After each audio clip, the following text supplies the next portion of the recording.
Hi everyone, PUBG Mobile Metro Royale Chapter 20 is coming soon. Curious about what new content there is? Let's take a look. Our focus for this update is on bettering your gaming experience, so we've added a series of improvements. First, we've added quick action functions. Starting now, you can tap to repair all items at once on the loadout page, and you can open multiple gift packs at once in your inventory. We've also improved the firearm status at the start of the match. During the preparation stage, firearms will be reloaded by default and will be set to full auto firing mode. These improvements all aim to save your time while improving efficiency. Additionally, you can now earn EXP from Metro Royale matches. In other words, playing Metro Royale will now contribute towards raising your player level. If you bring a companion into Metro Royale, they will also earn companion EXP. Chapter 20 also brings brand new honor rewards and collectibles. What's different this time is that after you get certain gold collectibles, they can be displayed in your personal space of the main lobby. You also have the chance to unlock home collectible decorations. Place them in your home to show them off to your friends. With the new version update come enemies who've already infiltrated Metro Royale's Arctic base and Misty Port. While you're out exploring, stay vigilant in these areas, as Striders are active there. Oh, and we've also added two new firearms in this update, the P90 Cobra and P90 Steel Front. Don't forget to try them out. That sums up all the new Metro Royale content. Chapter 20 is about to begin.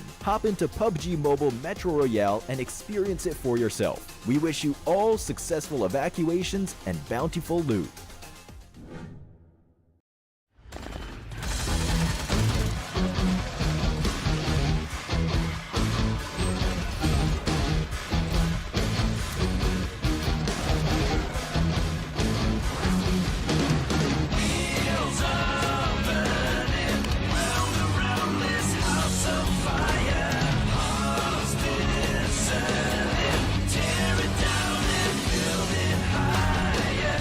Is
Welcome back to the PMSL EMEA. We are going to be getting underway with another, well, I was going to say long, but certainly enjoyable, a leisurely stroll through the PUBG MOBILE esports ecosystem. Of course, maybe not so leisurely for our teams, as they are going to be going head-to-head with one another, trying to claim all the points they can while they can.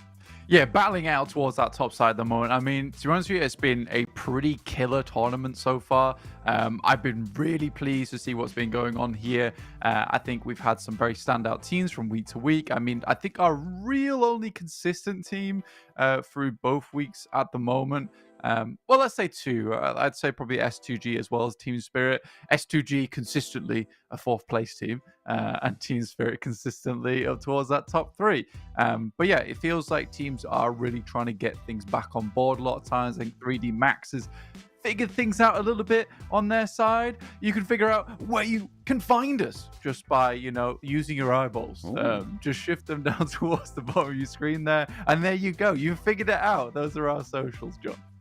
There you go. You can check out everything PUBG Mobile related in Europe at those channels. Make sure you're following on Instagram, YouTube, and TikTok for all the latest gossip. And I think there's a few funny memes being thrown in there, but it's very serious memes, Blank, because we are, of course, at the Super League, which is quite a prestigious level of play for these teams to be getting on with. Let's take a look at the prize pool. Of course, everything that's up for grabs over the next few weeks. 400k in total will be divvied up between the teams according to the actions that they're able to take over the next few days of games. Yeah, not only super serious non-memes, it's a super serious prize pool here. $227,500 over for that finals. Just even the chicken dinner awards alone add up to 27 grand. So it's quite a lot just to be even winning these games. You're earning money getting towards that top side. So you're only getting those points, we get a little bit of extra cash thrown at you in your direction. You've just got to deal with it. We're going to be doing it either way.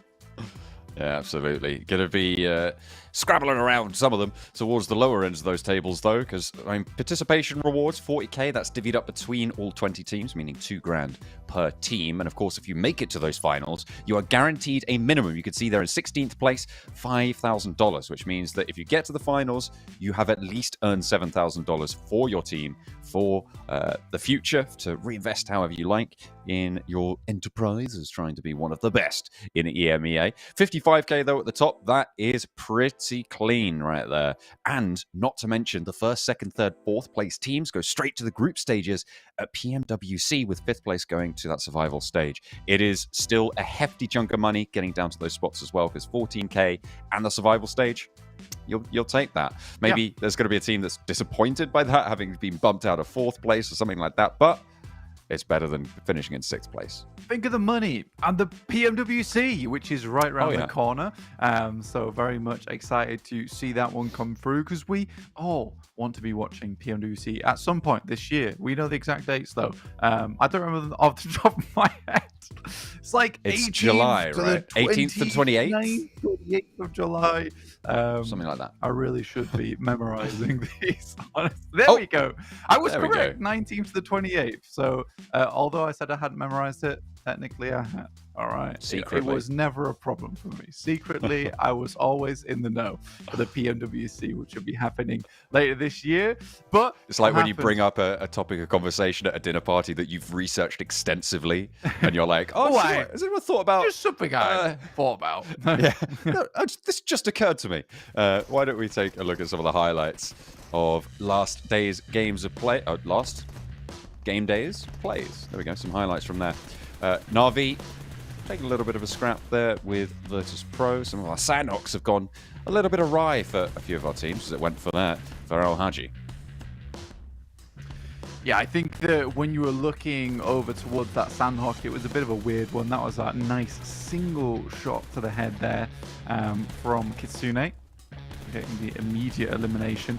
But I think that there was some crazy moments over on Sanhok that we were looking at.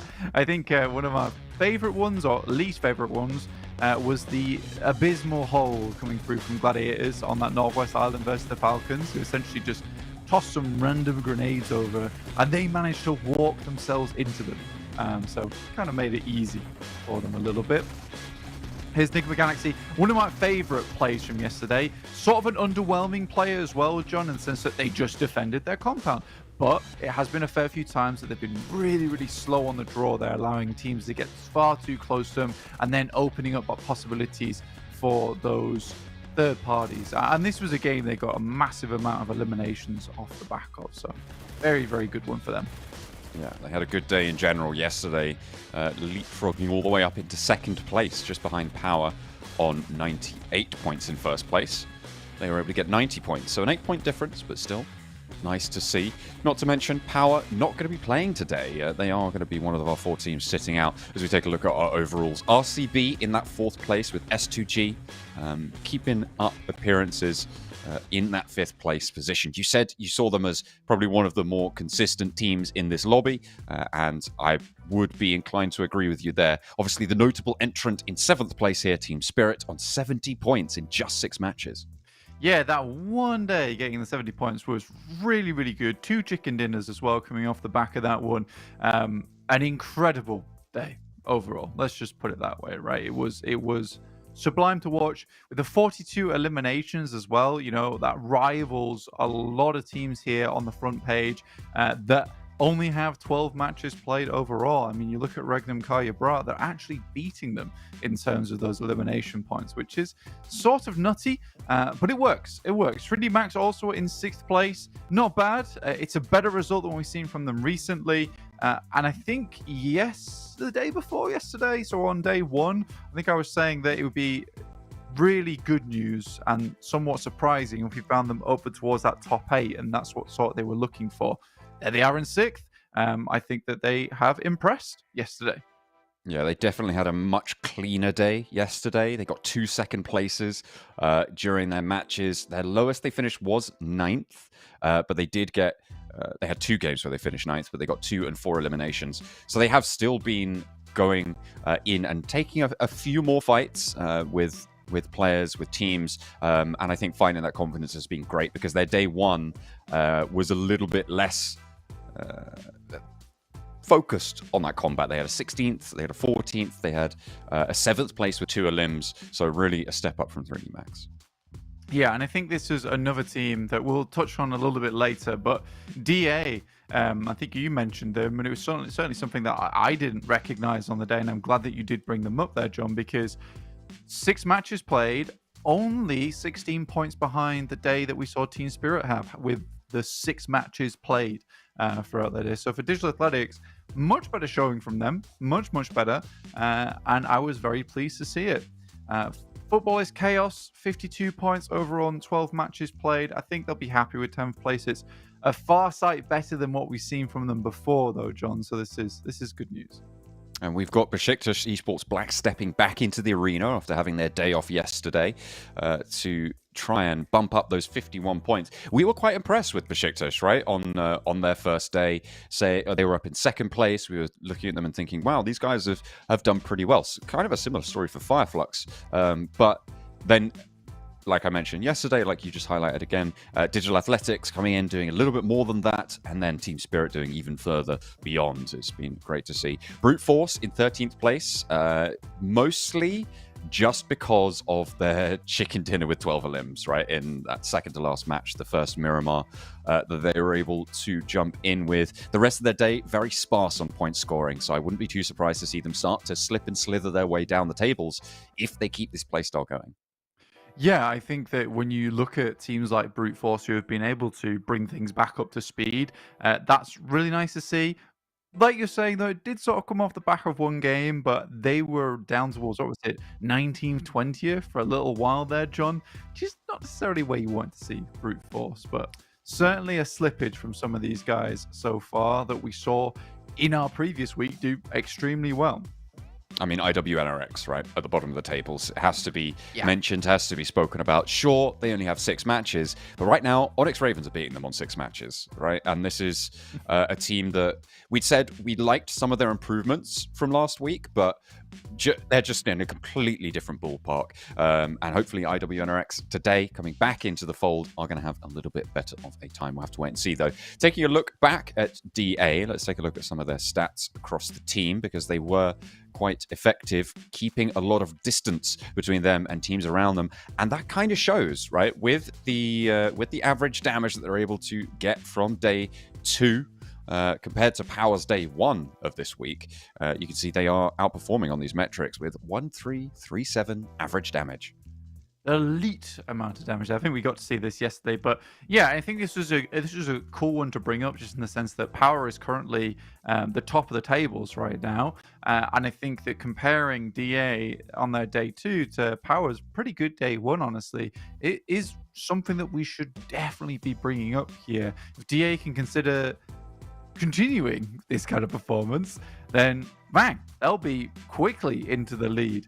I think that they got a little bit fortunate with the fact that some of the teams around them at the moment are still in this like almost cocoon phase where they've not quite come out of it yet, and they're still figuring out how they want to play these games. I think NIGMA Galaxy probably a good one to mention there on Sanhok, because I think Sanhok was sort of the start to their dominance from yesterday, where it looked a lot better for them. But in that first game, they were trying to switch things up, and DA were able to get a little bit of an advantage over that, but still decent performance. But it is a slow climb upwards right now for NIGMA Galaxy. You see day 1, pretty good numbers. Day 2, even better numbers, with the average eliminations being almost doubled here. And then I think that's the big thing to consider, because there was that shift from the focus of, staying out on the edge. There's a lot more fights being taken by this team, which is really important for them.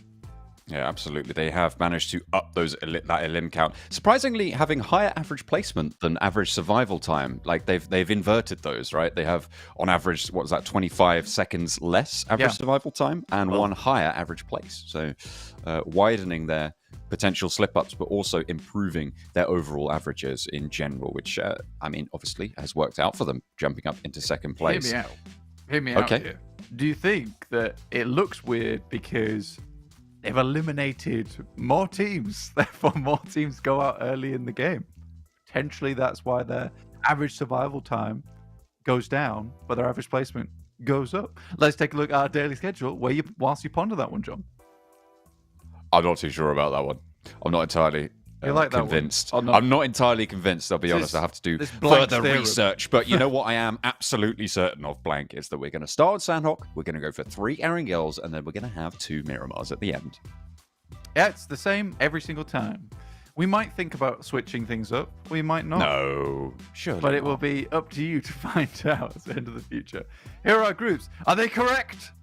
Oh, it looks like they are. Correct, yeah. Oh, let's go. We've got the right groups on today. Group C will be the group sitting out. That is Moneymakers, Regnum Kaya Bra Esports, Power Esports, current leaders, and Na'Vi. All 4 of those teams will not be playing in the games today. Everybody else who is on your screen right now going to be having their day in the sun. IWNRX hoping to step things up again after Group A sat out yesterday, after their first day was not strong. Certainly not up to the standard of their first week. We want more from them. I'm also interested to see if FLUX can continue their rise from week 1. Yeah, I think for FLUX, things have started to look a little bit better for them, and they've been making more FLUX looking decisions. Okay. Let's put it that way. Not the best way to put it, but I feel like that team has such a good pedigree behind them that the decisions that they were making before looked like it was a full roster swap. I wasn't sure quite what happened there. NIGMA Galaxy, it's a good thing that they get to have another game here. They don't bow one out, because maintaining that momentum from yesterday, I think, is really important, because it almost felt like they had found a little nugget of gold of information, and they'd applied that to their games. And I think that when you had to look back on it, I don't know if you'll agree with me, John, but it certainly felt like Ralph and Lufa maybe not able to unleash the beast quite like Lord and Coops, but they were doing their best to, right? Following up on some of their plays, which is really important. You can find out more at www.monsterenergy.com/gaming. I think that was a pretty good one, John, honestly. I didn't even notice it. I didn't see it coming at all. Goodness me. That was slick. Obviously, Monster, our official sponsor here at the PMSL EMEA, unleashing the beast as we go, time and time again. See, it is helping fuel our players in these matches as well. As they're getting ready, looks like Falcons want to try and unleash their very own beast. Unfortunately for them right now, it is very much looking quite cagey with 30 points on the overall standings. 12 matches played sits them in 17th place overall, which is not good news.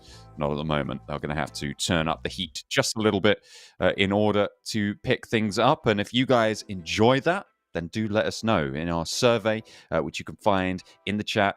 Make sure you're checking it. Fill out the survey. You don't have to just tell us about that as well. You can tell us about anything that you think about the PMSL, including the broadcast, whether or not the trophy should have lights shone through it, which it definitely should. Hint, hint. About, I don't know, what if you don't like a plane path, you can tell us that as well if you'd like. I don't know if there's much that could be done about something like that, but you can tell us, and we'll be glad to hear it.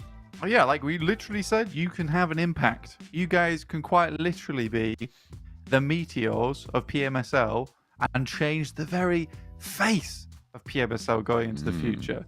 Hopefully not as quite destructively as a meteor, but, you know, we rebuild things from the scraps and the ashes that maybe you left behind in a constructive way. Absolutely. Just mess everything up entirely, and we'll fix it. Why not? We'll fix it back together again. Don't you worry. Don't you worry. You had some good points. You sit there, a little bit fiery. You have a can of Monster, and you calm down. We'll sort it out. Don't worry. We'll deal with that. Rob's got his arms out today. Oh yeah. Yeah. He's had his sleeves out. He's had his sleeves on for a couple of days now. Yeah, he's brought the arms back out again, which means we're in for a right couple of games. That dude has some proper guns on. Yeah. And the shirt's not too tight, but it's tight enough. He's definitely chosen that shirt on purpose. He knows. Well, he's not showing them off, but he's letting you know that they are there. I respect that. It's a silent threat. Yeah. As FLUX have a little you mascot. can come to the gun show. You don't have to buy a ticket unless you wanted to. I'd rather go and hang out with the FLUX mascot there. I think that'd be much more of an interesting. He does look cute. Of a fun time. I think I'd enjoy that greatly. Of course, the official smartphone here at the PMSL EMEA, the INFINIX GT20 Pro. You can see all of our players using it. They've been playing on it for the last week and a bit now as we go into day number 3, and they will continue to be doing so for the rest of the tournament to make sure that they have the best equipment available. Yeah, and that's what we want here at the PMSL. The best equipment, the best players, the best teams, with the best production. Ooh. Look at that. Green Ninja. We even got the Green Ninja holding the trophy with the little sword. That's what these guys are hoping to do. Come in like a pack of ninjas in the night. Ooh. Is that what you call it, a pack of ninjas? A stealth of ninjas? I kind of like that. That would be good. Is there a collective term for ninjas? I'm not entirely sure. Know. Not sure. Pack of ninjas sounds good though. I like that. S2G on your screens. Hamzy G very far down in his chair, lounging today. A clan of ninjas? Clan of ninjas sounds much better. I like that one. Okay. Yeah. That would probably make sense. Yeah. It doesn't make Huddersfield it seem as Hokage threatening, has though. spoken. Yeah, that's right. Huddersfield Hokage. Stop it. Stop that immediately. I'm just naming places that you're not from and then putting I know. A Japanese honorific on the end of it. It's great. Anyway, we are going to be getting into our first Sanhok and only Sanhok of the day very, very shortly because the music started, and that means that the game is ready. We are jumping on into the plane once more. Sorry, what? What are you talking about? Don't be saying the music started, therefore the game 100% has started. We've had some false starts. I don't want to get people's hopes up in the chat just in case that. Yeah, in production says no, every time guaranteed 100%. Yeah, so it looks like we are heading into the game. Looks the operative word there. But yeah, right now Power Esports just about to break over towards that 100. Unfortunately, not able to join us in today's game, so it might be up to another team to grab that mantle off of them before they can claim it. No, taking the old cape out of the wardrobe, but it's been stolen by a clan of ninjas. Oh dear, they're pesky, aren't they? Those clan of ninjas. I feel like the green ninja outfit is probably the least stealthy one available. Only if you're not in the jungle. It was neon green. Yeah, but like... I don't think there is things... Okay, hear me out. What if someone is... takes really good care of their lawn and you're trying to crawl across it? That might work, actually. Yeah? You know what? That's a reasonable... There you go. That's very reasonable. And so we're green all the time, right? For that one specific scenario. Is quite reasonable is the fact that we haven't seen really any hot drops to start things off here in Sanhok, which is a big change of pace, to be honest. RCB not over towards Painan. So nice and open. Some teams today. RCB not playing really does open up a lot of central positions on the map, as we know that they are the team that likes to head towards the center very early on as well. So this does open some opportunities, this game. Certainly does. The circle pops out to the east side, Blank, which means that very, very early on it is 100% going to end on the mainland, right, on that east side, meaning those crossings become a little bit less important to have super strong control of. Painan, obviously a major crossing from that southwest island, and it did get taken up by FUT KAOS. And they will be taking up the mantle there. Team's going to be looking to rotate fairly soon. So early game, those crossings are going to be more important. As time goes on, they're going to be much less and less important because the first circle will take everyone over to the mainland. Twisted Minds have dropped up onto Camp Alpha, which is where Gladiators sometimes like to have control of. Maybe they'll have something to say about it. Yeah, it's a bit of a weird one, but I think Gladiators are pretty happy to head over towards that Northwest Island top, right? Because power right in the game, so Hatin's pretty freed right now. Does mean that opening over towards the Northwest Bridge, also a possibility there for the Gladiators, equally so for Twisted Minds. I think we did just get our first knock coming through over towards the Onyx Ravens from Footballist KAOS. What else has gone down? Onyx Ravens, they started on the south side of that southwest island and they've rotated up past Painan, and they're now... I'm not entirely sure what they're trying to do here with this rotation, but they're going up to the northwest island. Yeah, it's a weird one, right? Because I think this is more of our Docs and Kampong team. So, strange that they would take this approach. I suppose with FLUX taking Kampong and Heroic and BEŞİKTAŞ being over towards this position, maybe your angle of approach towards that north side is a little bit more difficult. But this is a very, almost too cautious approach to the game, in my opinion. Yeah, John? Yeah, I'm just generally very confused. They had opportunities to cross bridges north of Camp Charlie, south of Painan. They weren't controlled particularly at all, but now they've lost a player on their travels. Finally, Gladiators are taking shots, but it's not actually out towards Twisted Minds. This is to the Onyx Ravens rotation that we've been talking about. They are trying to get seemingly all the way up north and go cross by Hatin.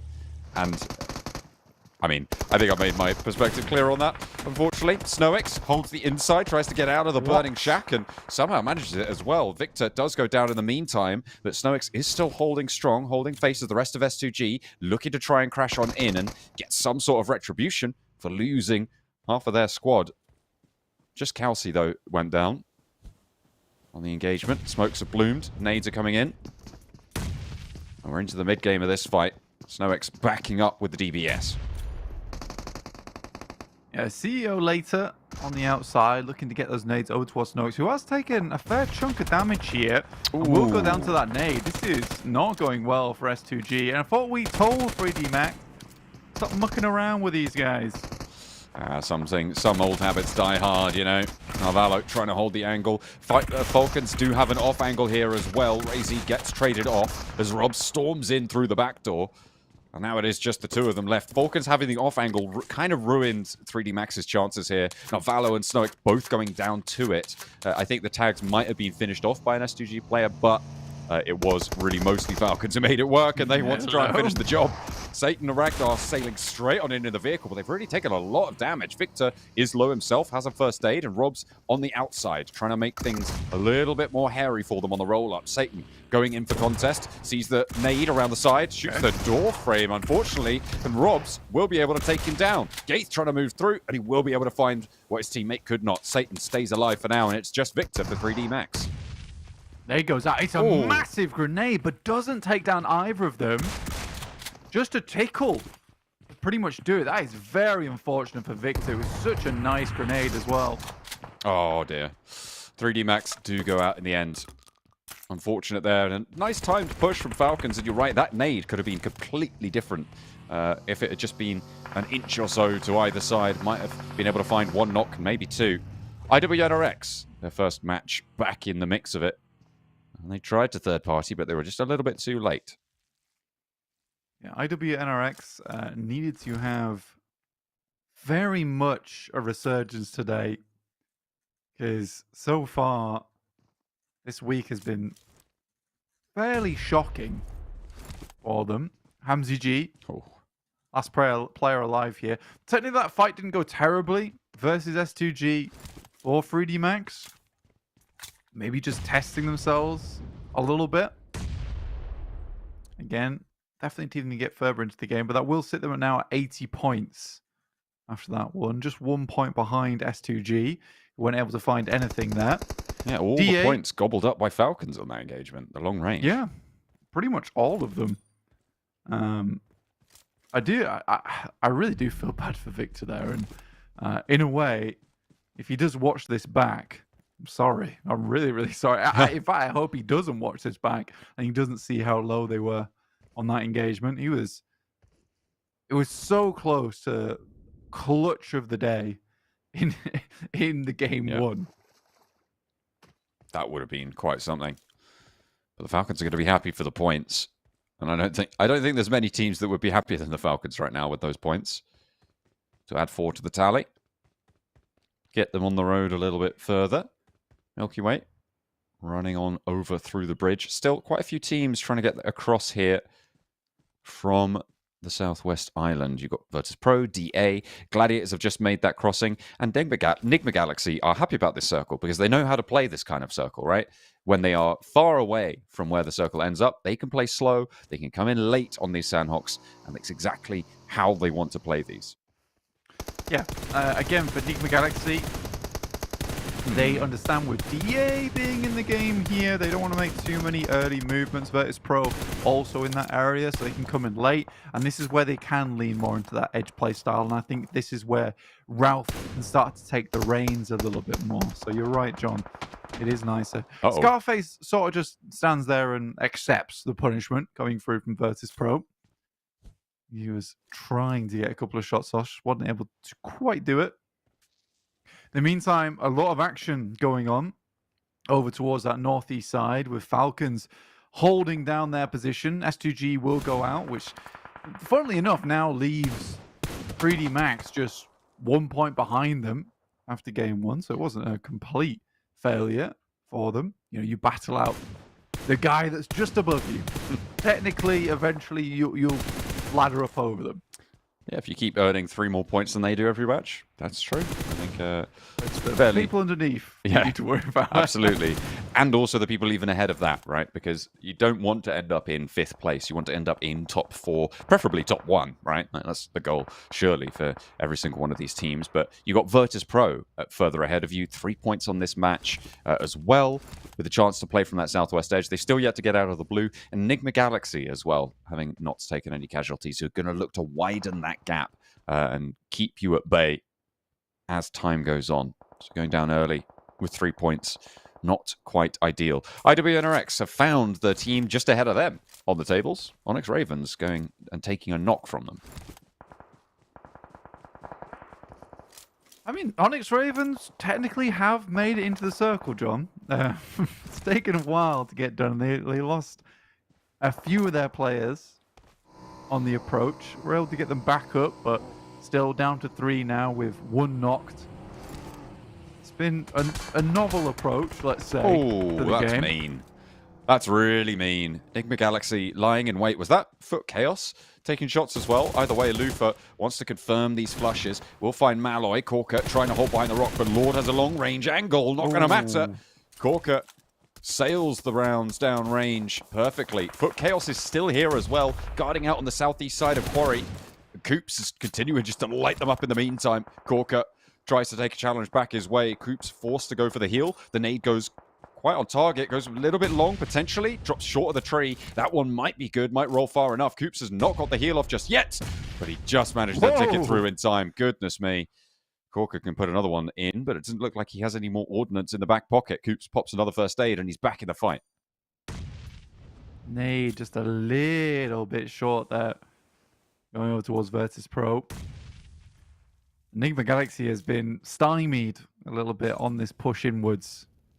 They thought this fight would be much easier. The play zone will claim Lord, who was on that really long off angle right, so quite difficult for his team to give him the backup that was required.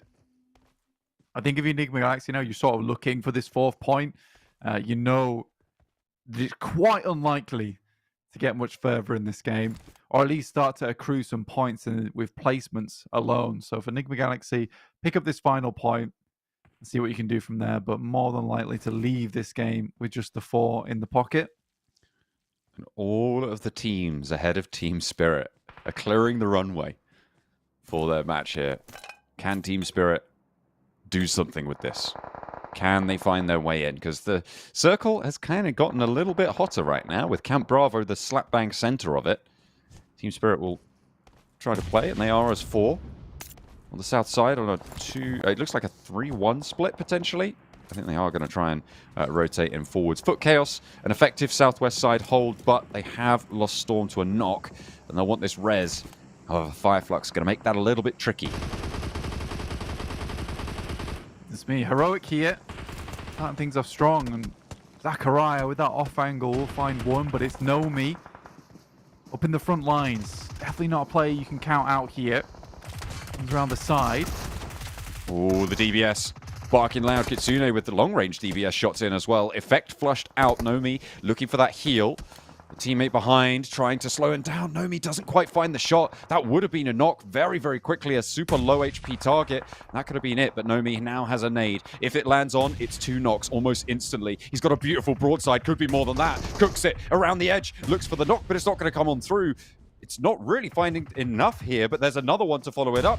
Just not quite finding it around the headland there. Nomi continues to drop short with these nades. Zachariah burnt away. They are tucked in under the cliff now, and he's lining them up with the spray. Naomi with the backstop as well. They're trying to roll these nades over the top, but they're just not finding their mark. Uncharacteristic for Team Spirit.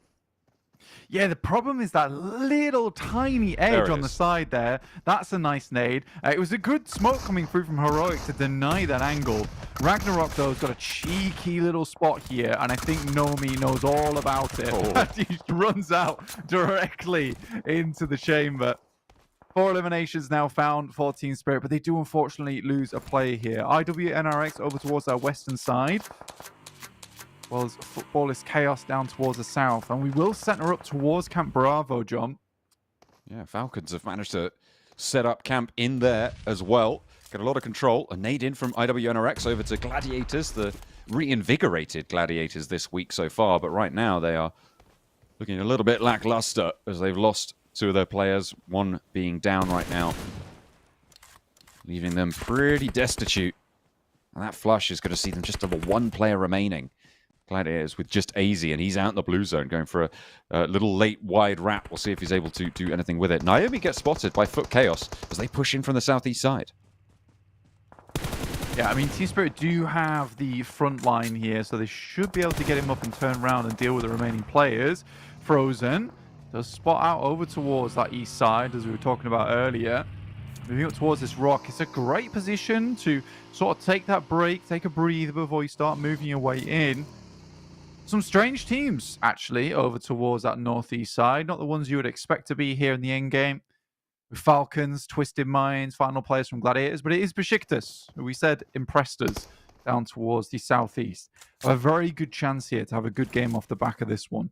It's going to take a little bit more for Team Spirit to do this one. As good of a team they are, this is a very tough position to play from. FUT KAOS behind them as well. Not all of their players are alive, however, so a little bit diminished, but still a thorn in the side to try and push down the hill. IWNRX spotted, but Zedwolf able to find that trade. However, he's the last player now standing. Ado launching a nade over. He knows there's a threat from there, but he needs to be worried about his off angles because Brute Force looking to try and close the trap around him, and I think he smells that. Down the hill, get away from it. Do not want any part of that. Last player standing. You know you can survive for quite a while on this edge of the circle as well. Especially with Camp Bravo being that main focal point towards the center, that's going to be kind of denying sightlines between a lot of the several positions around the map that litter the sidelines. Oh, no. Goodness me. No. Okay, I mean, for Team Spirit, they make a brazen play. It doesn't work out. Satan gets an absolute terrible rip through onto them. Oh, he nearly got Kairos, but he was laying in wait there. They sent 2 forward to Camp Bravo. They left Kitsune back behind where Kairos has just come from on the southwest side. It was a Hail Mary, did not pay off. And now Falcons are up to 10 eliminations. They've been the sole occupants of Camp Bravo for a long time now. Yeah, and to be honest with you, it's not easy to control the entirety of Camp Bravo, John. You've got to remember there's actually a massive amount of space here that can allow teams in to get on the side. And Falcons have taken a very bold approach, which is to hold pretty much every single angle towards Camp Bravo. And this is pretty textbook compound control from the Falcons. They've not let anyone get too close in. They've shown some strength. They're still taking shots at players around the side.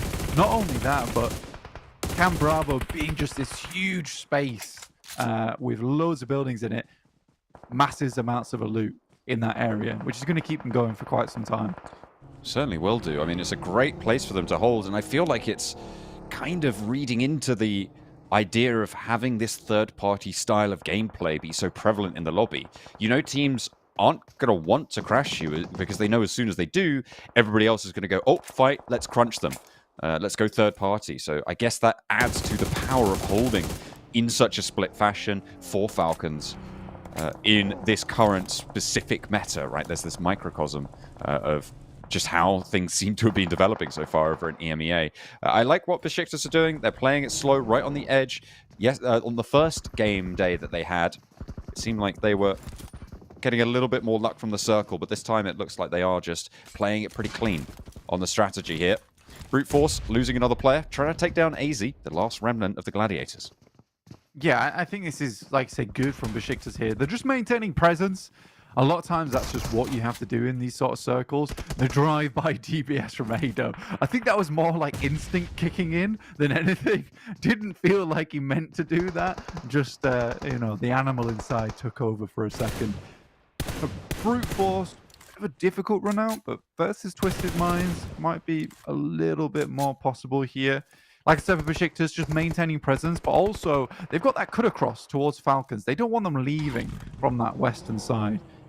Right now, the gate is creeping up towards BEŞİKTAŞ. One single knock there, and I think that your boys over on Falcons might just pull the trigger on moving around, try and clear out this team. I think they understand this is the biggest threat in the circle right now. God, the tree, the leaves and the grass being the main enemy right now. He needs to be the green ninja. That's what he needs to be. He does. Look at that.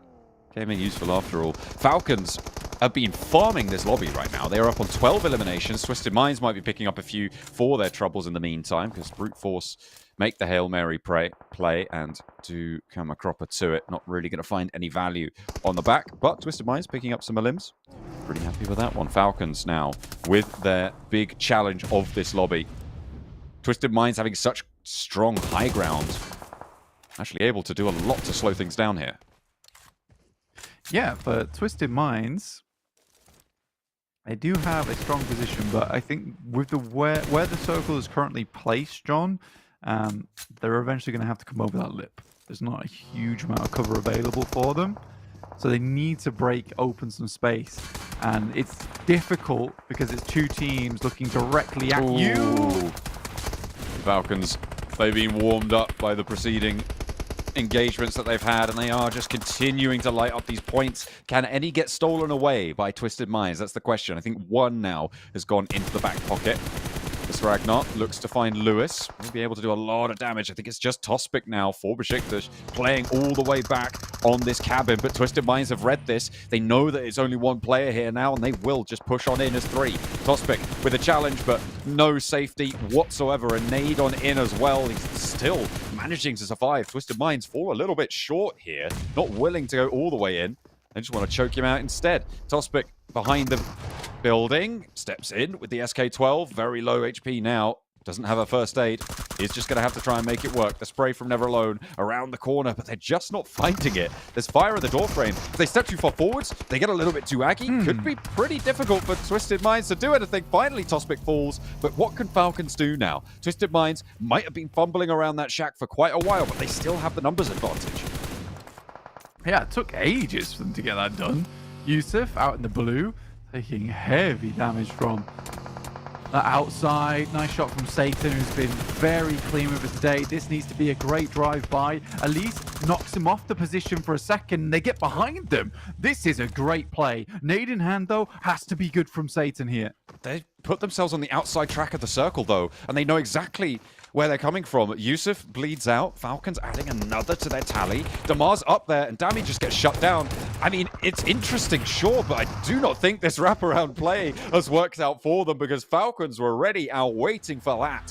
What a game from the Falcons. They have been on the warpath. They made it work for them. They took Camp Bravo, and nobody else was able to step forwards. A massive elimination chicken dinner coming through from the Falcons.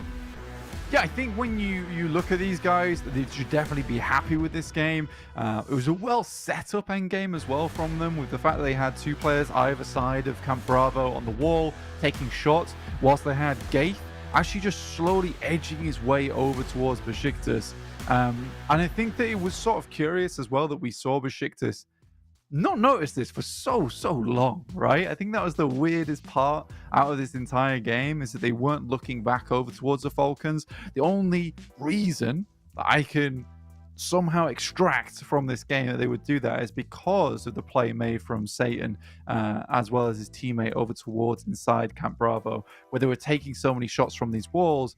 They had just assumed that they were just going to remain in Camp Bravo the whole game. But Falcons were thinking 2-3 steps ahead there towards the end game. Very nicely done. Absolutely. They managed to hold a lot of space away from everybody else in the lobby, racking up a massive 17 eliminations on the Sanhok today. Nobody else really got a look in there. We were talking a lot about how, getting those small margins gonna matter, but really, apart from Twisted Minds, everybody else's game was kind of mediocre at best, no matter what they were able to find. Sure, a couple of 5-elim games, but low placements. It's just been brutal from the Falcons during this whole game. Yeah, and I think that the best way to even just describe that notion is the fact you look at Team Spirit in 6th place, but KAOS in 5th, BEŞİKTAŞ in 4th, all tied with 6 points apiece, which is not usually what you would see from that 4th through to 6th position. So it was just all sucked up by the Team Falcons over towards that top side. And again, it's very textbook from what they did in that position. Played that game nigh on perfectly towards the end game, which is just to have a very big presence over towards Camp Bravo. They opted to go for a play where they held a lot of space within it. They didn't want anyone getting in, and they didn't want anyone thinking about third partying if that crash came through. So yeah, just very much on the ball this game for Team Falcons. This needs to continue from though, really, because they haven't had the best of games throughout the rest of their days. No, they ended yesterday in 17th place, having played all 12 matches prior to that. So definitely a much needed boost to their points. They were on 30 points before this blank. They've just added 27 more to that, almost doubling their score in one match, just 3 points shy of that mark. Still very, very impressive from them during that game. That's going to see them nice and high up those tables. I think that's going to put them pretty close to like the front page as well there, given that some of our other teams didn't do as well as maybe they were hoping on this match. Yeah, it was a big chunky game, and those are the type that really do shoot you far up the table. There's our top damage dealers. I think that's what you would call that Sanhok numbers. I'd say this is where we'd get old Kalaris in to do his funny noise, and then do an actual breakdown. But yeah, Falcons with 2,573 damage is incredible there, with the drop off being about 1,100 total. It's very silly, but it's been awesome for them. Almost doubling everybody else's damage in that match. Here's a look at the overall standings now after our first game. Not too much going on towards the top. A couple of low-scoring matches. Obviously, Power not playing means that they're not going to move at all. Gladiators bringing up the 8th place spot here with their 62 points. Team Spirit getting a few on the board there. I think they were able to get 6 points in that last match, if memory serves. So they will just keep on trucking, keep on trundling through on their strong first day of games. They're still only on 7 matches, which means that first page position, really valuable for them. There's the Falcons up in 11th, and they are so close to the top there. Look, they're only 1 point behind KAOS. Yeah, it's shot up by quite a bit. I think, again, we have to consider the fact they've had 13 games to do this as well. There is teams around this area, for instance, like BEŞİKTAŞ, who have 57 points matched with them, but only the 7 matches played compared to their 13. And also Digital Athletics just underneath them with 7 matches played. Regardless of that, I think you've got to praise Falcons for a very strong game. With that, again, IWNRX, 20th place. It's not great. Not too happy about that. You would have thought they'd jump to at least 19th after that first game. I mean, Onyx Ravens jumping up over Na'Vi as well. So Na'Vi now in 19th place. It is all to play for still towards the lower ends of these tables, I'm sure. But we'll have to wait a little bit longer because we're going to go over to Erangel next. But we'll have a break first. See you in a minute.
Falcons were able to dominate with 17 eliminations and a chicken dinner on Sanhok to kick off the day. We're now going to be moving over onto Erangel. My name is John Allen. With me is Blank. You can catch us at the socials that flashed up very quickly there down at the bottom. And of course, we are watching these teams on the road to the eSports World Cup, which will take place later this year on the 19th to the 28th of July in Riyadh for the PMWC. You can see that flashing up there on the bottom of your screens. Make sure you stay tuned because 5 of our teams will be going and competing in some fashion over in that tournament as well against the best teams in the world, and they will be amongst them. Yeah, and they will be some of the best teams in the world at that point too. And we'll be matching them all together for one big throwdown at the eSports World Cup. I'm very excited for it. Very excited for it because I'm pretty sure this is going to be one of our most competitive PMWCs to date. And I hope Vampires don't win it all again. It is odd, isn't it? How they just come in every year and it's just like, oh yeah, we'll just win everything? We'll just win this tournament? How about we triple our annual earnings just from this tournament? How about that? How about that? That'd be good. That'd be really awesome. Heading over towards our first Erangel of the day here, a Western plane path to start things off. You can't see it yet, but I can. Now you can. It's going from Ferry Pier up towards the shooting range. I wanted to wait for you guys first to catch up. Didn't want to spoil anything, you know. That would be cruel. Yeah, it's all right. I'm sure they'd get over it because, after all, they just want to get into the games like we do. Plane path, as you described, on the western edge. Power still at the top, with NIGMA Galaxy close on their heels. Virtus Pro not too far behind. Team Spirit didn't manage to have a massive game last game, but then again, neither did basically everybody else. So we'll go again on this one and see where these teams look to drop. Places like Lipovka are going to be hard to get to for Virtus Pro. Yasnaya as well. It's probably going to be accessible. We might have a little bit of a scuffle around those roads to the east of Georgia Pole for some vehicles. So we'll be keeping an eye out for that. Yeah, I think that, last game, it's always really, really tough anyway when you get a circle that constantly shifts further and further towards that northeast side. Falcons had the added benefit of being in that area in the first place, so they get away with some more shenanigans than maybe some other teams would be able to. Down towards the South Island, though, you can see there's quite a few teams all struggling to find themselves vehicles in the same position. That's Brute Force, Onyx Ravens, and Footballist Chaos. And there certainly is some chaos down towards that side of the region. Northern shift on the circle, though. So although Virtus Pro don't head over towards Lipovka, they do pick up Severny quite nicely, and they'll be happy with that.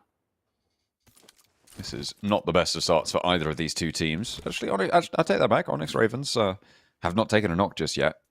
Falconist kind of tying up 3 of their players, though, watching on this outpost to allow Storm getting a bunch of loot on board, could potentially come in a little bit later and be a force to be reckoned with in the fight. We'll have to see if that's going to be the case, or if he's just going to lose all his teammates in the process. Which is never ideal, right? You don't want generally that to be bad. happening. Yeah. Generally very, very bad. I think Falcons started off the game with a knock, but weren't able to finish it off. Ali, incredibly good player from Onyx Ravens. Ooh. Don't throw the knife at him. He's winding up for it. He wants it. There he goes. He's swinging. He's swinging it. Doka Machine wants to tell him to stop, but I don't think he's going to have much success in that pursuit. The rest of Onyx Ravens going to slow them down pretty heftily there. Footballist Chaos lose 2 of their players. Doka Machine trying to get away. I think he's going to be able to do so, unless there's a couple of cheeky headshots through a window, but I don't think that's going to be the case with the Bison at that range. They'll get away with 2. Pretty accurate, though. Certainly was, but unfortunately not able to tag onto the driver. Look at that. 7 plays for Team Spirit. Roughly 10 points behind the 3rd place right now. This is sort of interesting to see. And this is their stomping grounds, right? I think Erangel is where they've had the majority of their success during these tournaments. I don't think that they're the best team over on Miramar. I think there's certainly better squads there. I think FLUX has had a lot of success over towards Miramar. But I do think that with the 3 Erangels, it pays quite well to be good at this map. Yeah, I mean, 50% of your games played on this map over the course of the league stage, so definitely a good idea to be good at it, I suppose.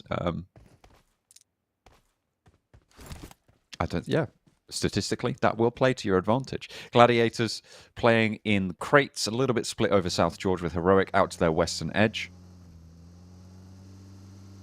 We'll have to figure out how to get a little bit further east. Teams are going to be navigating north of this river and trying to figure out how to go for these crossings. So it's been a while since we've seen the compounds around those East Georgia Pole area be super important, but I think we might start to see it now. If Gladiators break out to the east, they can control a little bit. Everybody trying to get up into the shooting range hills, but that would then in turn stop them from getting up into the hills and trying to take position. Yeah, it's a bit of an awkward circle to start things off because the playing path starts on the south side, right? So a lot of teams already made that decision to go for some alternate drop spots and getting out early towards those positions. A lot of times is a better idea for yourself because if you can hit the ground running, potentially catch another team off guard before they hit the ground first, it's going to give you that slight advantage like it did for the Onyx Ravens down on that south side. So there was quite a few teams down towards the south here that were unable to get in a good position to immediately send up towards the north side. Now you've got a little bit of a barricade been set up with S2G, FLUX, Falcons, as well as BEŞİKTAŞ, all making their way up towards that region nice and early. NIGMA Galaxy is moving though, and fast. And again, this is sort of a different pace for them. And they realize they're just on the edge of the circle here, but there is opportunity to swing all the way around on that eastern side. But they run into Team Spirit first. Probably not the most ideal team to take a fight with early on. Sune sees the slow run out. Ralph is there. He's left behind and takes a couple of bullets to the dome. Doesn't go down to it just yet, considering not able to land that extra shot. And Ralph, I think he's got a vehicle. Yeah, he does have a buggy. Oh Did he just take the tire out? Vehicle. Wow. Yeah, he popped the wheel immediately. Wow, that's pretty clean. Effect, though, not looking so clean with it, unfortunately. Lord, able to stop him. Naomi as well, and it's starting to look a little bit shaky here from Team Spirit. Lufa is knocked, and Lord is very, very low, but Naomi getting bled out there. It's not looking good for Team Spirit. No, 2 players lost straight off the bat. I don't think Lord is even knocked. No, he isn't. Just very low. He took the fight with effect, I think, a little bit closer to him, and I just think doesn't have meds, so he's just biding his time. Honestly, that is great news for NIGMA Galaxy. Being able to go toe-to-toe with a team like Team Spirit is real proof of evolution on that team. And that's something you always like to see. And again, I do think that what it's boiling down to is Ralph and Lufa sort of taking this back seat a few more times and getting Lord and Coops up in those driver and passenger seats, showing them where to go and how they want to do it. So for NIGMA Galaxy, it's a good change. I think that they're realizing that they're a team that can take these engagements and should take these engagements. I think a lot of times in the past, you would probably see NIGMA Galaxy just sail on past here, and probably in the future, Team Spirit would have come back to haunt them in the future. But now down to 2 players, they're forced into this survival mode now. We've seen what they can do with 2 players before, though. So you can't count them out fully. With Nomi and Kitsune still in action. A little bit split from one another. Probably quite rattled by that. I'll have to piece the pieces back together. Try and puzzle out a couple of points from this match if they're lucky. Hard Northern Shift, though. And is that... Yeah, that's Foot Chaos, the remaining duo, all the way on the south edge. And Onyx Ravens still on that military island, playing very, very late for this one. Teams haven't gone super central very early. BEŞİKTAŞ, I think, the only team to do so. Virtus Pro now have the top of Stalber Mountain under control.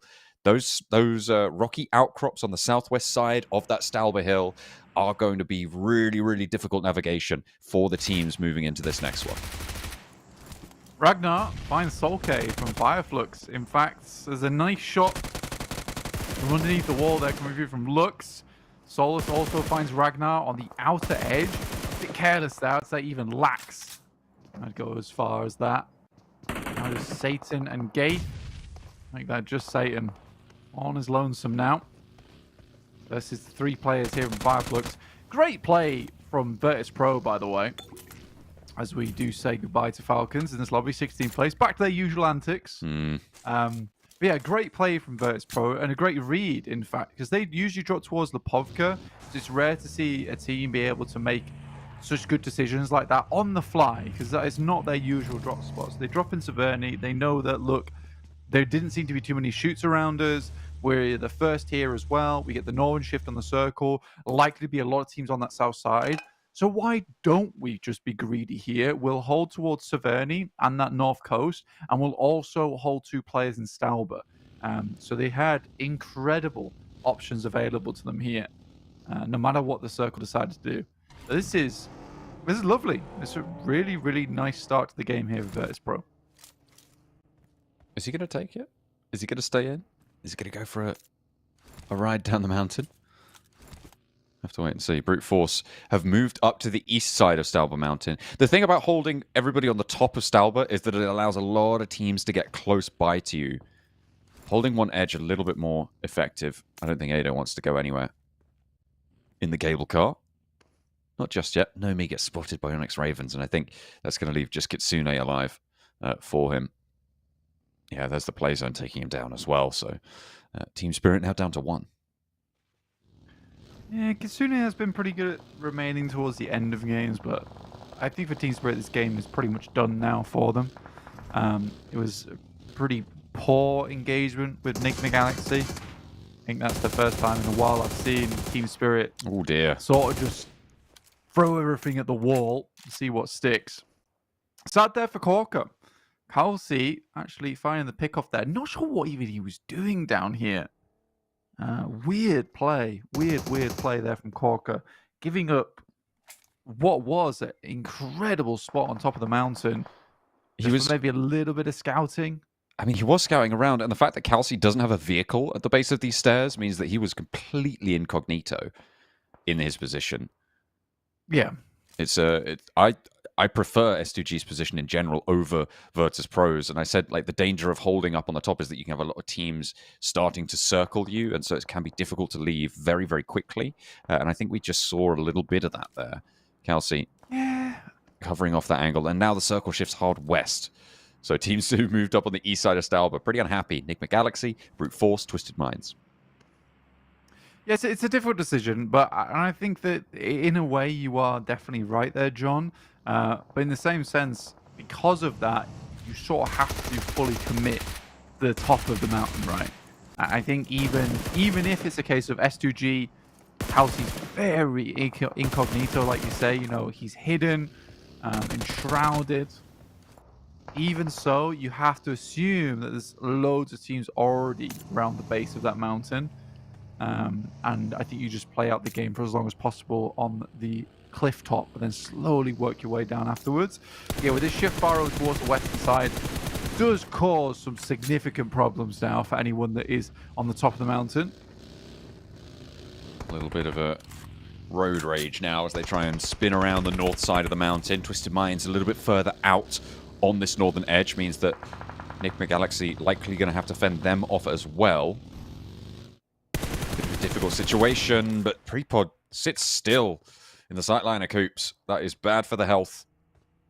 9 out of 10 doctors do not recommend it. Oh, there's some good doctors, trustworthy doctors as well, so you better believe us. Neos looking over towards NIGMA Galaxy. Prepod's already down. This is the wide wrap I was talking about before. I like it a lot. You know, it's not as valuable now. We saw the circle shift hard over towards that western side, but it's giving them an opportunity to get into the circle, right? Where a lot of times we've seen NIGMA Galaxy in that situation where on the edge of the circle. They'd be getting shunted out, rustled a little bit. But this time they've made a confident decision to head towards this northeast side. And this is the sort of edge play that you do want to see from NIGMA Galaxy. Now looking to finish off Ado. Ralph, a long grenade here. Not Almost. Quite. Yeah, not quite, though. Just a bit too far over the lip of the next rock. That small divot that Ado was holding in. Cupping him like a little egg cup as he tries to hatch and become a beautiful bird. Unfortunately, though, that's not what this game's about. No, it's not. Like that you continue with that analogy then. Saw it through to the end. Also, you don't try and hatch an egg in an egg cup, you know? No, yeah, actually you don't. But you went with it, right? And I'm glad and I that's did. what you're good at. You're persistent. Persistence in the face of obvious failure. Yeah. Yeah. And that's fine. You know what? Sometimes that leads to the greatest of discoveries. Tough times never last. Only tough people last. Yeah. That's correct. Which could be equally attributed to the players and teams here in the PMSL EMEA. FLUX being hounded by the Onyx Ravens. Not sure if Bird can hound, but they certainly are. FLUX unable to get away, but a good shot from Solus here over towards Saleh. And Vigors not feeling so vigorous anymore as he gets half his health bar ripped away. Does get the heal off, though. Saleh down behind the rock close by. Kitsune did finally take the tumble in the end. 15th place for Team Spirit. Ketch trying to reposition for FLUX, and it's likely that they lose Solus here on this engagement. Saleh is back up, so rolling to this rock. You can have two players to deal with. Ali not quite quick enough on the draw, and Ketch puts him down, gets the flush. Here's the roll-up. Lux not so lucky. Vigors back down in the dirt, and Ketch now last to stand as the trades go the way of Onyx Ravens. Two players at the back there who can start to pick each other up. And Ketch left alone and isolated. Lux trying to crawl his way back on in. And you've got to think they peek for this. They just want to take this player away, and they do. Lux flushed. 3 players up. The Onyx Ravens looking to finish off FLUX here so they can continue their approach for the rest of the game. Ketch realizes that Solus is done. Best thing that Solus can probably do for the team right now is to be a distraction, a tasty morsel for the Ravens to pluck at. Over towards that northeast edge. NIGMA Galaxy still going. Do get themselves engaged with Twisted Minds. And looking to soon divorce with them as well. As NIGMA Galaxy. Lord sends a lovely nade over towards the top. Ralph moving in to secure these limbs as well. Yusuf almost certainly getting flushed away there. Ralph picks up the point. Lord cooking the nade over towards Jafar. Launches it. Looks like it's on target, but just about to get out of dodge. The shots, though, Come on. just on target. The spray comes in as the backup from everybody else on NIGMA Galaxy. I say everybody else. It is just Lord and Ralph. From Ralph comes through, and they make it work. S2G. They've lost Kelsey up top. Could be dangerous, but Hamzy Cheese in the other car. That's an awesome nade. 2 players up here. See you later. Hamzy G, Kelsey, Razy both down. Hamzy G pulls out another nade. This is a terrifying moment for him. As IWNRX rack themselves up some more eliminations. 4 players alive, just barely.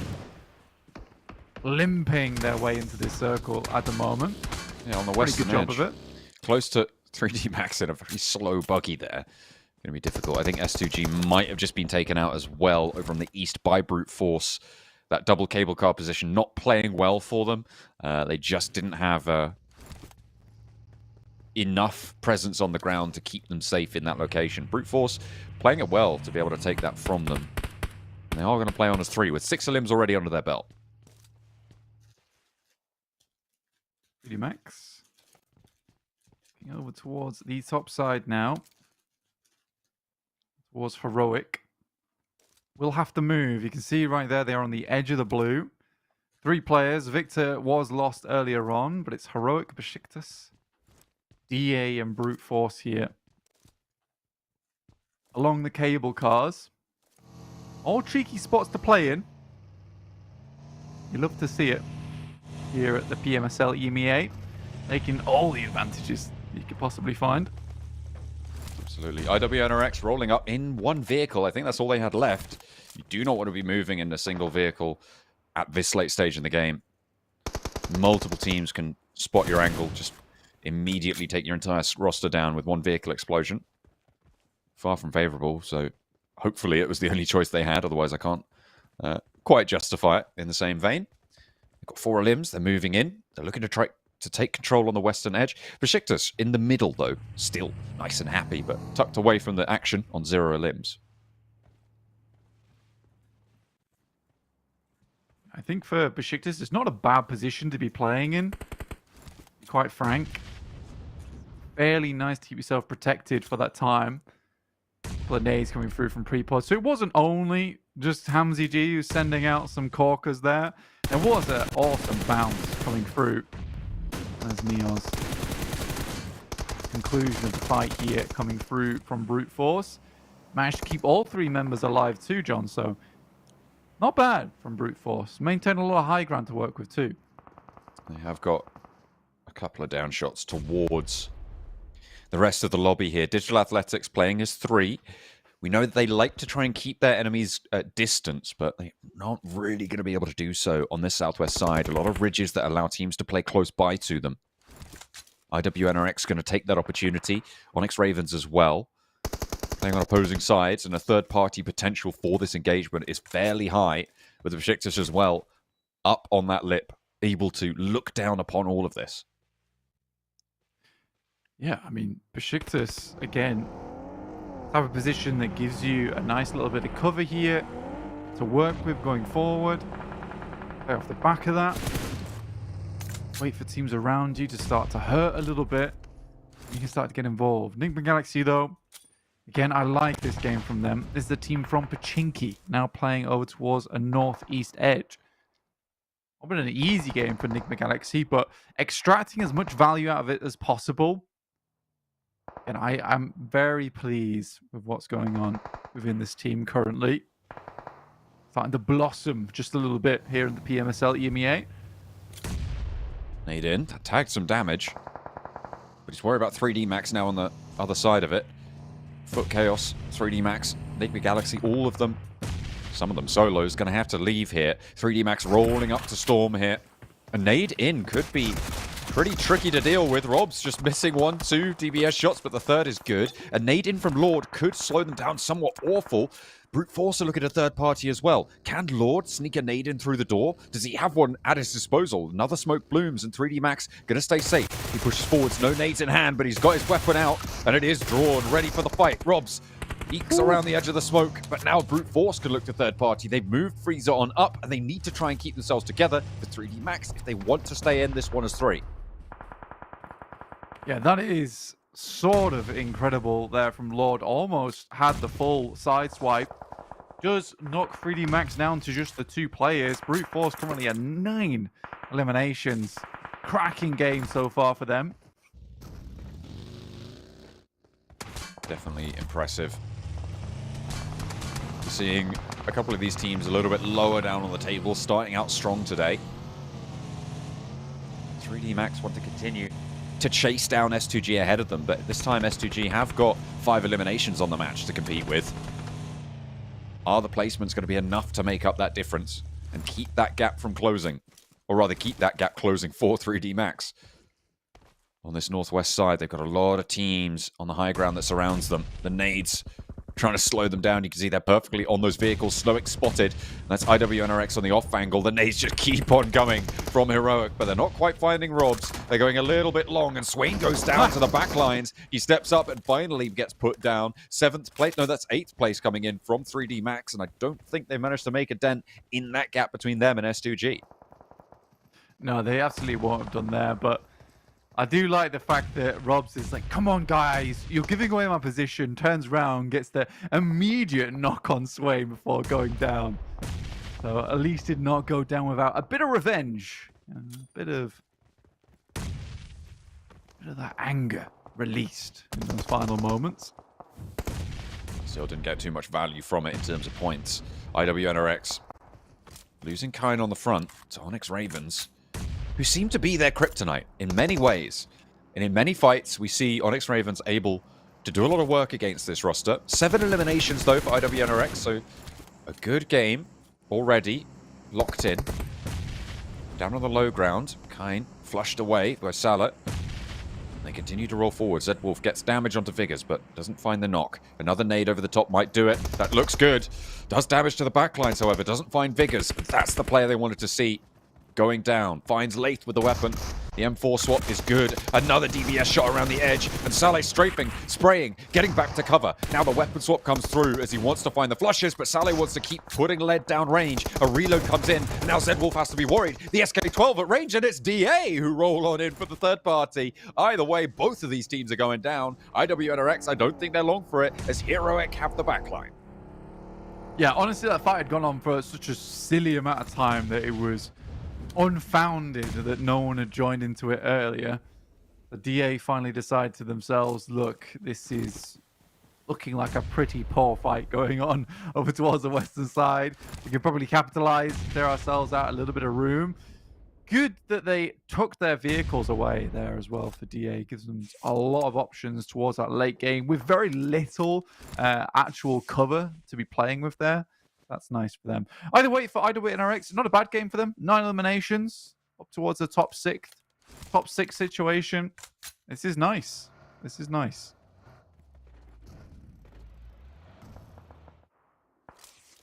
You'll take those points, tuck them away. Certainly.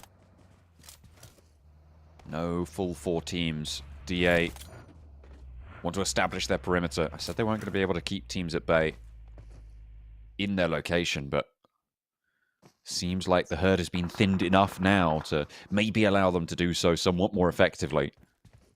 Maintain that boundary, maintain that zone around them that they like to keep people in. Stop them going for those deep crashes, but Brute Force and BEŞİKTAŞ both going to have to make a choice fairly soon about leaving their locations. Yeah, exactly. And I think that, you know, it's nice to see that we were able to highlight DA at the start of the day. The same kind of performances coming through now. I think you highlighted them as quite strong team in terms of that long-range gameplay. Being able to identify those positions around the map that they could start to poke, prod, you know, apply a little bit of pressure where it maybe isn't wanted. But look at this catch of a grenade. Potentially looking to throw it in. Ruin DA's chances here. Pulls the pin. The cook is there. I don't think they know. Puts the pin back in. He's waiting for someone to get froggy with it, but it's not going to be not going to be the case. As Poser peppers the ground with rounds and sees to it that nade's not going to do anything. Frozen has been knocked. I'm surprised that IWNRX is still alive here, Blank. But that might not be for too much longer, because Volt's careening on in the vehicle. And Zedwolf around the base of the tree with the DBS doesn't connect with the first. Neither the second. And Heroic are able to take down IWNRX on their match. Decent performance still. Certainly much better than they were able to do in their first day. Yeah, the PP Bison, the shotgun of the submachine guns. Lewis, good shots over towards that top side. Pre-pod down. Now just one player in Freezer. Although not always the most outstanding player on the team, certainly has come up with some pretty cool clutches in the past. Now looks to deal with Lewis. Nade's being cooked on both sides. Doesn't quite have the window to put it out of. Can he bounce it off the bags? I don't think he's going to be able to find that distance just outside the window instead. Lewis holding for the cover. Neo's not close enough to have the backup. He goes out, looks for the shotgun shot, but maybe thinks better of it. The DBS is there for Lewis. A lot more damage sent out downrange. Freezer continues to trade off. In the meantime, his teammates handling Heroic on the off angle, and Freezer with a pump action. Taking the fight to him. Beautiful stuff against BEŞİKTAŞ. Poser is still up on this high ground, and he's brutalizing DA from a distance. However, there's the off angle, and he's looking out for more. It's Freezer to terrorize from the top row. What I'm talking about, man. Freezer really puts the teams on ice when it counts a lot of times, which is nice to see. Pompey as well. The one shot, one elim action on that top side. High ground's going to be everything here. However, it is a 2v3. DA have an advantage in that regard. I don't know how much utility Brute Force was able to bring with them from that last engagement. Stun grenade, 2 smokes, 2 nades. Pretty decent on the arm with level 3s here. Scarface, Coldex, Nico, 3 players alive, 4 Digital Athletics. Playing on that low ground. Brute Force closer to the center, but only playing with 2. 12 eliminations. We're seeing some really high point games here starting to unfold at this stage. But there's not a lot of cover to move down towards here, or indeed up from DA's position. DA going to have to move first. Yeah, for Brute Force, streaky team. When they look good, they make it look easy. Neos looking to finish off one more player. It's a 1v1 now.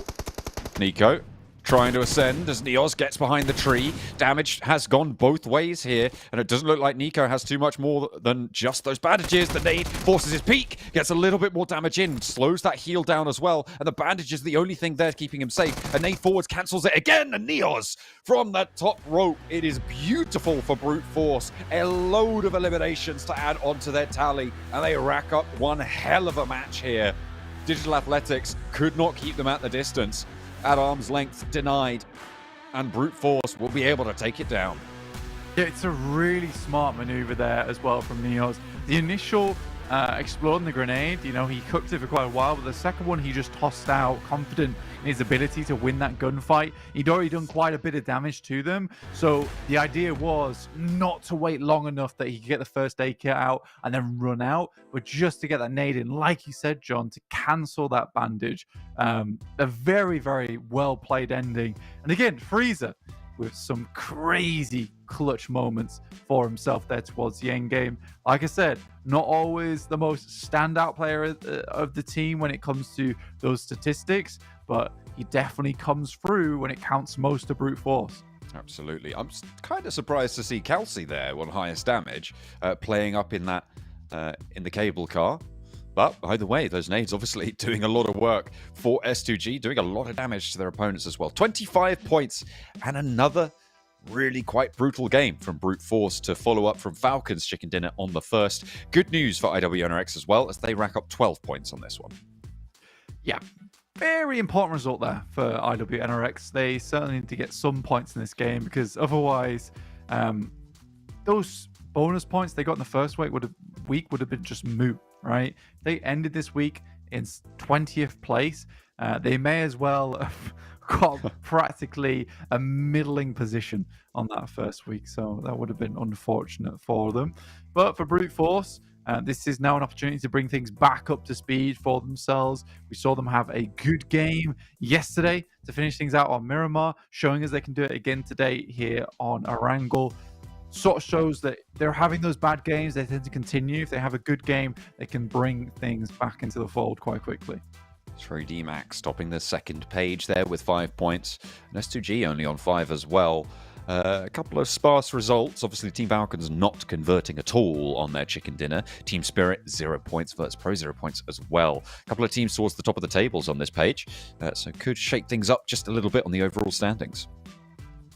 Yeah, both 3D Max and S2G just chipping away at it right now, which just seems to be a reoccurring trend for both those teams. Just getting it done slowly but surely. Less blow for blow and more dealers. Poke for poke, really, between those two teams. Exactly, right. He gets the job done in about a year.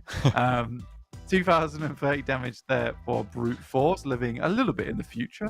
And also, you have 1,825 coming through from IWNRX. So, reasonable results from a lot of these teams. NIGMA Galaxy even also making a showing here on the top damage dealers.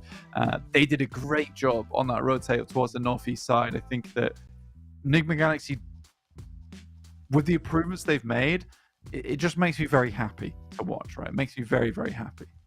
Yeah, absolutely. They have been changing things up, and it has had an impact on their overall standings. He's got all blurry all of a sudden. Stop being blurry. There we go.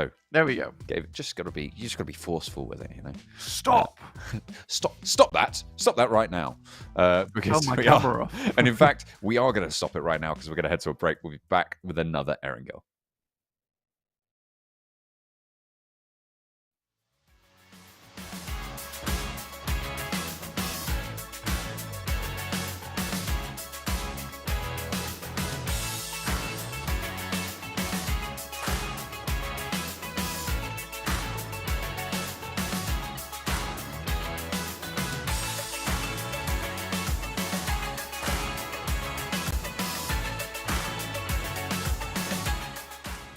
بس الريجن راح يكون اضعف. انا متاكد انه حيكون اوروبا لانهم صراحه اوفر ريتد.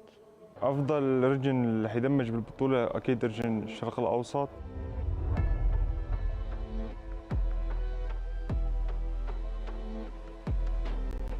بكل صراحه ريجن المينا كويس. نعم. بس الريجونات الثانيه تشتغل اكثر. صح. فان شاء الله هلا هالمره يكون العكس.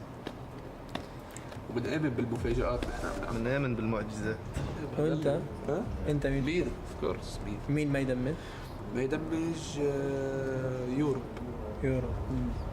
انا اتوقع اكثر ريجن يدمج تركيا واقل حدا يوروب. تيم سبيريت روستر جديد لكن اللاعبين يعني كلها خبرة. ايه لازم يحاولون يثبتون نفسهم. ما ادري صدق انا اشوف بي اف والله. بي اف يا اخي ستايل لعبه مره كويس. عندهم زي المعدنقات كل جيم حيساعدهم يعني. صح. بي اف إيه. متعودين على كل الريجنات ترى اوروبا وسايس لعبوا سايس ولعبوا عندنا فحتى فاهمين كل الطرق. حتى الروستر تغير ويعني جابوا لاعبين يعني جدد اقوياء. اكيد لازم يثبتون نفسهم زي فريز مدري اسمه بس كويسين والله. وعندهم كوتش كويس هيكسي. صح. وبس لازم يعني يكون بالضبط. لازم التدريب المكثف هو اللي بيجيب لنا نتيجه، والبطوله نفسها طويل شهر كامل، بعد الشهر لازم نحقق شيء، لازم نكون من ضمن توب 5 تمام عشان نتاهل كاس العالم ان شاء الله. تمام. نطبنا لتحقيق اي انتصار لحد الان. ليث الان يجري طريق لاعبين الاوتار من اجل الوينر تشيكن دينر. التيم اواجهه 4v4 بالاند زون على التشيكن دينر. بختار تيم جي جي. ليش؟ لانه حرمني من بطوله الاي ام اي النسخه الاولى. اللاعب اللي حيغزل الفريق اتوقع واللي يحطهم تحت ضغط هو اللاعب فالكون ساتان. الريجن اللي راح يكون الاقوى اتوقع مينا او تركيا، بس الريجن راح يكون اضعف. انا متاكد انه حيكون اوروبا لانهم صراحه اوفر ريتد. مين بتوقع انه يكون نفسه طويل بالبطوله ويعني يغلب التيمات؟ اتوقع الاس 2 جي بسبب خبرته طبعا يعني الكبيره. اللي راح يكون بطل PMSL EMEA 2024 ان شاء الله هيرويك. بس بحكي لكم انه هيرويك تيم جديد بس جايين ان شاء الله.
A bit of a resurgence from the lower ends of the table so far today, with both Falcons and now Brute Force taking home a chicken dinner. They have been able to ladder up somewhat in the first games of today. Will that continue, or are we going to see the teams at the top fighting back in our next Erangel?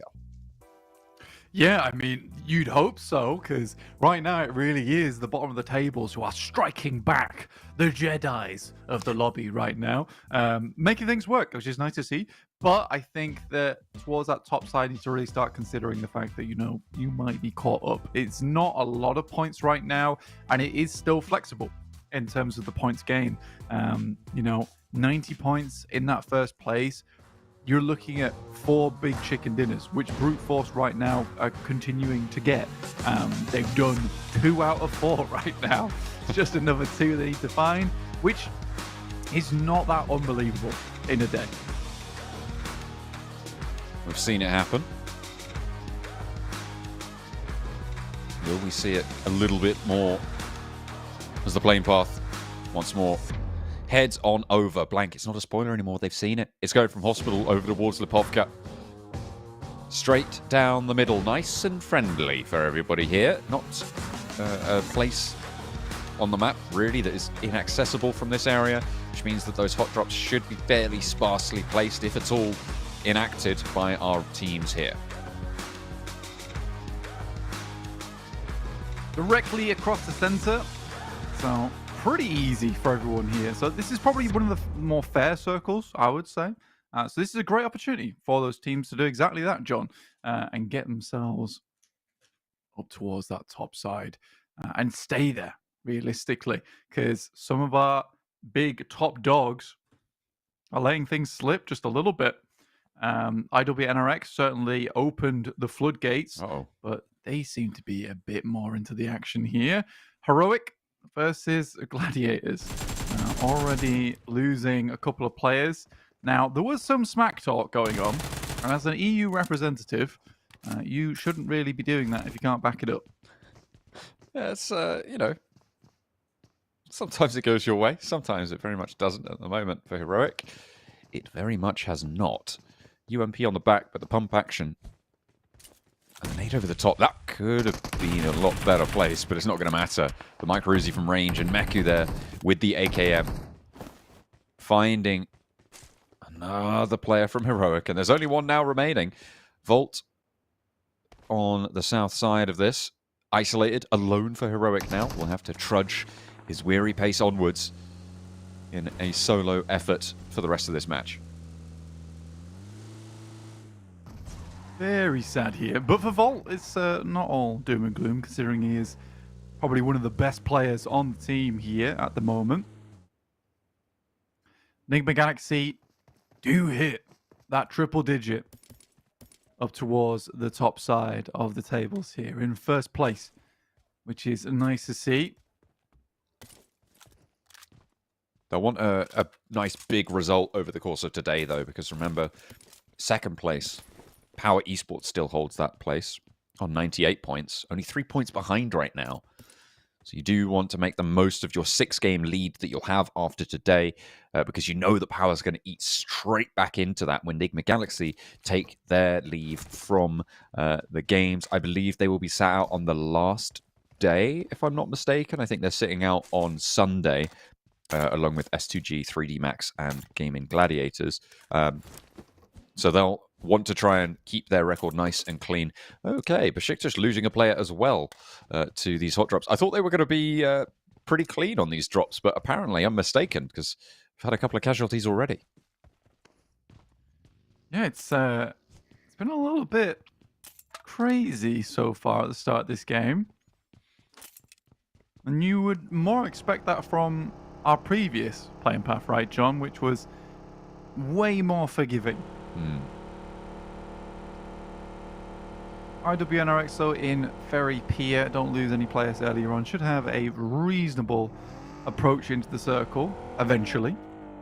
And a nice, fair circle over towards the eastern side, not too far out. With a lot of available options, and this type of circle that you get most of your players into early on.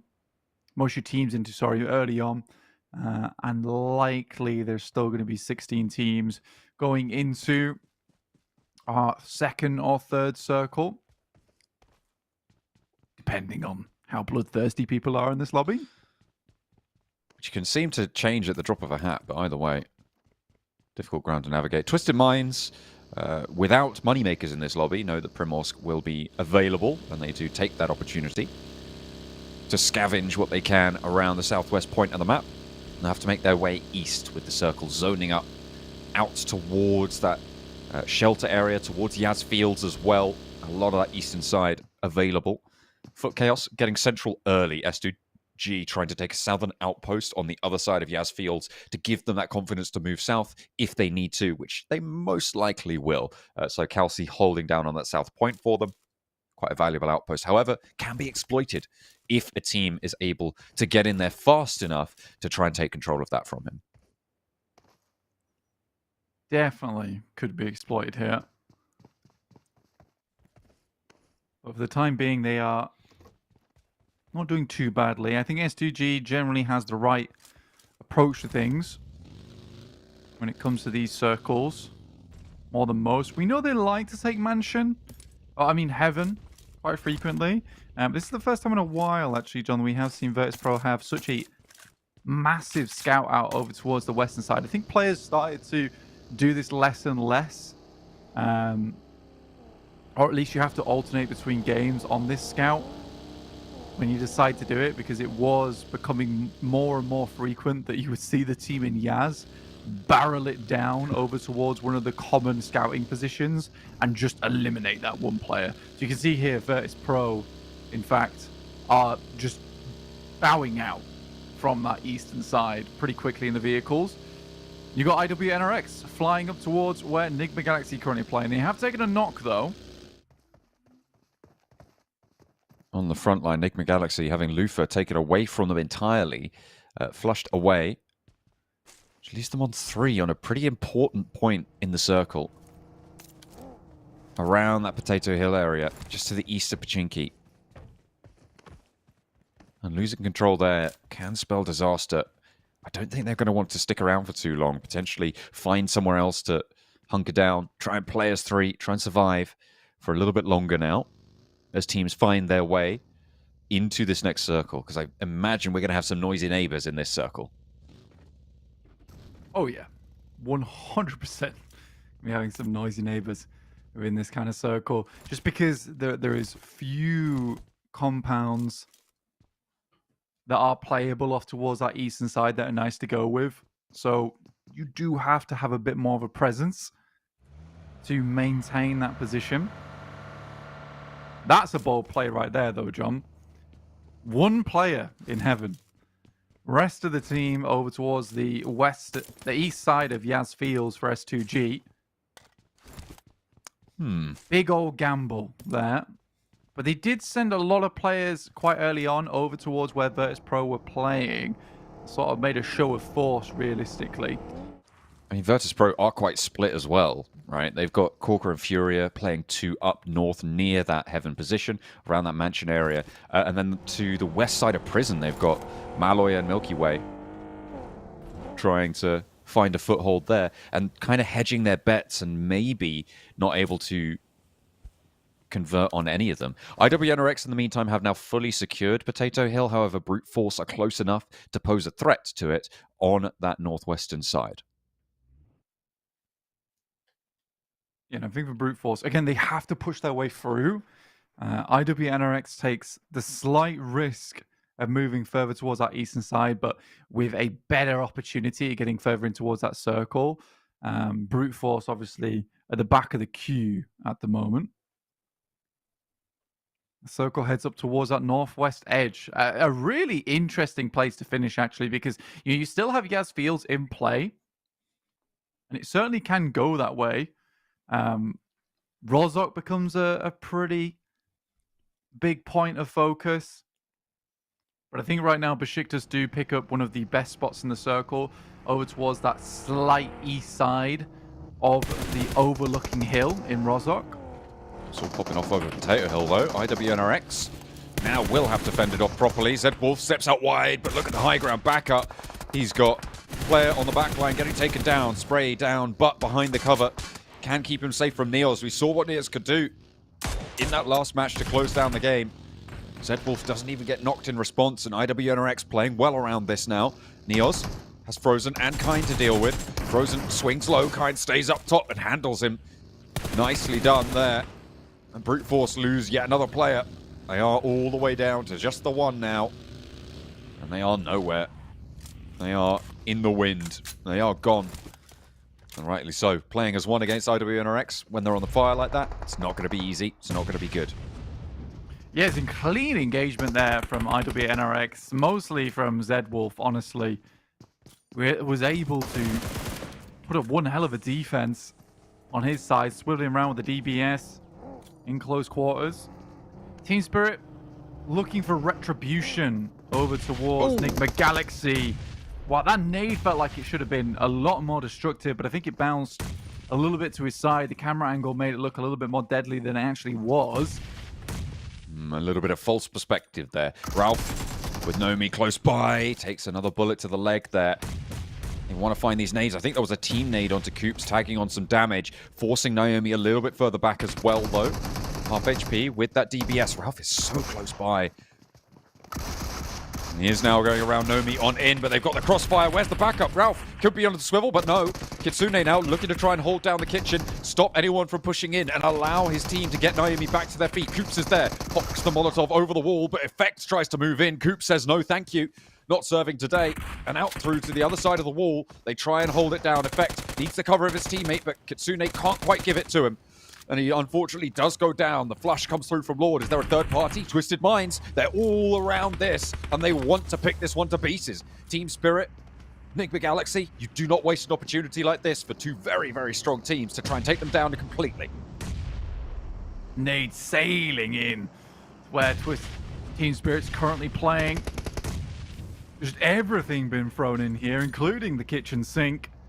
Nigma Galaxy very happy to just take a step back here over towards the other compound. Team Spirit's going to have to hold on.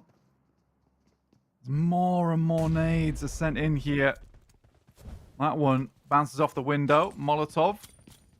Try to tap in there. Could do a little bit of damage. Actually knocks one. It's a good molly and a good burn. Very difficult stuff, but Naomi's still on full HP. Naomi is ticking away, and immediately they go for the flush. They're clearing these corners through the smoke. They know that there's not really too much more you could do. Kitsune holding up on the countertop. And the nades from Jafar being cooked in now. Twisted Minds playing this slow and keeping control. Look at the smoke cover.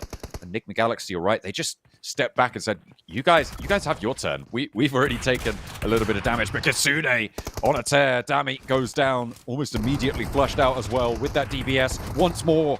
And Yusuf will fall second. However, there's the answer to it. Jafar now last to stab for Twisted Minds. Nomi has the angle. Kitsune trying to bait in the shots as Never Alone is flushed away. In the meantime, Nomi will not have time to get Kitsune back up because it's just Jafar now to look for the tag. Spray across and will be good. Team Spirit able to stay alive with just the one, but they've only got 4 points for their troubles. There are 15 more teams alive. These placement points aren't there to back it up.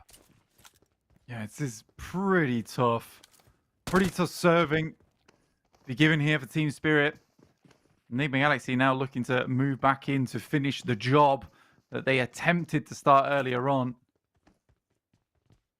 It's sort of making it very difficult for Team Spirit in the sense that with the recent resurgence of Nigma Galaxy and their skill, some of these rotations they've been making are no longer as free because Nigma Galaxy is equalizing in speed here. It's sort of amusing how much one team starting to have a good day can affect another here, even a team as good as Team Spirit.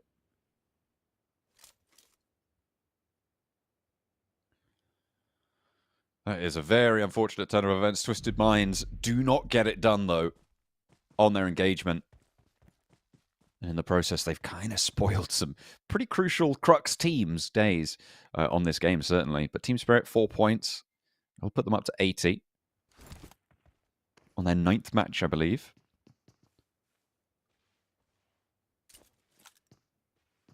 For the time being, this is their match number 9. Nomi still here.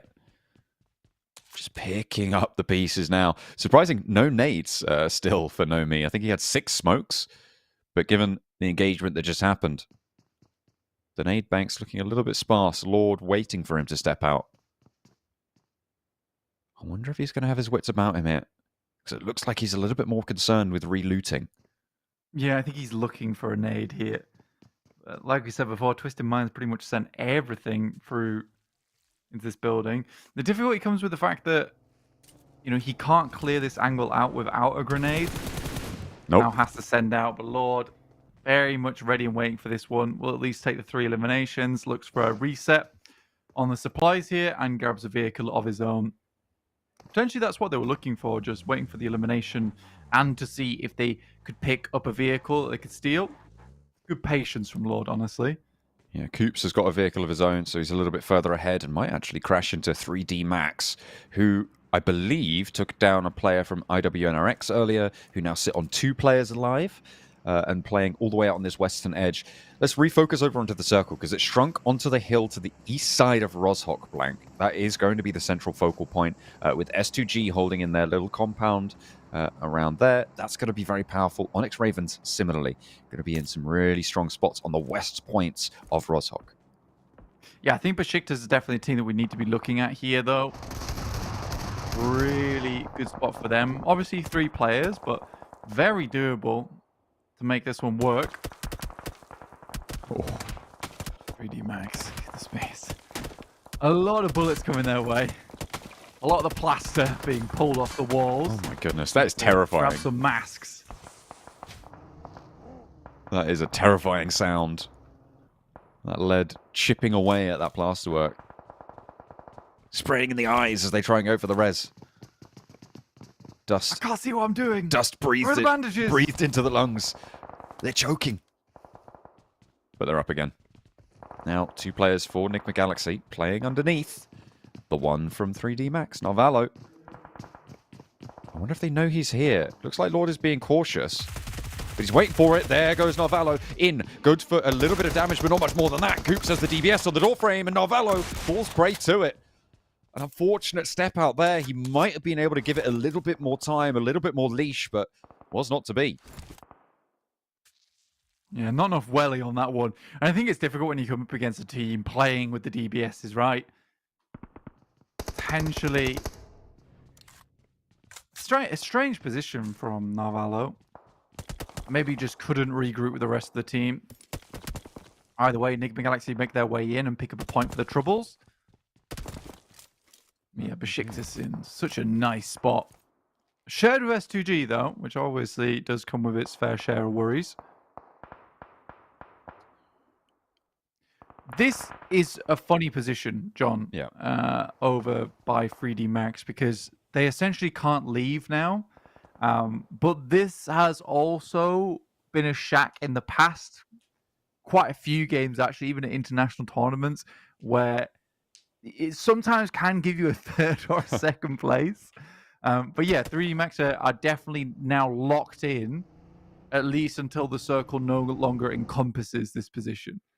We'll see where the next shift takes us. Still the north shore of the river as well in play for Falcons. They can play up to a bridge. They have a couple of options for crossing. I think that west path is probably more dangerous to try and make a way around unless you use that coastal side. But Onyx Ravens have just been gifted a shift there. And sure, 3D Max do keep in on this circle, but it's right on the edge, Blank. And you said until they have to leave. Well, it might be in phase after this one, so we'll have to keep an eye out there. It's actually super nice that they get this shift on the circle, because it forces BEŞİKTAŞ out, likely to fight with S2G, in which case 3D Max can start to make some interesting decisions. In comes Virtus Pro to join up with the rest of the team. Malloy out and in. Ooh. Only just in time. FUT KAOS wanted to tread the same path with our lead down. The Onyx Ravens northern point is a little bit weakened, which allows FUT KAOS to move in with a little bit less damage sent their way, but Star's already gone down. And Doka Machine soon to follow. Just Falconist now for FUT KAOS, and the res can come through for the Onyx Ravens. Nobody having a good time trying to make their way into Rozhok. 6C.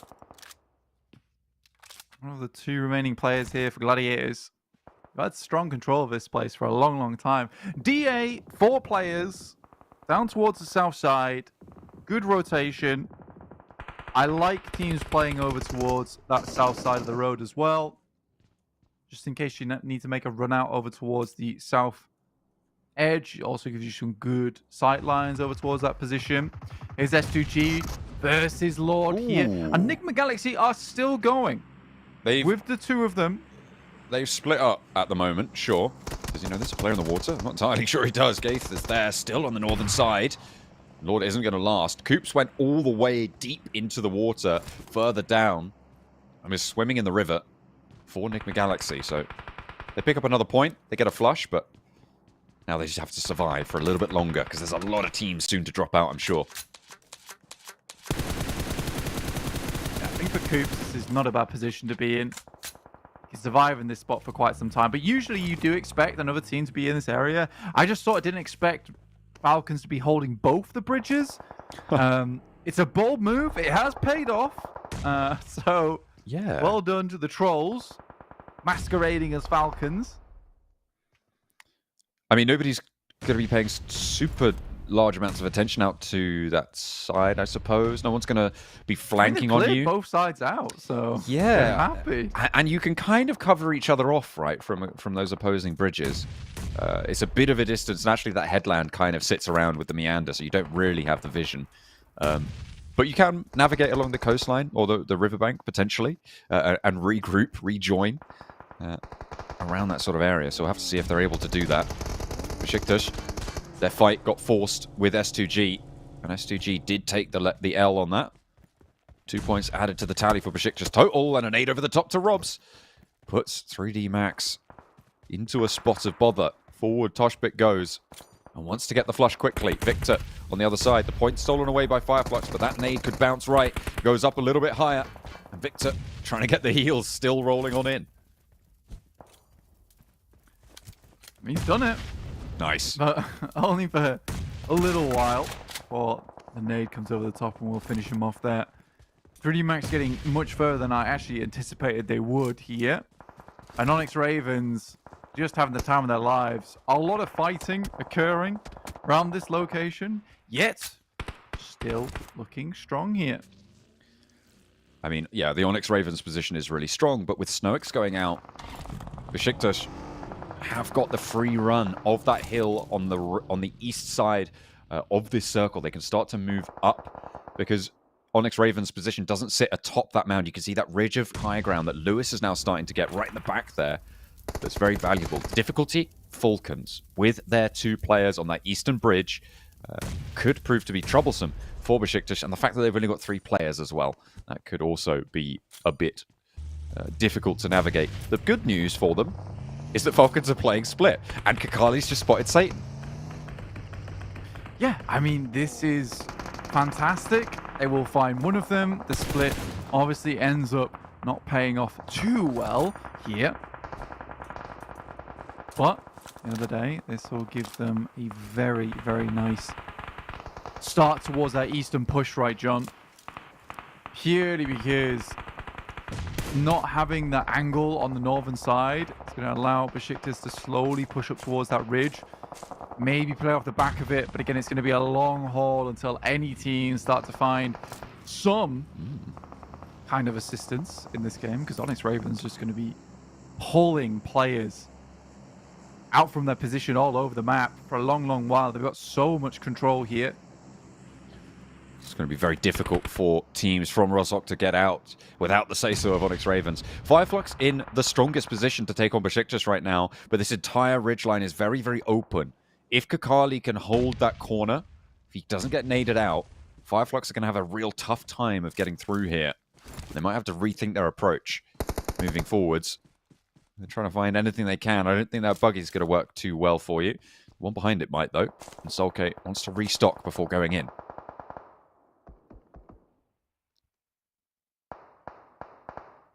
Just holds up for a little while. And again, this is what I'm talking about with FLUX. They're both in the Coops. And I think... Are they in the same car? They're in the same buggy. Sharing it?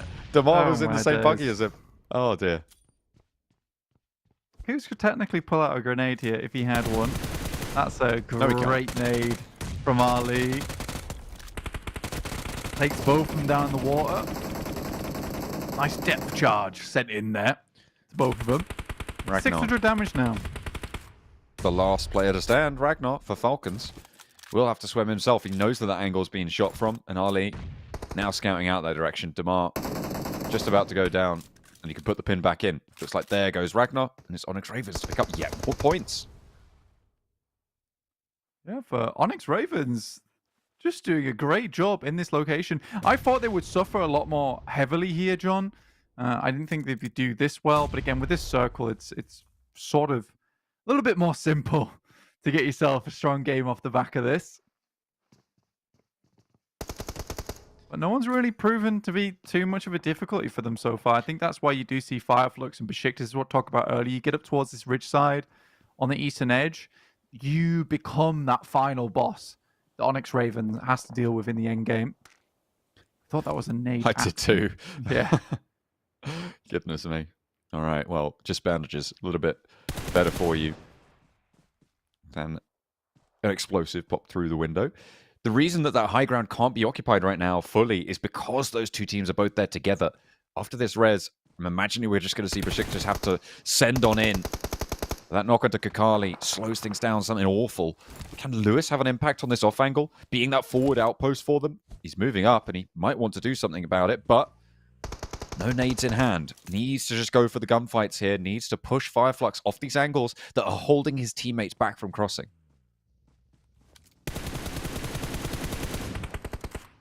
FLUX. Again, they want to be the ones that go toe-to-toe with Onyx Ravens in those end games.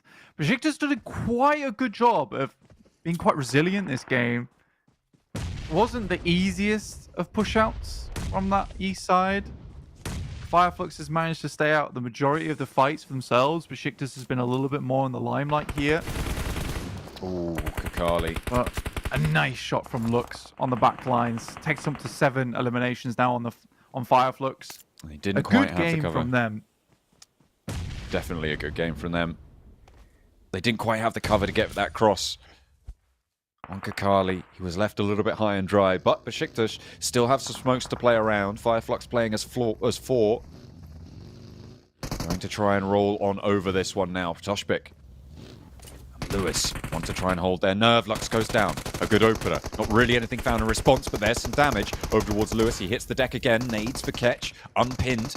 Starting to send forwards, but the damage from Toshbik keeps on pouring through. The vehicle goes up in flames, and that is a lot of damage over towards their backline as well. But can he hold his nerve? No, not quite. And in comes a third party. Onyx Ravens want to stop this from being a threat. They've moved out. They know that they've got the city handled. Rozhok is no longer an issue. They can start to turn their attention to these teams out in the east who've been quiet up until now, but they have drawn the ire of the Raven. Yeah, and I mean, this is important. This is sort of the mistake that I was hoping that the Onyx Ravens wouldn't make during this match, which is just allowing this team that's down towards the eastern side to just lie in wait for such a long time. They will clear them. 10 eliminations found. Leif does go down, but it's more than good enough here. DA, probably the last bastion now for Onyx Raven to deal with. Will be a 4v3, I'd imagine. Will depend on the circle.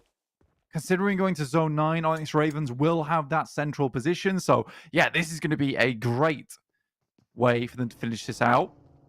And crossing over this hill, it's going to be awkward. But Onyx Ravens still will have to set themselves up nicely for this. I feel like Lewis could be a really big factor here. If he's able to sneak up closer to the Onyx Ravens, if they don't spot him, which is probably quite likely that they do, could allow Digital Athletics the time, the distraction that they need. Diversion sent out their way, because look, if Ali gets spotted in his current location, there's no way that Lewis misses this spray down on a broadside, on a rooftop.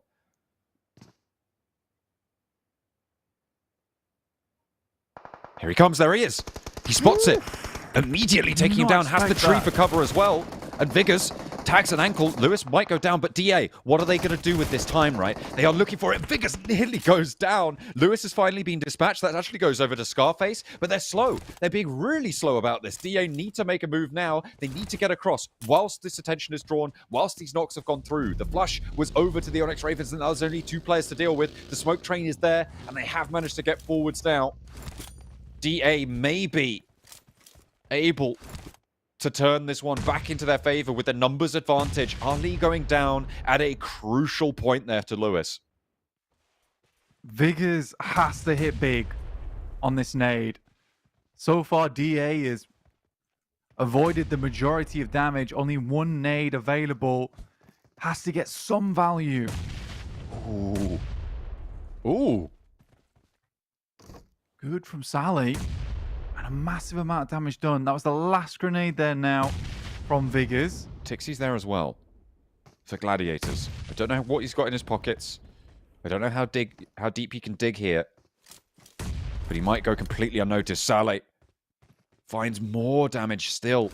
But no more nades left, and there's Vickers. Steps out, Scarface goes down, and he has the hilltop that he took Ali off earlier.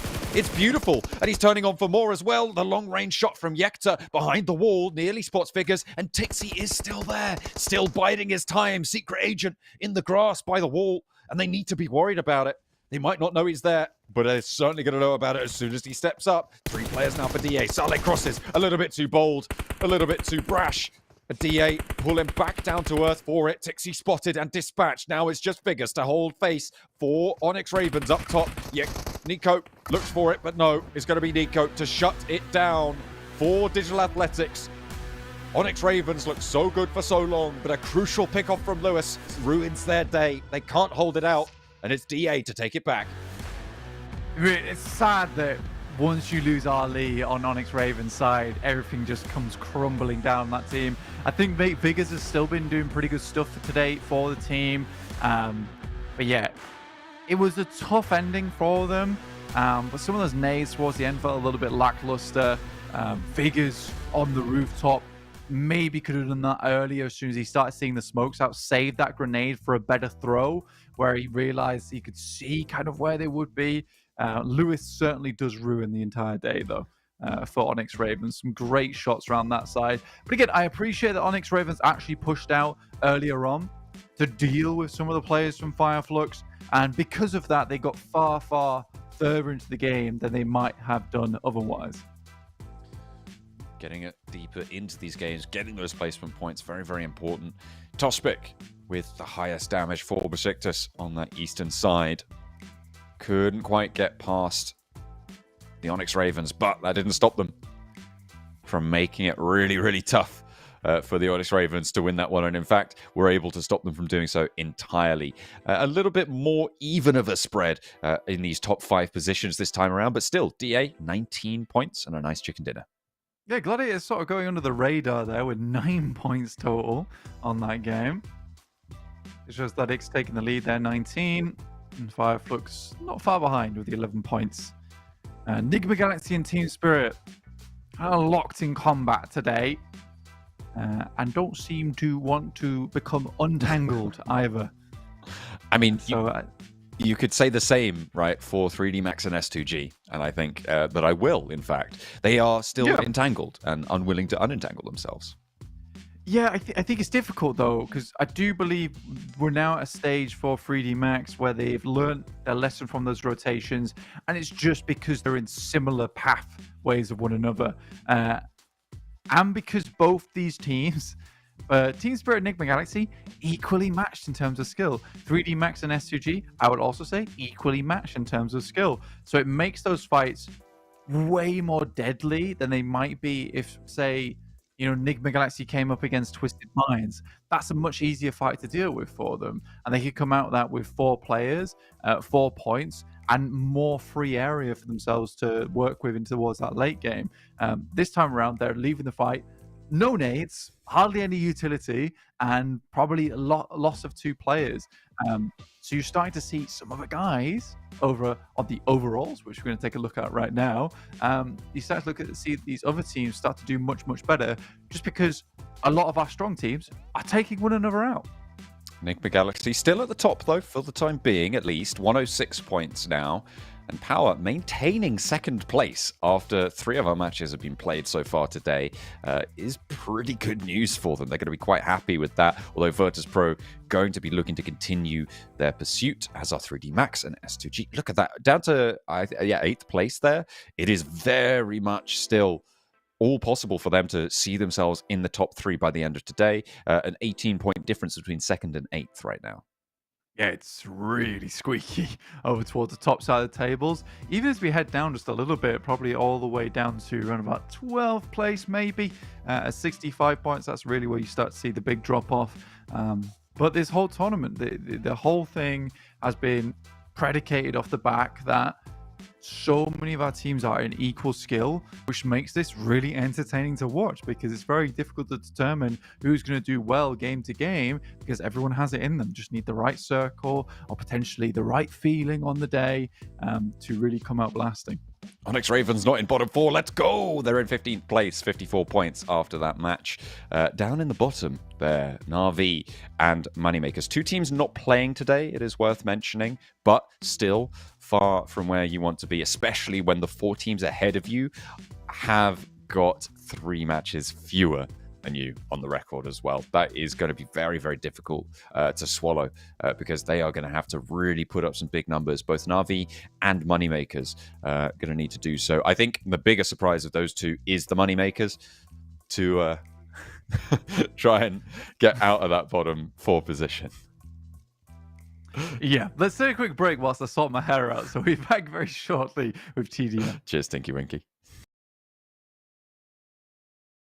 الأمانة لو في تصنيف يعني غير فوق غير توب جنز صراحة يعني حطينا بس صدق للأسف بحطه فوق مرة. خلني ابدا يلا صاطي. السلام عليكم شباب، نيفر الون مون من فريق تويستد مايند. السلام عليكم، معكم ايزي لاعب باور اي سبورت. السلام عليكم، معكم كان تيم باور سبورت. مرحبا، انا بيجولز من تيم اونكس. صالح من فريق اونكس. واليوم راح نسوي الباور رانكينج، راح نصنف الاتيام. PMSL هيرويك برضو لا انا اشوف انه هنا والله تمشي صح عليك. فممكن احط طبعا نيو تشالنجرز اللي هم يعني فريق جديد او او منافس جديد. نيجما اسمع القط واحد من اللي فوق، كلنا واحد. ايوه حط هذا النجمة يعني اسم كبير بس واسم كبير بس صراحة يعني مستواهم يعني ينزل عن فترة صح سنة ورا سنة. طيب راح نختار أجل على كلامك رايزنج ستار، توب جانز، S2G، تويستد، توب جانز بالغور. ايه الافضل الأمانة لو في تصنيف يعني غير فوق غير توب جانز صراحة يعني حطينا بس صدق للأسف بحطه فوق مرة. صار الاسود في البطولة. اصبر خلني ابدا يلا صاطي. لعبنا ضده كثير باور صراحة، وفريق القديم كمان وفريق جدا كويس. رايزنج ستار صراحة. ايه حتى انا معك النقطة هذه. رايزنج ستار والله احس ان فالكون صار اسود. ايه معك دي والله ممكن. نعرفهم كثير. كان بطل الانمي السنة اللي فاتت اول نسخة. دارك هورس الصراحة. بروت فورس من اكثر الاتيام اللي صراحة احب لعبهم لانه يلعبون اج بطريقة خيالية الصراحة. ودي احطهم صراحة رايزنج ستار. ايه اتفق معك صراحة. كل سنة يعني يصير اقوى. صح بيتطورون اكثر حتى مع دخول الرابع اللاعب الرابع. اونكس اشوف انه تحدي جديد، نيو تشالنجرز. حطها. لا اشوف انه ان شاء الله صار اسود. صار اسود تسويها ان شاء الله. اوه سبيريت، اعرف اسم لك في اللوجو. تيم اسطوري والله تيم اسطوري والله. توب جانز روستر قوي، روستر خبره واسامي كبيره مره، ونتوقعها من المرشحين صراحه. خلصنا ترتيب الباور رانكينج مثل ما تشوفون، يعني هذا اللي عندنا صراحه. يعطيكم العافيه. يعطيكم العافيه على متابعتنا. هذه توقعاتنا وان شاء الله نتوفق فيها يعني. شكرا لكم، يعطيكم العافيه.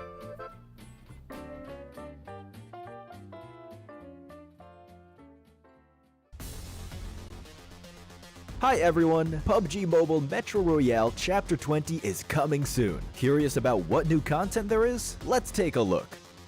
Our focus for this update is on bettering your gaming experience, so we've added a series of improvements. First, we've added quick action functions. Starting now, you can tap to repair all items at once on the loadout page, and you can open multiple gift packs at once in your inventory.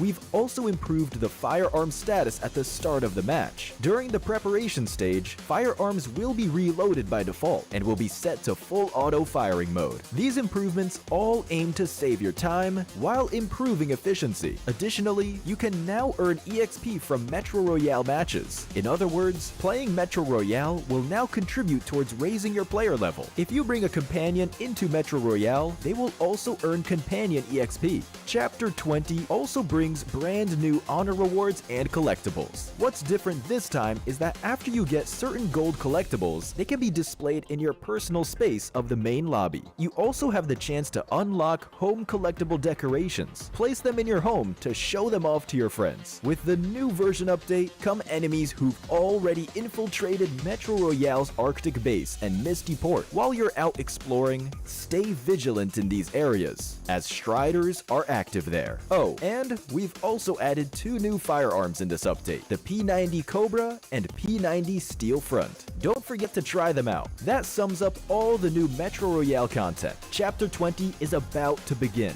Hop into PUBG Mobile Metro Royale and experience it for yourself. We wish you all successful evacuations and bountiful loot.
day blank. And of course, you know what that means. It means it's time for the highlight of everyone's day, TDM.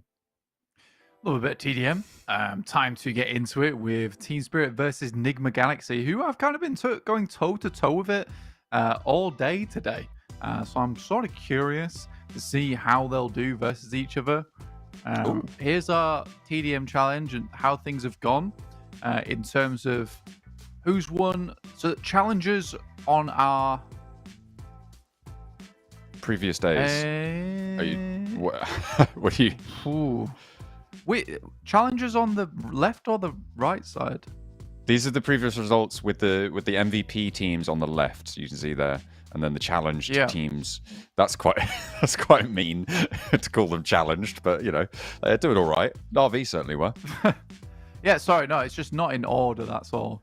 Is it not? Second, yeah, because I imagine fifth would be Team Spirit down at the bottom again. I suppose. I think I'm not entirely sure that's right. I think you're fighting ghosts right now. Yeah, I think I'm fighting ghosts right now. That certainly confused me though. I'll put it that way. Okay, because the first one was NIGMA Galaxy versus I can't remember who they fought the first day, but NIGMA Galaxy won.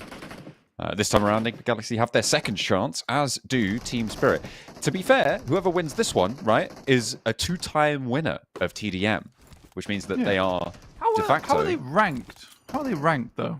Just by match 40 1, points. MVP 1, MVP 2, MVP 3. Like the days. Rank, though. Their rank was number 1, not their day. Oh, then I don't know, man. Yeah, that's what was confusing. That makes sense. I think it was just done by days, though. Like number 1 was just day 1. That's how I read it. Someone got a 39, no rank 3, but they lost. Either way, cool. We're rank cool that you lost. Yeah, we're into TDM though, and it is NIGMA Galaxy versus Team Spirit. We're getting all up in their face at the moment. NIGMA Galaxy still taking the lead though. Oh, nades are back in. I wonder if we're going to see as much slipping and sliding, like Robbie Rotten on a banana peel, in this one. Lord has the angle, but Naomi says no thank you. Turns him away. There is a trade, but Luther immediately pinned back to the floor there. Ralph turns the corner. And finally, Team Spirit take the lead by 1. Naomi very far forwards as Coops challenges effect on the angle. Luther able to take him out in the end. Ooh, Luther very low. That could have been the equalizer and the 1-pointer above, but Luther will start to regenerate HP now. Sune with the M249, able to unleash a hailstorm of bullets. The nades to the back. 2 of NIGMA Galaxy's players fall. And it is Team Spirit to keep it going. Coops, though, too quick with it. The AKM playing well for him. Needs to be worried, though, because his health bar's at half, and Kitsune is going to reduce that to a big fat goose egg. Nade in hand for Naomi, as Luther gets a little bit of a cross there. Lord suppressing the angle. The Cook's good. Just behind the wall. Not finding the knock or the elim onto Luther as well. Naomi will be able to seal the deal, though. A couple of bullets to the back. I mean, the tiny little hop and then over the tiny gap. Get it over the crate as well. I know, man. Naomi sort of is the king of grenades in this tournament. 15-12 at the moment. So Team Spirit slowly but surely bringing it back. I don't think Naomi cares too much about dying. It means he gets another grenade. Very valuable tool to keep in the arsenal. NIGMA Galaxy being very passive on this one, but they are going blow for blow. You can see immediately those 3 nades coming out for Team Spirit. Isolating angles. Luther gone low. Has to break out wide, but he's against 2 on this flank. Not really got much support either. Waiting for his team to come back in and give him that aid. Should he want it? Effect wants to challenge, and the heal comes in. So that's what he's waiting for. Kitsune with the shots, but tagging either way. No limb just yet. No meat around the edge. They know he's there. Effect, though, lit up on the off angle. Ralph needs to be a little bit quicker to take him down all the way, and Naomi's completely just demolishing them over on that right-hand side. Naomi, nade over the top, and Lord for a second. No, neither are now. Neither allowed for a point. I'm 4 points ahead now, so Team Spirit have brought it back. Pretty decently, now up to 20 points, so going fairly quickly here for Team Spirit. Again, very much up in the grill of NIGMA Galaxy. It's not been many of these TDMs where we've seen a team get real up close and personal with a face-off here and still be coming out ahead.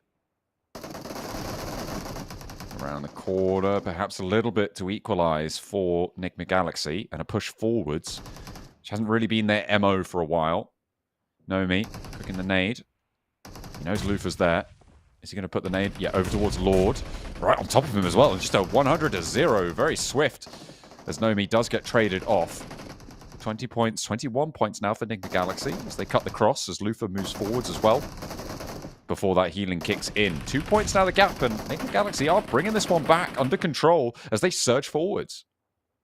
Yeah, just not allowing the guys from Team Spirit to get set up with these grenades too quickly, which have been really deadly so far.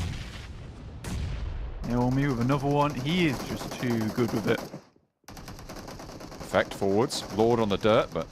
Ooh, try drop shot him. That's cheeky. Not going to be able to get back up from that one, unfortunately. Ralph... Yeah, no, too low on the health there to do anything. Kitsune forcing him wide, and in fact, caught unawares by that, maybe.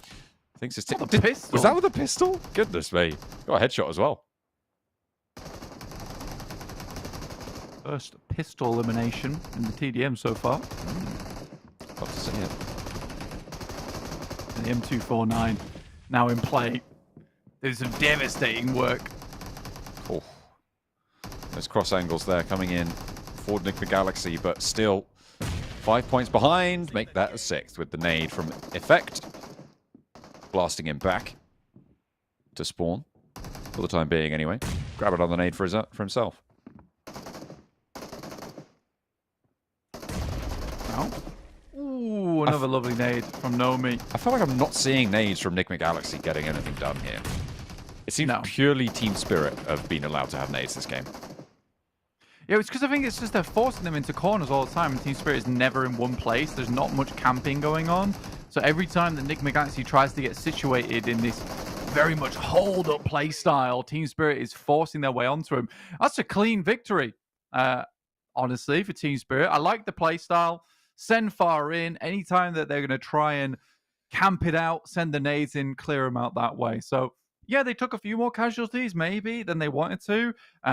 But still very, very clean. So Team Spirit, 40 points. Hashtag, maybe just number. Yeah, it's just match number, isn't it? So we had match number 1, the Moneymakers there. Team Spirit were able to beat out the Gladiators before, and this means that they are now 2-0 in their TDMs, which makes them the undisputed best TDM team right now in this tournament. Unfortunately, today, they haven't had that momentum shown so far. They haven't quite been able to eke out as many points as they were, certainly, on day number 1. But maybe this will give them a little bit of confidence, Blank. Yeah, just a wee bit of confidence there for themselves. And I mean, they need it because they have been sort of just doing TDM, but in-game. There's no respawns in-game, sadly.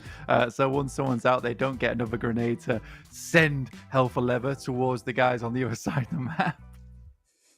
No, it's not going to be going their way. We're going to take a short break before we get back into the thick of the main tournament, the PUBG Mobile Super League EMEA. We'll see you in just a few minutes for our final installment of Erangel Today.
getting ready for match number 4, Blank. We have got our last Erangel of the day to get stuck into in just a few, once our teams are locked and loaded and ready to go.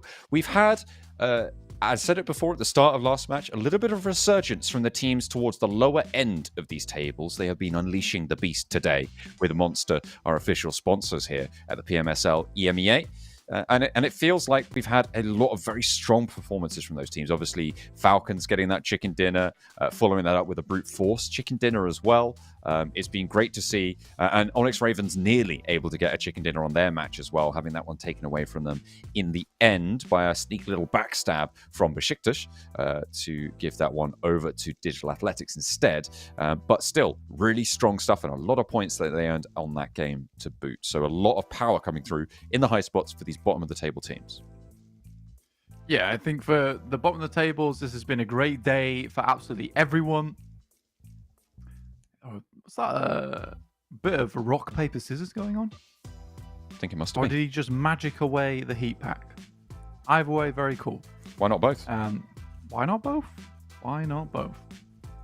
But yes, at the moment, S2G doing pretty decently, 3D Max doing pretty decently, but not as good as some of these teams towards the bottom who are starting to bring things back up to speed with their INFINIX GT20 Pros, which they are certainly standing out with at the bottom of the tables, our official smartphone sponsor here over at the PMSL EMEA.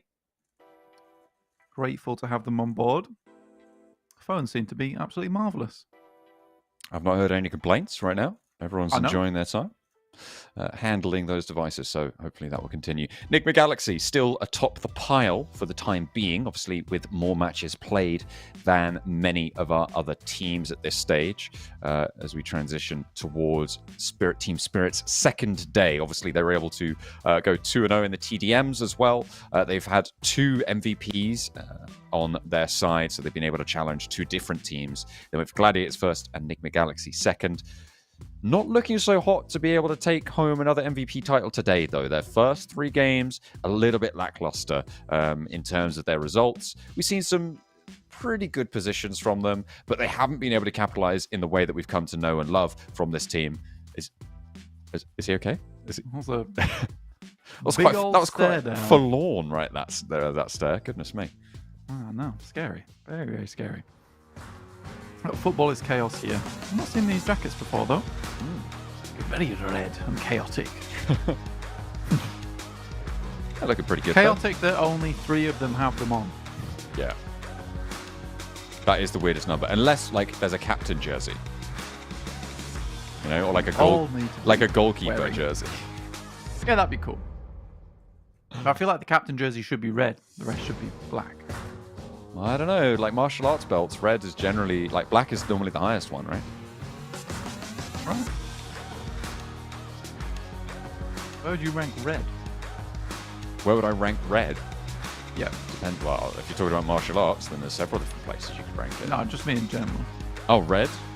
Just below black for me. Okay. Plan with a plan. Knows what he's talking about.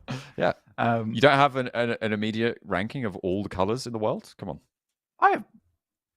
No. Okay, well, there you go. I was going to say maybe I did, but I don't. Okay, good talk. I do not. Yeah, that's fair. You're welcome. That's absolutely fair, you know. But I think black is definitely, if just purely because of martial arts belts, it's like the top color in terms of colors overall. Although when you gray it, it becomes a little bit more tenuous. So I'll have to make the call there as and when. I mean, that's very reasonable. We are heading over towards Erangel. Last one of the day, as John has mentioned. And we're going up from that north side down towards the south. Still waiting on our circle here. When we get it, you'll be the first to know. I promise. Team Spirit, 10 points on the day so far. So not great. Equally, though, NIGMA Galaxy haven't been able to get too much done with a lot of these just crossing of wires between the 2 teams. And I think Team Spirit needs to start thinking about less that they know they can go toe-to-toe with NIGMA Galaxy, but more about the fact that they don't have to. I think you can take the it's not taking the L. It's more, you know, realizing that this is not good for your health and your points. The greatest revenge is success, right? Yeah, exactly. Imagine So- beating someone without even needing to fight them. That's bigger. But just leave. Just leave off of that position. Head elsewhere. Play around with that. Gladiators on your screens at the moment, taking a little rotate of their own. You know, quietly decent this week, I'd say. S2G lose CEO later as Falconist on the roof is giving them absolute hell here.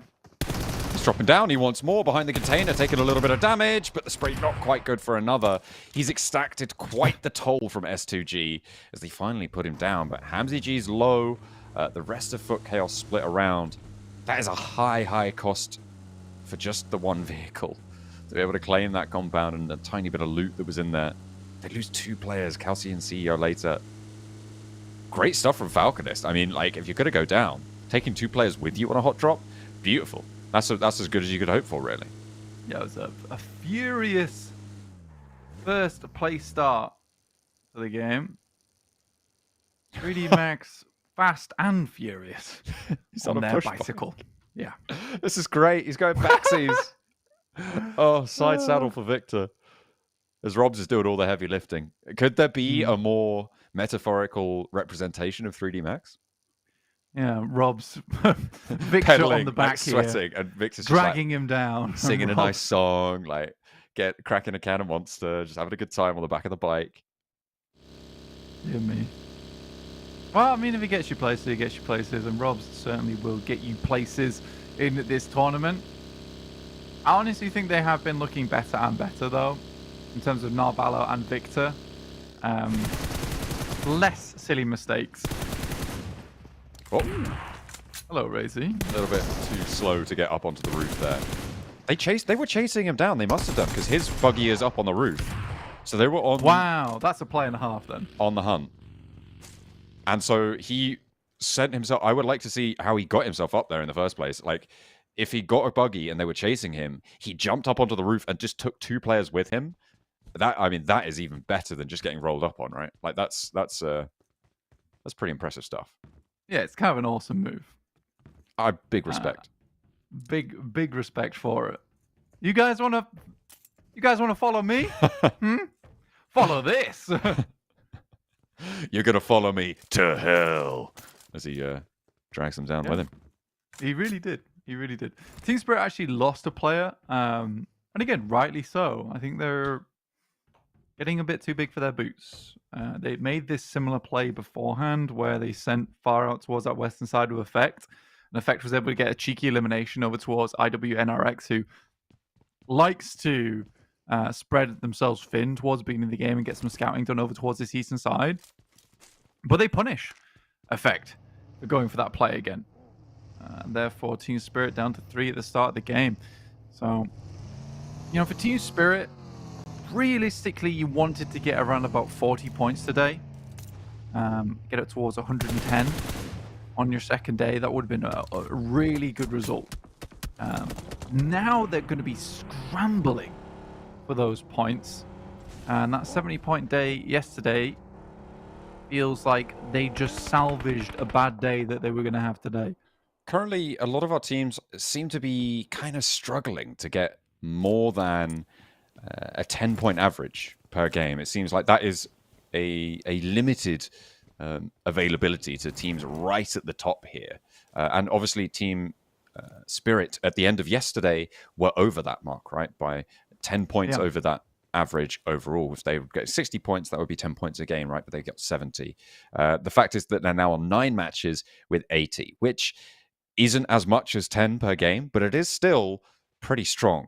And what's really interesting is that DA have jumped up over at 85 points now on the same number of games played. Yeah, I mean, for DA to be there and Team Spirit to be underneath, well, it's a feels bad moment, right? But I think that overall, our grouping is really tight in terms of the teams on the leaderboard, though. I mean, it's very small amounts of point drop-offs between the ranks at the moment. And we're even missing a few ranks in here with teams that aren't playing, so we aren't seeing the whole picture at the moment. Who's in 7th place? It could be anyone. Could be anyone. Because that looks like the biggest drop-off, right? Between DA and Team Spirit, but it's not, because there's a team in between there. It's really, really competitive. Yeah. For week 2. I believe that's RCB in 7th place, by the way. Just thanks. Just to clarify. Power up Appreciate in 2nd place as well. I think they're 81 points then. They've got to be. I think they are. Yeah, I think they are. If I remember correctly, using my remaining brain cells. You want to save some of them, though. I need you. I need you to be man on the spot thinking about this game as well, because this is an interesting dynamic on the circle, and we're seeing a lot of teams crunching down to the south edge of this mainland, and it's going to be brutal. Whatever happens, I don't think there's going to be a full 4 team from this northern side that succeeds.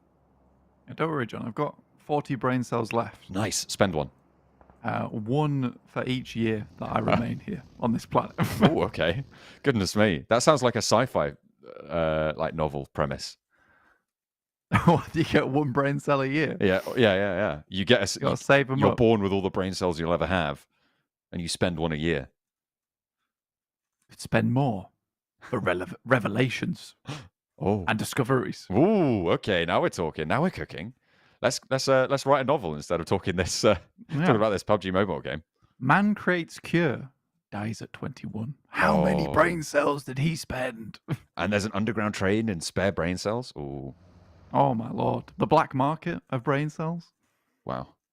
This is a great story. In the meantime, your other story on the screen right now is FLUX taking a lot of damage versus Team Spirit. And Team Spirit have decided to hand off NIGMA Galaxy towards IWNRX, who are being handled themselves. Okay. Brute Force Freezer heads upstairs, will take down Kakali, who suffers a very hefty demise at the hands of Brute Force. They storm their way upstairs. You're right, teams were crunching down towards that south side, but a very fortunate circle for a lot of these squads that it sends back up towards that northern edge. They don't have to worry about scrambling down towards Sosnovka. Yeah, and it's going to allow the teams on Sosnovka to confirm a leave. Maybe timely so. Exit. I don't know. Doka Machine in the meantime. Let's hop back in here because Heroic are coming apart at the seams under the pressure from Foot Chaos. And remember, that was the team that was able to get Falconist taking 2 out of S2G earlier on. The rest of his team not to be left behind. Pulling points out of Heroic. Maybe overconfident on that spray with the M249. Great nade, though, coming through from Brute Force, who are going from strength to strength here. Now looking for Poser. Quickly dispatched on the pincer maneuver. Brute Force up to 3 points. They are really running with this momentum, John. With the South Coast position as well. Not too many teams going to be close by to... I love the bike so much. Especially when you pop to it after there's been a fight. And it's just like, oh, I'm going up. The sound. It's just quiet enough. Just there enough. It's still on it. Very enjoyable. Just the one shot from Doka Machine. All you need with the M249. Deadly. Very deadly. 5 eliminations found for Footballist Chaos. He's dropped it for the Bison. Yes, the shotgun of the submachine. The shotgun. The shotgun of the submachine guns. What's the submachine gun of the shotguns, though? I think the SK-12. I want to say like the Pumpy. I feel like it's the SK-12, though. You could be right. Yeah. You could be correct. It might be. I'm not sure. This is a very deep and philosophical question. Yeah. Yeah, I'm coming around to it now. I think you convinced me. Yeah. But the SK-12? No, the Pumpy. Yeah, it's the Pumpy. It's how they feel. Absolutely. Right? Yeah. It's the feel. It's the vibe. Feel. It's not how accurate it is. It's the feel. We vibe checked. And we're comfortable with the Pumpy. That's right. Onyx Ravens, Twisted Minds in the battle of their lives for this bridge.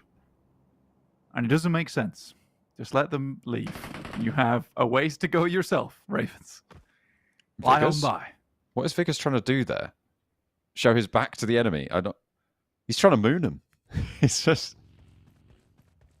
You will never get this. I don't know what he's trying to do with that. That was really odd. Because he was peeking around that headland and potentially exposing himself to a position on the bridge. And looking at the top of the tree behind him, like... It was sort of interesting. Unsure, maneuver. unsure. But he's gone now. 3D Max on the side of the road, hoping the Gladiators don't know about this situation. Where did Robs come from? Felt like he was in the car with them. Maybe he was the entire time. I would love to see that. Sorry, the Gladiators getting taken to task here by 3D Max, but Matic is still going. AZ is there as well. Meku bleeding on out. Meku back in the fold, by the way, for the Gladiators. Going to be brought back on in. The Matic and Meku duo. It's AZ taking shots out towards 3D Max. I thought it was going 3D Max's way, but it looks like potentially that's not to be the case. As a nade from Matic finds Narvalo. Hits the flush. Victor, now the last to stand for them. And the French roster having an unfortunate turn of events here against the Gladiators, who are just dipping up and dipping down. Matic's playing with them here. Yeah, Matic is a really, really good player. But most of the time, he's a really good player solo. I think that's what makes it quite difficult to play around Matic, is that he can 1v4 teams, but you put him in a 2v4 scenario, he doesn't always play nice. So that is the difficulty, and I think that's where he needs to maybe improve on. And I think the rest of the team has to sort of play around him a lot of times, which was the case even last year. Yeah. Where he was taking a lot of those crazy off angles. Team had to support those off angles, even if sometimes they weren't always the wisest. But they worked out just enough where it was like, maybe he is onto something, which dragged the team in very awkward directions, I would say. IW next Ruya, losing a player to Twisted Minds, who did get away from that bridge. The Onyx Ravens and them gracefully parted ways after being mooned. That's right. That's what happened. Dammy, shots over towards Coops. They've taken one from IWNRX, and now they want one from Nigma Galaxy. Coops, not trapped here, but will want to leave fairly soon, with the circle shifting up towards Potato Hill. No, Cooper-matic in play. Looking to keep things together. Heads into the sewers. Brief dip. Not the nicest of dips, but necessary in this situation. It's completely false. Definitely don't. Completely do false, yeah. Weird statement. That's not good for the skin. Grazing over the top of someone's head, but a nice shot from Never Alone will drop Lord there. Playing out on that wide. Not sure about Ralph's grenades sometimes. He's a real big fan of these. Throw them really high in the air. Yeah, and Coops goes down as well. Twisted Minds, they're winning this fight. Definitely. Safe to say. Yeah. Ralph. Yeah. Completely open now. Should be going down here. They've already tagged some damage. Has to hit the deck. But they nade over the top. And that's the end of Nigma Galaxy. As Twisted Minds flank around. Jafar did go down in the midst of it. But a lot more points added. And Twisted Minds get 4 so far. With more still to come, I'm sure. Yeah, not bad at all. They'll be able to get themselves some more eliminations. And not only that, get themselves some utility smokes. Whatever Nigma Galaxy ended up leaving behind. Team Spirit were able to get into a pretty nice spot over towards the south side of the circle, and not having to deal with the guys over on Nigma Galaxy has given them an opportunity to get far into this game, which is nice. Getting the flush onto pre-pod for Hamzy. 2 players on S2G remaining. Nade over from Ado. That might be good. It's just a little bit too low damage there. And Hamzy can enact the heal onto himself. 5 nades in pocket as well. So he's got plenty to play with. He saw that step out and just goes for the spray, but Ado was so ready for it. Ray Z on that off angle. The position completely known, but the blue pushing him away. Has to get in the buggy. Nice shots from Ado. Again, this guy was what a killer. He won 4 4. A lot of the heavy lifting for him. Onyx Ravens did finally take down Twisted Minds out on the southwest side, by the way. I think they have, not quite yet, but soon to lose a player to it, unless they can get that res tagged on fast, but I don't think it's going to happen. They did lose Ali. Pretty big blow to the team. One of the most powerful players in that roster. They got a position now on the southwest edge. Yeah, it's not too bad. Not too bad at all, but with the fact that Team Spirit have found them, might be a little bit more difficult for the Onyx Ravens. I think IWNRX will quite like to get involved in this one. Push back towards that southwest side, potentially get themselves more eliminations and create some more space. North shift. Up towards the hill. And that's a little dangerous there for the south edge. Gonna have to probably rotate around. Team Spirit, you'd imagine, they fold back in, maybe take a push up towards Virtus Pro's position. Either way, going to be difficult. As they have got Onyx Ravens at their side, but they seem to be handling that quite effectively. Replay, Matic taking down the remaining members here from 3D Max. Super squeaky situation, but still some really nice pop-up maneuvers here coming through from him. Very clean from Matic. I think before he stepped up and did that, that's when I was thinking, oh, 3D Max have kind of got them handled right now. And Matic goes and does that. Saleh spotted. The Onyx Ravens will be eliminated. I felt like they had a better shout than that, but they now have been removed as a thorn of Team Spirit's side. FLUX might be taking their place, but they've already got a compound out on the west side, just out the east of Pachinki Fields, taking those buildings there. So I'm not too sure that they're going to fully commit to flanking around this side. They just want to get some scouting done with Ketch for FLUX.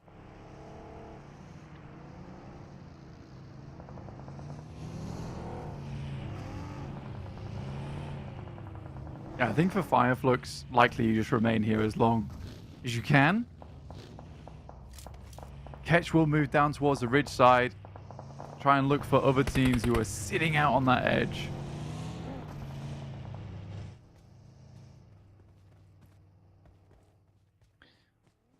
Digital Athletics today.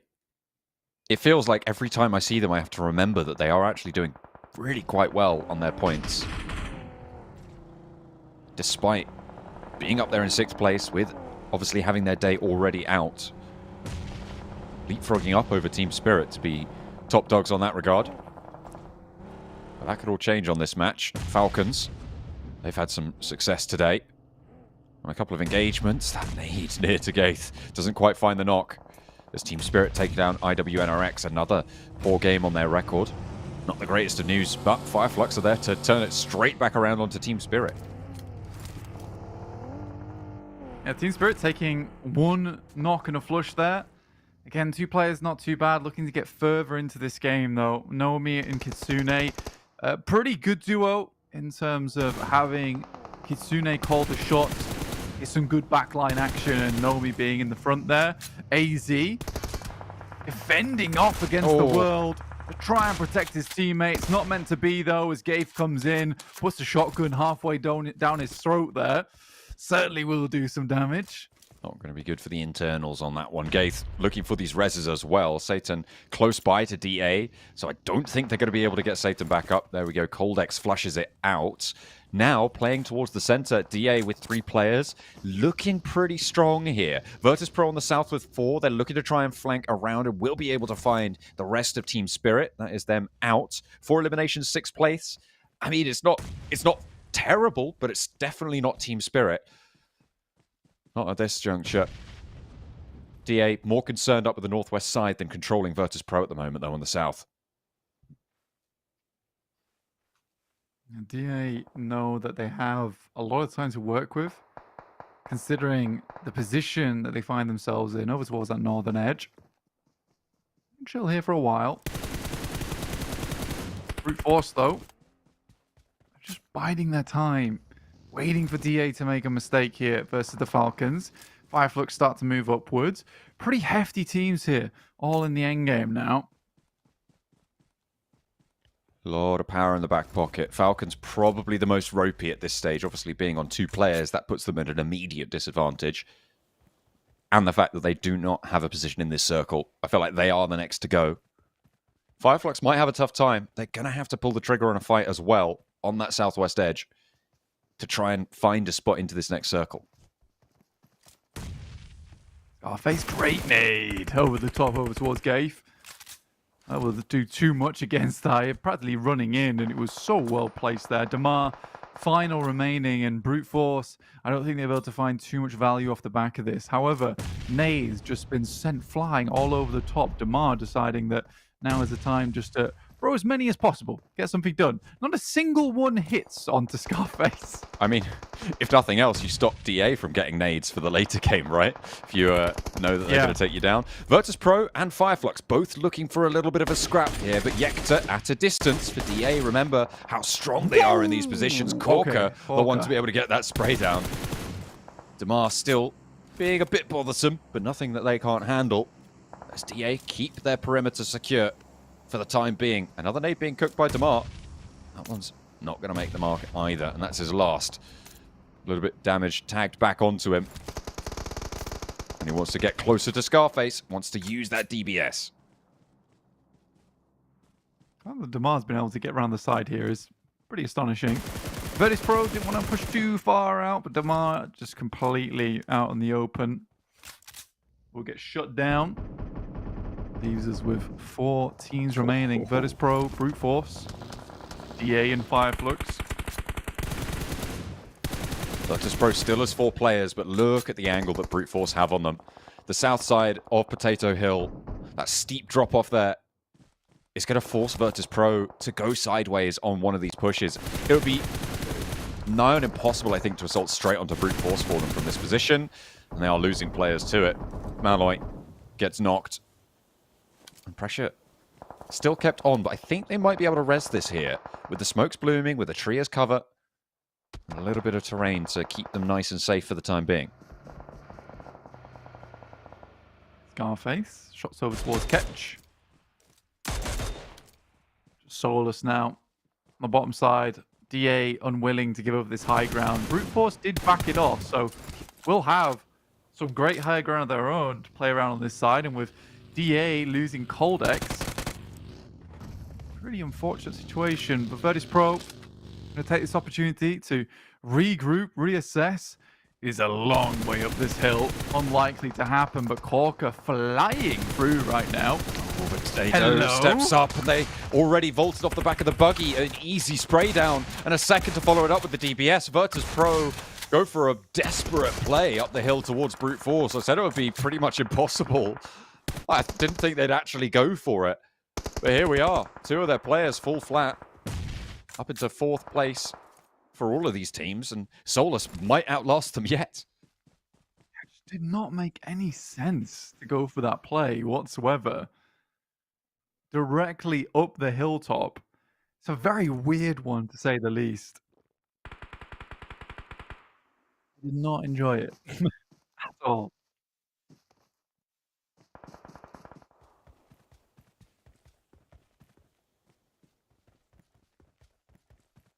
Malloy trying to shimmy his way out of that one, sheepishly. Yeah, he should be.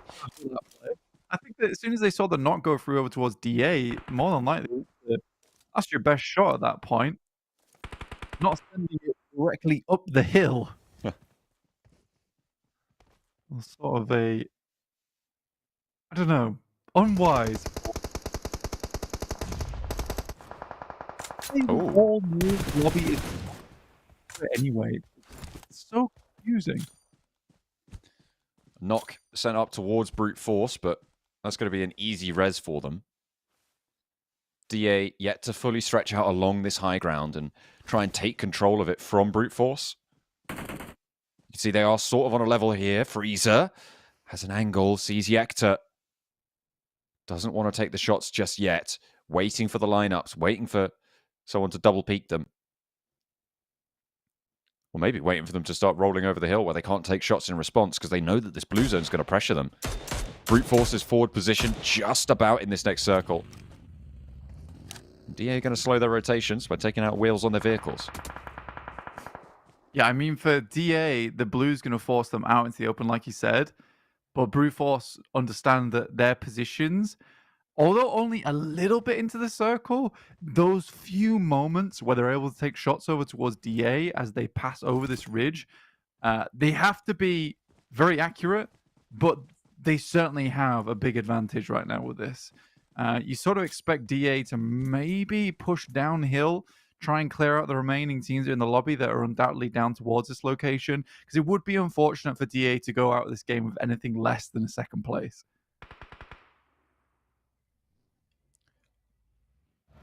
Nine elimination points for Brute Force now. They are leading the lobby, and DA make the break. Dios looks for the spray, but they get up to the wall. They might have cover here. Unless Brute Force roll on in, I think they should get the red, but no. He lines up for Yekta. I'm surprised Yekta didn't get to cover there. And now they have the sideswipe, completely blasting them away there. Brute Force just take DA out like they're nothing. Yeah, I mean, even if those initial shots from Ado weren't on target, you had Freezer on the lineup along the trenches there. Really smart from them, because I think they completely read the play that was going to be made. Again, I think the smart move from DA is probably to move down the hillside, try and go for the crazy push, clear out these two teams and take the second place. Malphite wants to try at the first place, though. There are two angles for him to deal with, and I think as soon as he crests the ridge, it's going to be dangerous, but the way the terrain falls, it's not certain that they can establish a crossfire here. They're all pretty close to the edge, but I feel like Brute Force still have this advantage. Malloy low. Doesn't seem to have any meds, or he's using them right now. Waiting to crawl on in. The blue zone is going to start to tick him away here, and Ado knows exactly where he's going to be coming from, or maybe not. Oh, he just goes to the blue zone. Okay, there we go. Yeah. And it is going to be Brute Force taking home the chicken dinner here. Virtus Pro gave it a good go, but a second chicken dinner today for Brute Force. And we said we wanted them to come back into this one strong, back to their week one form, and that's exactly what they've done today. Great news for this team. Yeah, pretty much just keep it up type of moment right now. I think they felt very downtrodden yesterday, especially after that performance they were able to get done over on our initial day here in the PMSL EMEA Week 2. So I think for Brute Force, just getting some victory, just some good moments on the board, super valuable to them. Ado taking grenade. What? 1,500 damage? Oh my god. Where did that come from? That is unbelievable. He got 7 limbs, 1,500 damage. That is crazy. That's insane. He's crushing it. Absolutely crushing it. Literally, everybody just got crushed. All right. Well, adding 13 limbs to their tally. Brute Force put up 23 points on the match and clear 11 points ahead of Virtus Pro. Virtus Pro, a team that is staying pretty consistently towards the top as well. Digital Athletics, 8 points to Team Spirit 6, which means they continue to be the top performing team on average. Yeah, I think for Team Spirit at the moment, this feels like an off day. Good thing for any Team Spirit fans at home is that an off day still feels fairly decent. But again, that remains to be seen going into day 4 and 5. We still have 2 Miramars to finish things off here. Gladiators with the 6 points, courtesy of Matic. As we head down to the second page, the Onyx Ravens, 3 points. IWNRX again on 2. Not good enough, needs to do better, as my report cards used to say. 3D Max, as well, down a little bit lower than we'd like to see them for their chance to keep up the pace towards that pack, as it will start to accelerate away from you, especially with Virtus Pro still putting up those numbers. The good news is, though, that S2G, NIGMA Galaxy, those teams in that bracket still also not having the best of games there. Yeah, I think for IWNRX are trying to claw their way back out of the rut they got themselves in at the start of this week, but it was going to be always going to be a very tough climb. I think they could be probably happy with a middling result. I think it's a very high result. I think it's the first time it's broken the day as well in the EMEA, so very much a brute force to be handled here within the lobby from this team. Wonderful stuff. Yeah, 2 chicken dinners so far today. They got a 4th place as well, finishing out their day yesterday with a chicken dinner in the first Miramar brute force. We said that yesterday was only going to be off that one match. Today, they have absolutely turned that around and proven us wrong so far, and I absolutely love to see it. They are certainly terrifying to behold in this lobby as it stands, but here are the overalls as they stand. Top spot still for NIGMA Galaxy, but look at that. Virtus Pro now above Power, the second team to be able to breach that barrier, and in contest very, very closely with NIGMA Galaxy. The fact that Brute Force is 4th place on the overalls, and this is what I was saying earlier, it's 2 out of 4. Now they're 3 out of 4. But the games have been so gigantic that, they've ripped themselves out from towards the bottom of the lobby here in week 2. This is a pretty sick comeback from Brute Force. Absolutely. This is very, very good news. Those huge points that they've been able to accrue so far today, serving them well, given where they started on the day. RCB slipping to the second page now on 82 points. And they will look to reclaim that. Of course, not playing today, so they will just be going down the tables as the day goes on. That is to be expected. It's teams beneath them looking to catch up. So, BEŞİKTAŞ on 75, they look to put 7 more points on the board to reach that RCB barrier, and FLUX 2 more than that still to go. Our bottom 4 revealed, and it is still IWNRX yet to make their way out of here, and it's not looking good for them. I mean, it's not been horrendous, right? I mean, 10 matches, 45 points. Again, it's just not what you sort of expect from a team like that. They need to definitely improve things by some amount here in these games. But I think it's just some of those early game engagements, not able to get themselves further towards those end games at the moment. Awkward positions that they're taking. But not for us. And it's not going to be awkward when we say goodbye. For just a couple of seconds, because we'll be back with Miramar coming up real soon.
We're done with Erangel for today. We are going to move, of course, over to Miramar for match number 5. My name is John Allen. With me is Blank, and we are going to be journeying to the desert together. That's right.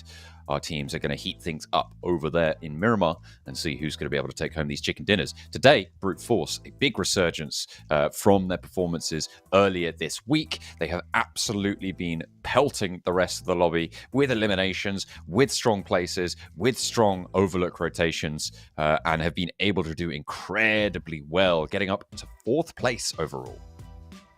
Yeah, gigantic performance, honestly. A bit bigger than big.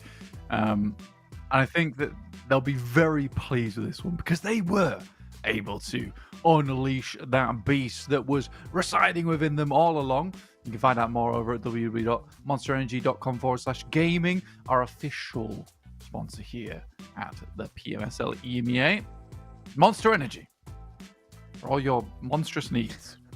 We Absolutely. know you have. That's right. You know, like hiding under bridges and hydration. Oh, yeah. That's ridiculous, the fact that you need that. But what, hydration? You know what? We can sort you out. Absolutely. It's like just like Brute Force sorting out the rest of the lobby. Sorting out everybody right now. And if they stay in 4th place towards the end of this tournament, they are going to be one of the 4 teams qualifying directly here from the PMSL EMEA on the road to the ESPORTS World Cup for PMWC later this year on the 19th to the 28th of July. Because the top 4 teams go to the group stages. The 5th place team in the finals, that is, not in the league stage, in the finals, will go to that survival stage in the end. So definitely wanting to try and keep your name up there in the lights of the top 4 for the best possible outcome. Of course, you do want that cool 55k at the top of the tables as well. But going to PMWC, that's a whole reward in and of itself. Yeah, it's an awesome event. I'm sure you guys are going to absolutely love it as we come through. The 18th to the 28th of July. 19th to the 28th of July. That's right. Caught myself there. Very good. But yeah, I'm excited for it, as are all the players. Maybe a little bit more nerves on their side, trying to get towards that top 4, top 5. But still, plenty on the line in terms of prize pool. Even here, the PMSL EMEA, a lot of cash up for grabs. And the glory behind it. Getting towards those international tournaments are the first step to heading towards PMGC, with not only good point scoring, but also being able to play against some of the best teams in the world, get yourself acquainted with those difficult lobbies because you'll be playing them again at the end of the year. Heroic, making sure everything is nice and under control. Big thumbs up from them. Haven't had the best of days, or the best of weeks so far, it has to be said. So good to keep some sort of morale up, keep things going. NIGMA Galaxy, keeping nice and high. No me. Ooh, okay. He is locking in for this one. Making sure that they can post some results that they've been sorely lacking so far this morning, or this afternoon, this evening. I think that's right. I think this evening is the right way to go for this one right now, because it's what is that? I guess CEST. God, they're an hour ahead of us, so probably what tomorrow, I think. Yeah. You started talking about time, and I kind of checked out. I'm not gonna lie. That's fair, dude. That's understandable. But yeah, we are getting for our 5th match of the day. We've already seen 4 of them go. Slipping away. 2 of them go into the pocket of Brute Force. Will there be a 3rd? Or even a 4th? Only Miramar stands between them and that potential glory. But we have to go over on the plane path first. That 4th place is looking likely to jump up into third as well, because Power Esports are on 98 points in third place, not playing today. Brute Force on that 97 with 2 more matches to play. However, of course, it needs to be caveated that Power are only on 12 matches played, which means that they are still very much in at the top of those tables on the 2 days of games they've had with the INFINIX GT20 Pro this week. Of course, the entire time at the PMSL EMEA, they've been playing on those devices and will continue to do so. They've had some great results with it so far. Yeah, some awesome results with it at the moment. I think for Brute Force in particular, like you were saying, this is a great chance to jump up again. And with their performance, over in yesterday's games, on that final Miramar, they'll take themselves a chicken dinner and a lot of points, which kind of sparked this whole thing. I think it's great getting a chicken dinner at the end of the day, especially when you've been doing poorly, because changes your whole mentality coming into the next day, right? You know, you finish off on a high note and you can carry that high note through to the next day's performances. Corker right now, 34 knockouts. That has been blazingly good. Even Neos with 23.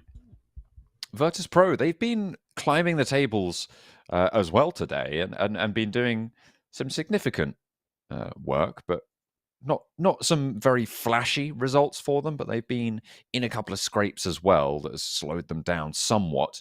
Hopefully they can keep things together. The team spirit, oh dear. Oh dear, oh dear. Losing 2 off the rip against the Falcons. The knife fight not playing out well for them. And again, team spirit now curtailed. There's not really a chance that they get too deep into this one. Playing as a duo, you can get decently far on Miramar, but I don't think they're going to be able to maintain ground. I don't think they're going to be able to get elimination points. And I would be surprised if they were able to get anywhere near 5 points this match, let alone more than that. Yeah, I think for the guys over on Team Spirit, this is a bit of a struggle day for them. They've done okay with it.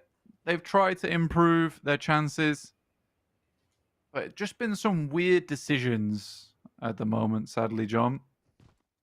I think they can certainly try to improve things for themselves tomorrow, but I don't think today is the day to do it. I mean, losing out to Falcons there off the rip is sort of unfortunate, right? Yeah, it's not what you want to see. And these hot drops around Miramar, I just really hate to see a team go down like that. I mean, maybe more so because I quite like Team Spirit, and obviously they are one of the major hopes for this region on the global stage as well. So to see them having an off day kind of pains me somewhat, because I know that it can happen to them at that global stage as well.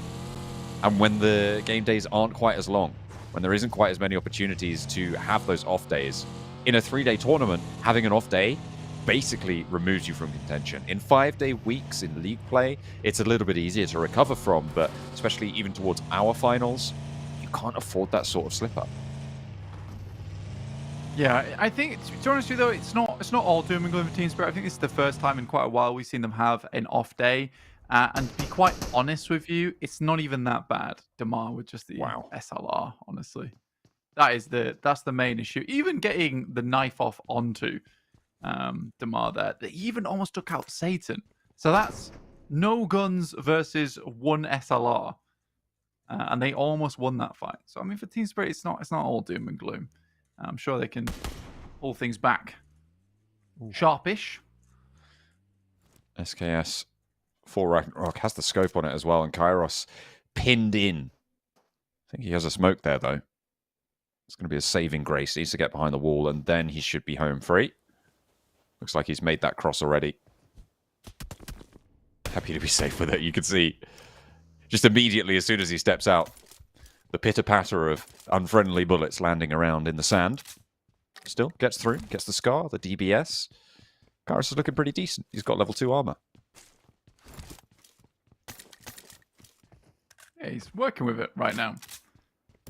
Let's take a quick stock of the map here, John. Over on this Miramar, we're down towards that southeast side. DA over towards the east. Twisted Minds picking up Moneymaker's position. over on that southeast edge with NIGMA Galaxy, just a little bit further towards their northwest side in the foothills around Los Leones. So on that high ground. Gladiators once again have a tough journey down this way. Often getting themselves caught out towards the fields around Hacienda in that late game, which is always very difficult, to be honest with you, though. It's been a weird day, though, John. It has been a weird day. And I think that although Brute Force has had this massive comeback, right? Absolutely crazy. I'm probably more patting the back of DA. Because I think they've kept up that similar kind of performance from yesterday. They've looked fairly decent, getting themselves into a lot of end games. I mean, when a team's on fire like Brute Force, who is a streaky team, it's hard to compete with them. But yet, DA has still been there in those top positions multiple times with a chance of getting the chicken dinners. And even pick...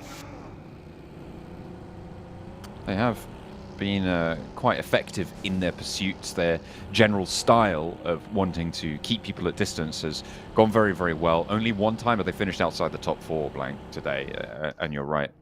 It's gone quite well for them overall. That 11th place on Sanhok, and I mean, you know, Sanhok, things are kind of like a mystery in terms of comparing them to the rest of the games. It feels like its own lobby almost sometimes on Sanhok. But yeah, today it wasn't quite for them, but they got 2nd, 1st, and 4th in the games that have preceded this one here.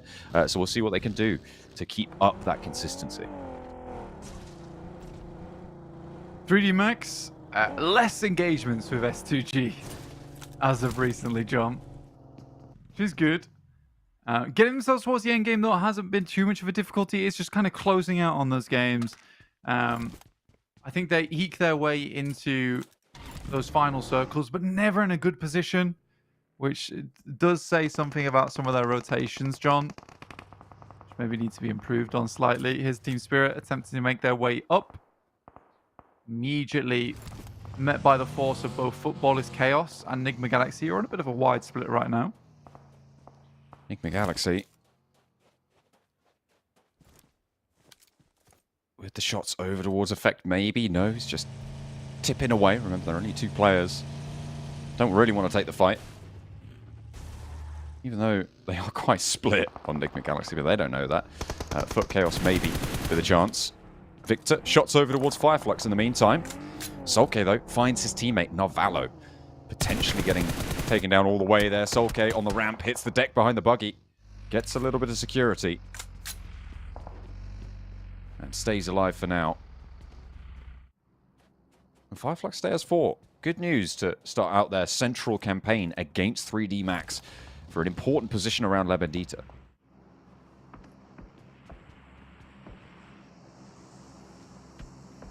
Yeah, I think for La Bendita, it's a great position. Obviously, you don't really want to end up inside La Bendita later on, right? But on the outer edges, it does give you a somewhat of an advantage. It's nice to see. Down towards Impala on that southeast side. On a circle. Pretty, in fact, a very hard shift coming through from them here. On the circle, a lot of teams immediately sending out with Virtus Pro and a couple of players from Falcons as they attempt to leave. I'm surprised Satan has not been popped out the vehicle there. Malloy, a bit of a whiff on the spray. Not quite in line there, unfortunately, for Malloy. But Falcon's still playing on us too, and in they go. Malloy on foot, Milky Way in the vehicle. They think better of it. They want to try and back up the rest of their team. No, they absolutely don't. They're just going to give those 2 players up. Break out towards Satan, who goes 1 for 1 on the trade, and now S2G, who are spanned out wide on this hillside, going to try and catch them. This is great news for S2G to try and push in from this western edge.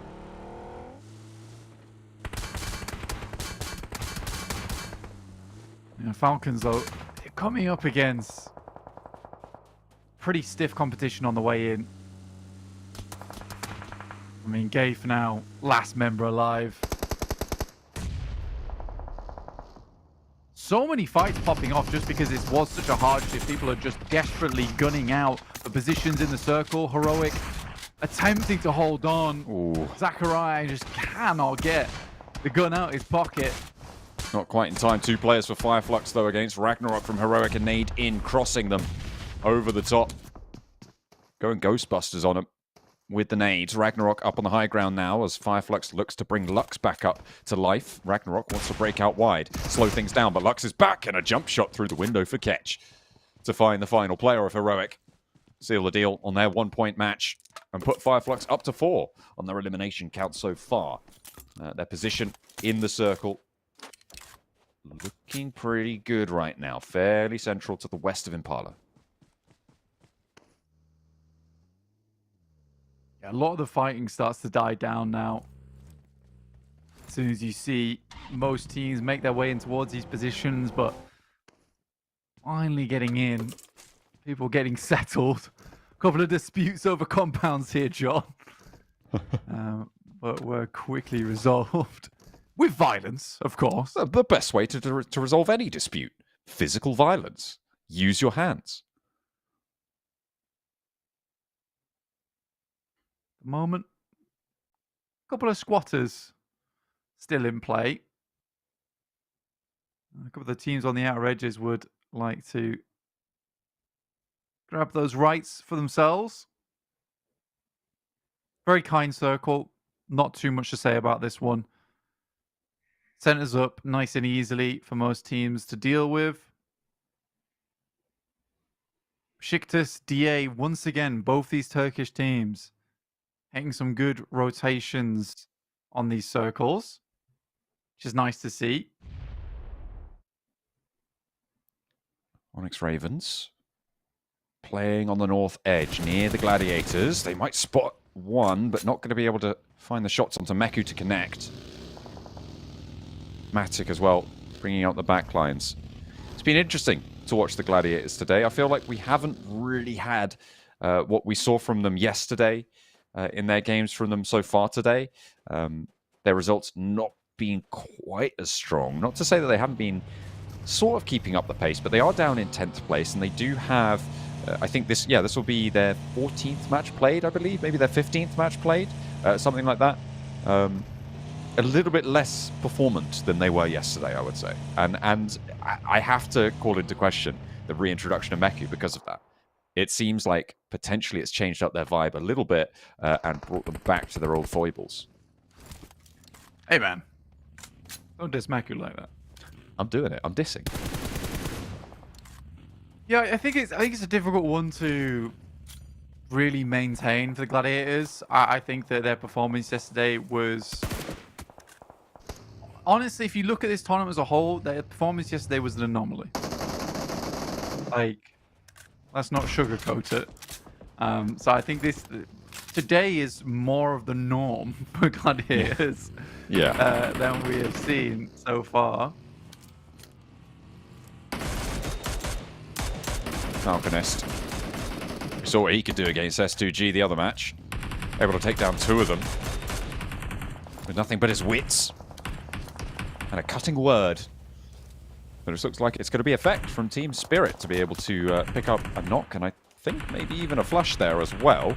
As S2G trying to move past them, but Effect is holding strong for now. The last player to stand for Team Spirit, so he goes down and they're out. Onyx Ravens careening up the ridgeline towards the Gladiators, who managed to get into the south edge of Impala first, and they are met with fierce resistance. However, 3 of them do manage to slip through the cracks now and potentially take control of these staircases underneath the Gladiators. See, drops out. Team Spirit's actually still in the game. Effect. I think he's the only one still rolling for him. Yeah. Yes, he is. Looking to deal with both the players from S2G. Sadly, we'll find Tixie. A bit careless right now from Gladiators taking this engagement. I think they're just upset that Onyx Ravens were able to find their way in so easily, but that doesn't mean that you have to give up position off the back of this. And Tixie going down to what I would call a pretty brazen push up towards the outside of this building. This invasion from Onyx Ravens really harkens back to that Sanhok match where They just got shunted out. The Gladiators not really able to hold anything against a team pushing towards them. It seems like the same may be happening here. They've been a bit more successful. But the story repeats, and fool me once, shame on you.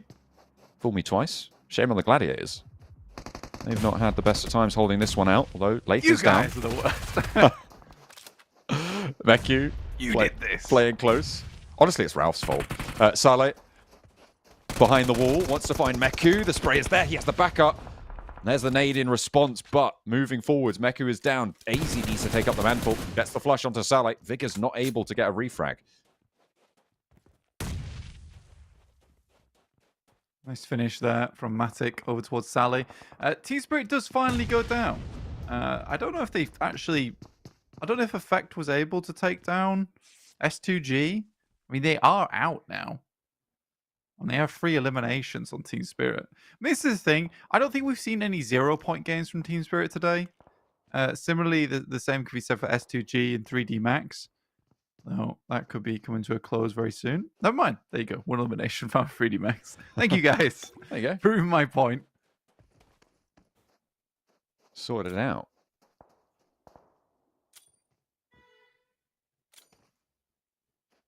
Vigor's indecisive right now on that nade. He's only got the one, so does need to be careful with it. Closer to the middle of the circle. I'd like to see NIGMA Galaxy get a good game here. It's just about time today. They really have not been opening much of a gap between them and Power, but they'll be able to address as soon as Power are back in the lobby. Yeah, I think it's almost kind of hurtful towards Power not being in today.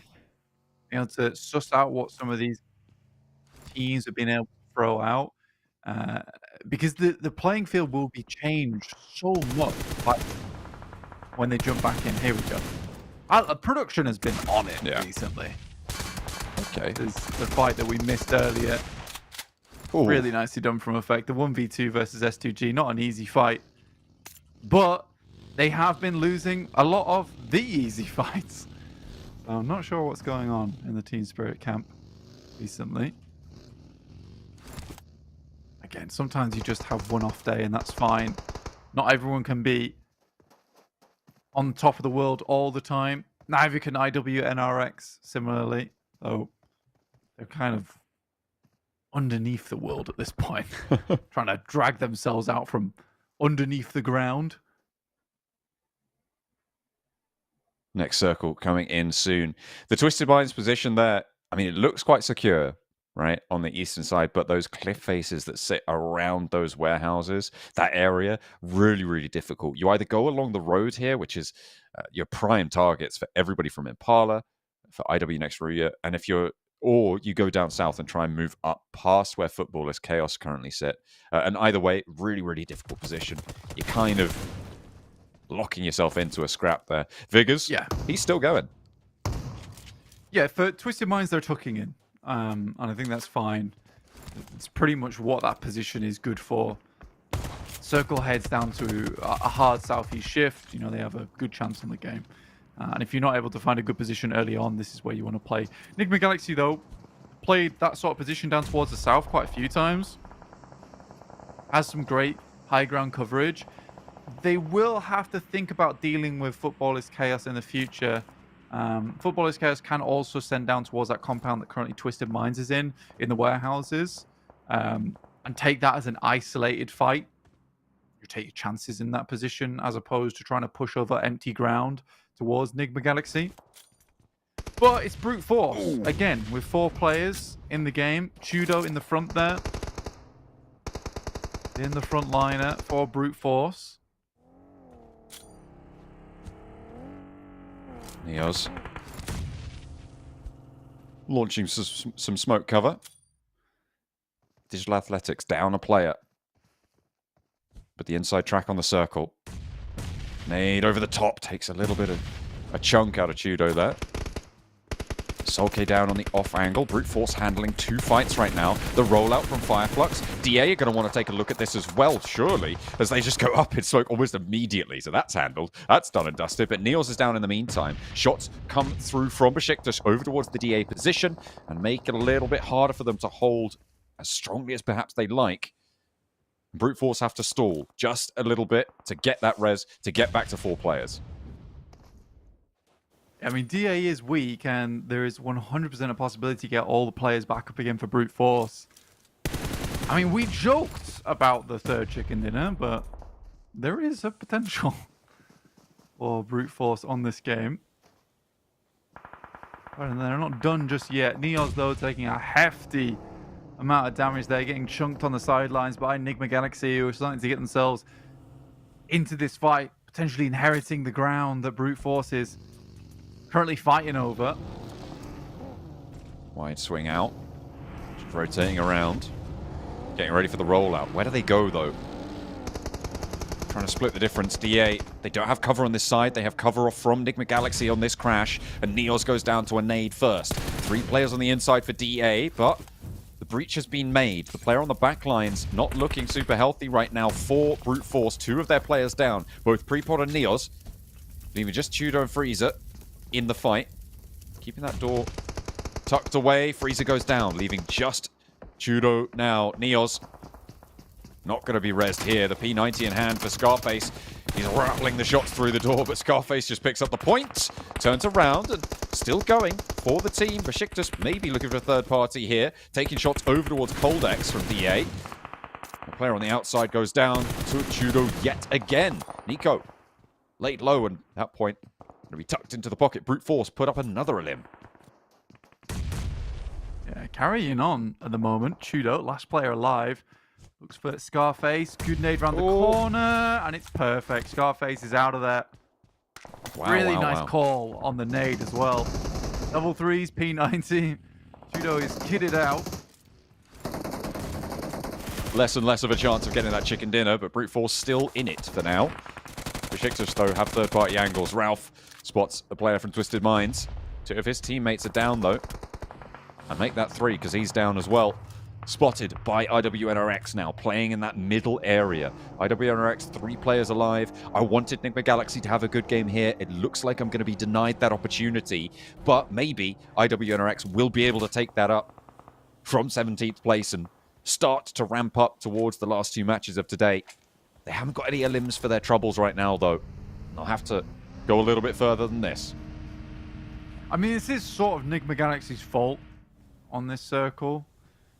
They were holding out Football is Chaos, and then they heard the fighting over towards the western side, but you have such a clean sweep over towards the high ground on this eastern edge. I don't think it was even worth peeking your head in over towards that engagement on the western side. And it actually allows Football is Chaos to move up ahead of them, as well as gives that opportunity for Twisted Minds to climb that mountain with little to no pressure behind it. I think NIGMA Galaxy takes their attention away from where attention was needed most in this game. Spray down, but you don't want to Lufa. Sorry, Tudo lining up the shots and taking out the backstop for NIGMA Galaxy. The blue zone pushing him in, but he's on the slow side. Lord and Coops want to move up into position, but he's got the flush already, taking Lufa out of the mix. Lord and Coops don't have too much more to worry about, but BEŞİKTAŞ on this other side of the hill might spot Tudo. If he's not careful, and I feel like you can't be careful in this position, though. Jafar spots it as he tries to crest the ridgeline. That's going to push him back and means that NIGMA Galaxy unlikely to be able to go for this fight. They're going to have to crawl through this valley themselves, and Twisted Minds might be the team to spot them.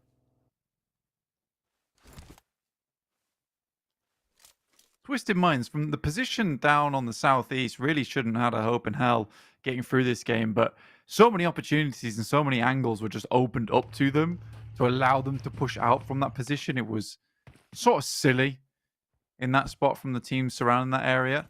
Matic still alive with some of his teammates, spotting over towards BEŞİKTAŞ's compound on this northwest, looking to hit the grenades out as they know they have to move eventually. Clearly out into line of sight here, John. Circle centers up. Gives 3D Max this opportunity. It feels like this game might be a little bit of revenge for the teams at the top, but there's still plenty of pretenders to the throne waiting to usurp should the opportunity arise. BEŞİKTAŞ keeping it consistent though. 75 points, with 5 points including this match as well extra. Up to that 80 mark. And wanting to keep lockstep with the teams a little bit further ahead of them. DA, Team Spirit. If they can get up and in and amongst those teams, they'll be up there with the best, so would be a good result for them. IWNX Ruya flexing out, leaving Kine and Swain out to this eastern side to curtail Twisted Mind's ideas of moving around this headland.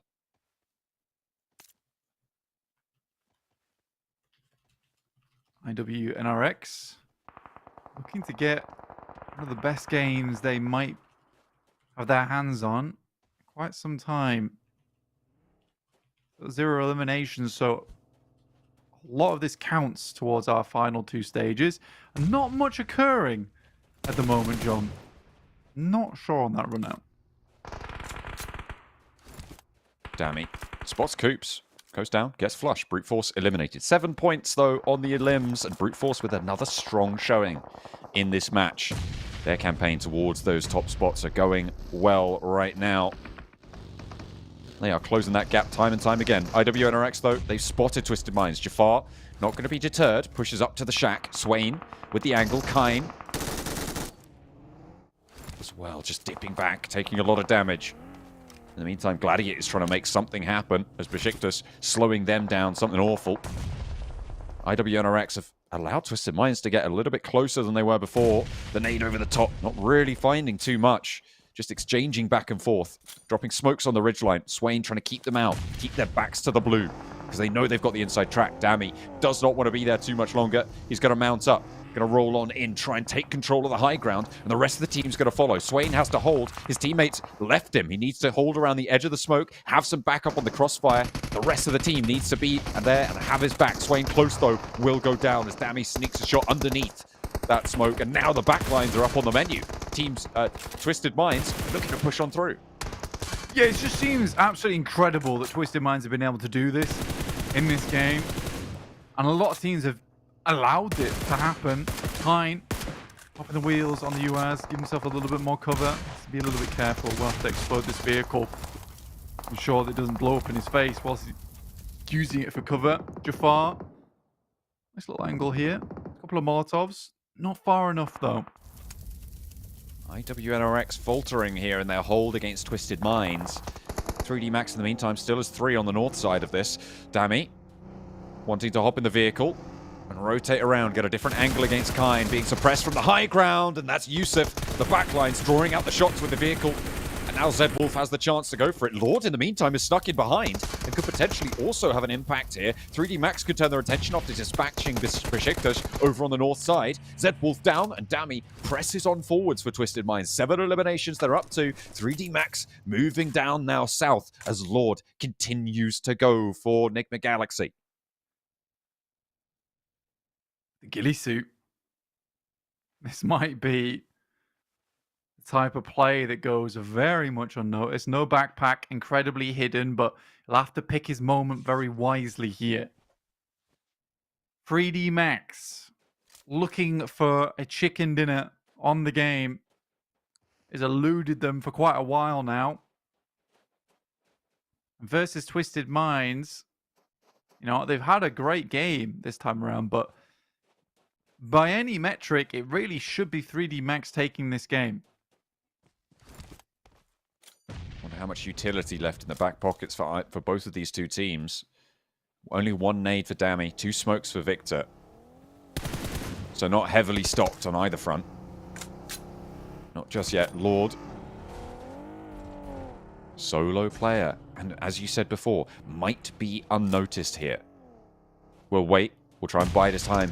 Both teams may think that it's a 4-player team that they're facing up against because Lord is still alive. Either that or they are going to be checking for solos, but it feels like neither team wants to go forwards because they know it could be a 4-player team that they're coming up against now. Galaxy. Lord. Forward. Oh, no. That is a wild timing. Just looking for the elimination, possibly. We'll be able to do it. His direction. No medkit either. But they can't move around. They can't move into an angle to take Lord down. Not just yet, anyway.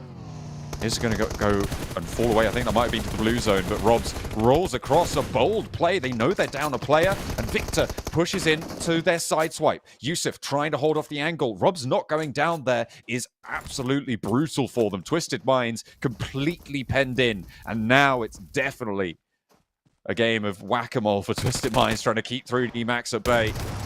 Robs over the top with the SK12. One, and the second it's Dammy, but there's an answer. Gets the flush onto Robs. Victor moves forwards. Dangerous, but he steps closer and closer. Dammy takes him lower and lower. Gets the knock. 1 versus 1. Stoics for the trade. Is he going low? No. He's going all the way. No. Take 3D Max all the way home. How on earth do you let that get away from you? Robs goes down first, and I thought, okay, he's got a 1-for-1. It's going to be fine.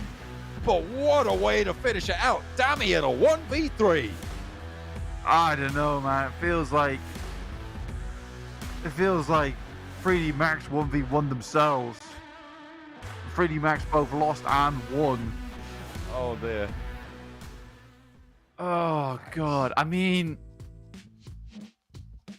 kind of Rob's his fault, kind of not his fault.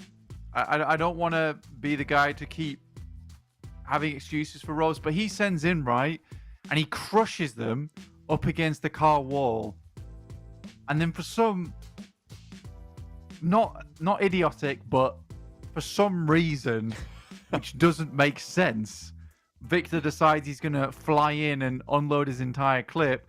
And I feel bad for Snorix because he's left high and dry there. Realistically, what Robs had done was good, because now Dammy's only option is to wait for this blue to crush him up against the vehicle.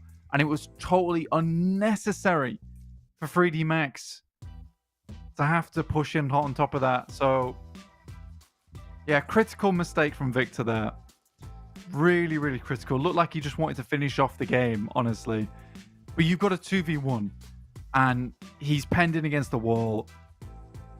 I feel like I'm explaining something very simple that you guys at home totally understand and don't need me to explain. All you need to know was that was a horrid play, and Twisted Minds gets a chicken dinner off the back of a lot of other teams making some very horrid plays. That is wild that Dammy was able to win that out. You're right. They just gave him 3 1v1s, right? It was exactly the opposite of how everybody would advise you to play when you have that sort of an advantage. And that is, yeah, that's brutal. 3D Max threw that away. Right in the closing moments there. Couple of unfortunate entries towards the bottom of the tables here as well. Virtus Pro, Team Spirit. I mean, everybody on this final page, except for Heroic and maybe Foot Chaos, you kind of don't super expect to see here all the time. So an unfortunate turn for them. But, you know, these things happen. It's that final moments of that game that I think we're just going to be replaying in our minds for quite a while now. Yeah, it was very bad. It was very, very bad. And let that be a lesson to 3D Max. They just cannot close games. Yeah. As simple as that. They just cannot close games. And I think that they need to figure that out, honestly. And Victor needs a stern talking to. Here's the kicker. Here's the kicker, right? If they'd have won that game, it would have been an 8-point swing to them, which would put them at 110 points in second place instead of in fourth place right now. Yeah. It's really bad. The fact that 3D Max can't close out games yet is in fourth place says a lot. They're one of the few teams here, one of the 2 teams here on the front page that doesn't have a chicken dinner. The other is S2G in 7th place. Same amount of games played, but 3D Max is in 4th. But yeah, that was definitely a panic situation. Again, it's tough to say, but I really do believe that Rob's made the right play there. Yeah. By sacrificing his life to put Dammy he takes down one, potentially he gets Dammy, but then either way, it puts Dammy in a really awkward situation where then we just see Victor coming out of nowhere, Rambo, both guns are firing. What a confusing experience that was. It was quite bamboozling, quite bewildering. But these are where the tables sit right now. And Brute Force is up in second place right now with 17 matches played and 105 points. Is quite a far way behind Power Esports' average per match, I believe, right now. Only 6 points ahead, but with that extra 5 matches under the belt, it's going to be hard to keep up with that average now. NIGMA Galaxy getting a little bit closer, though, in first place with 116. Yeah, 116, looking good. I mean, NIGMA Galaxy is a similar situation to 3D Max. It's just some simple mistakes. Like, a lot of their other gameplay is really good, but some simple mistakes that occur at really critical times. Like, for instance, there where they hold some of the really strong high ground, which technically, John, Twisted Minds used or could have used to win that game confidently. Should have been NIGMA Galaxies if they just held that ground in that position. It just wasn't worth it trying to go for that third party over towards the western side. It was way too hungry. It's just an unfortunate set of rotations from a few teams. They're obviously Team Spirit very early on, losing 2 of their players to an SLR and a knife fight. Yeah. I think it's, kind of crazy what's just happened on that Miramar. I think we're slightly stunned, slightly bewildered, and ready for a little bit of a break so we can reset before this final Miramar. Let's go for it. We'll take a break. We'll see you guys back here for hopefully some slightly improved players from some of these teams. Maybe some repeat plays from some of the teams that played better as well. Well, who knows? Maybe. We'll see in a minute. الأمانة لو في تصنيف يعني غير فوق غير توب فوق جنز صراحة يعني حطينا بس صدق للأسف بحطه فوق مرة خليني ابدا ريال صاطي. السلام عليكم شباب، نيفر الون مون من فريق تويستد مايند. السلام عليكم، معكم ايزي لاعب باور اي سبورت. السلام عليكم، معكم كان تيم باور سبورت. مرحبا، انا بيجولس من تيم اونكس. صالح من فريق اونكس. واليوم راح نسوي الباور رانكينج، راح نصنف الاتيام. PMSL هيرويك. برضو لا انا اشوف انه هنا والله تمشي صح عليك. فممكن احط طبعا نيو تشالنجرز اللي هم يعني فريق جديد او او منافس جديد. نقمة اسمع القط واحد من اللي فوق، كلنا واحد. ايوه حط هاته. النجمة يعني اسم كبير بس واسم كبير. بس صراحة يعني مستواهم يعني ينزل عن فترة صح؟ سنة ورا سنة. طيب راح نختار أجل على كلامك رايزنج ستار، توب جانز، السوجي، تويستد، توب جانز بالغور. الأفضل الأمانة لو في تصنيف يعني غير فوق غير توب جنز صراحة يعني حطينا بس صدق للأسف بحطه فوق مرة. صار الاسود في البطولة. اصبر خليني ابدا ريال صاطي. لعبنا ضده كثير باور صراحة، وفريق القديم كمان، وفريق جدا كويس. رايزنج ستار صراحة. اي حتى انا معك النقطة هذه. رايزنج ستار والله احس ان فالكون صار اسود. معك ذي والله ممكن. نعرفهم كثير. كان بطل الإيميا السنة اللي فاتت أول نسخة. دارك هورس الصراحة. بروت فورس من اكثر الاتيام اللي صراحة احب لعبهم، لانه يلعبون ايدج بطريقة خيالية الصراحة. ودي احطهم صراحة رايزنج ستار. اتفق معك صراحة. كل سنة يعني يصير اقوى. صح، يتطورون اكثر حتى مع دخول الرابع اللاعب الرابع. اونكس اشوف انه تحدي جديد، نيو تشالنجرز. حطها. لا اشوف انه ان شاء الله صار اسود. صار اسود سويها ان شاء الله. اوه سبيريت، اعرف اسم لك في اللوجو. تيم اسطوري والله تيم اسطوري والله. توب جانز روستر قوي، روستر خبرة واسامي كبيرة مرة، ونتوقعهم من المرشحين صراحة. خلصنا الترتيب الباور رانكينج مثل ما تشوفون، يعني هذا اللي عندنا صراحة. يعطيكم العافية. يعطيكم العافية على متابعتنا. هذه توقعاتنا وان شاء الله نتوفق فيها يعني. شكرا لكم، يعطيكم العافية.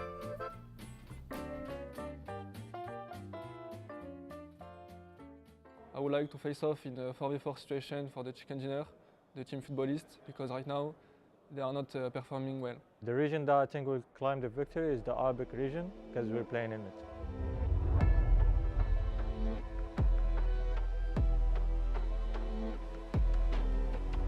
can't do stupid things anymore. We can't throw.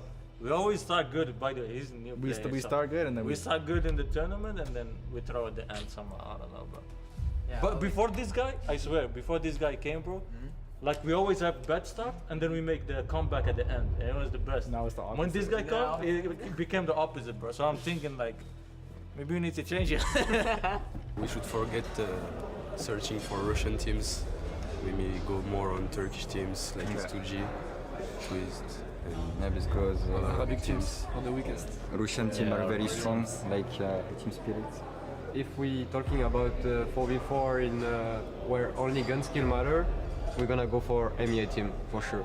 EMEA are more like playing for placement points, and for us they are more weaker in terms of gun skills probably. I think Europe has the best teams, to be honest, like overall. Yeah, but I think because I think Turkey is the most. there is more Turkish teams. Turkish? Yeah, I don't there are think like so, 5 teams. Europe have solid, all of their teams are good, you know, but Turkey, like digital athletics, they're not so good, to be honest. Yeah, football is also and Middle others East is also not good. Football is. Middle East and Africa also not so good. I think they're the worst in this tournament. Yeah, I think so too. Except us though. Yeah.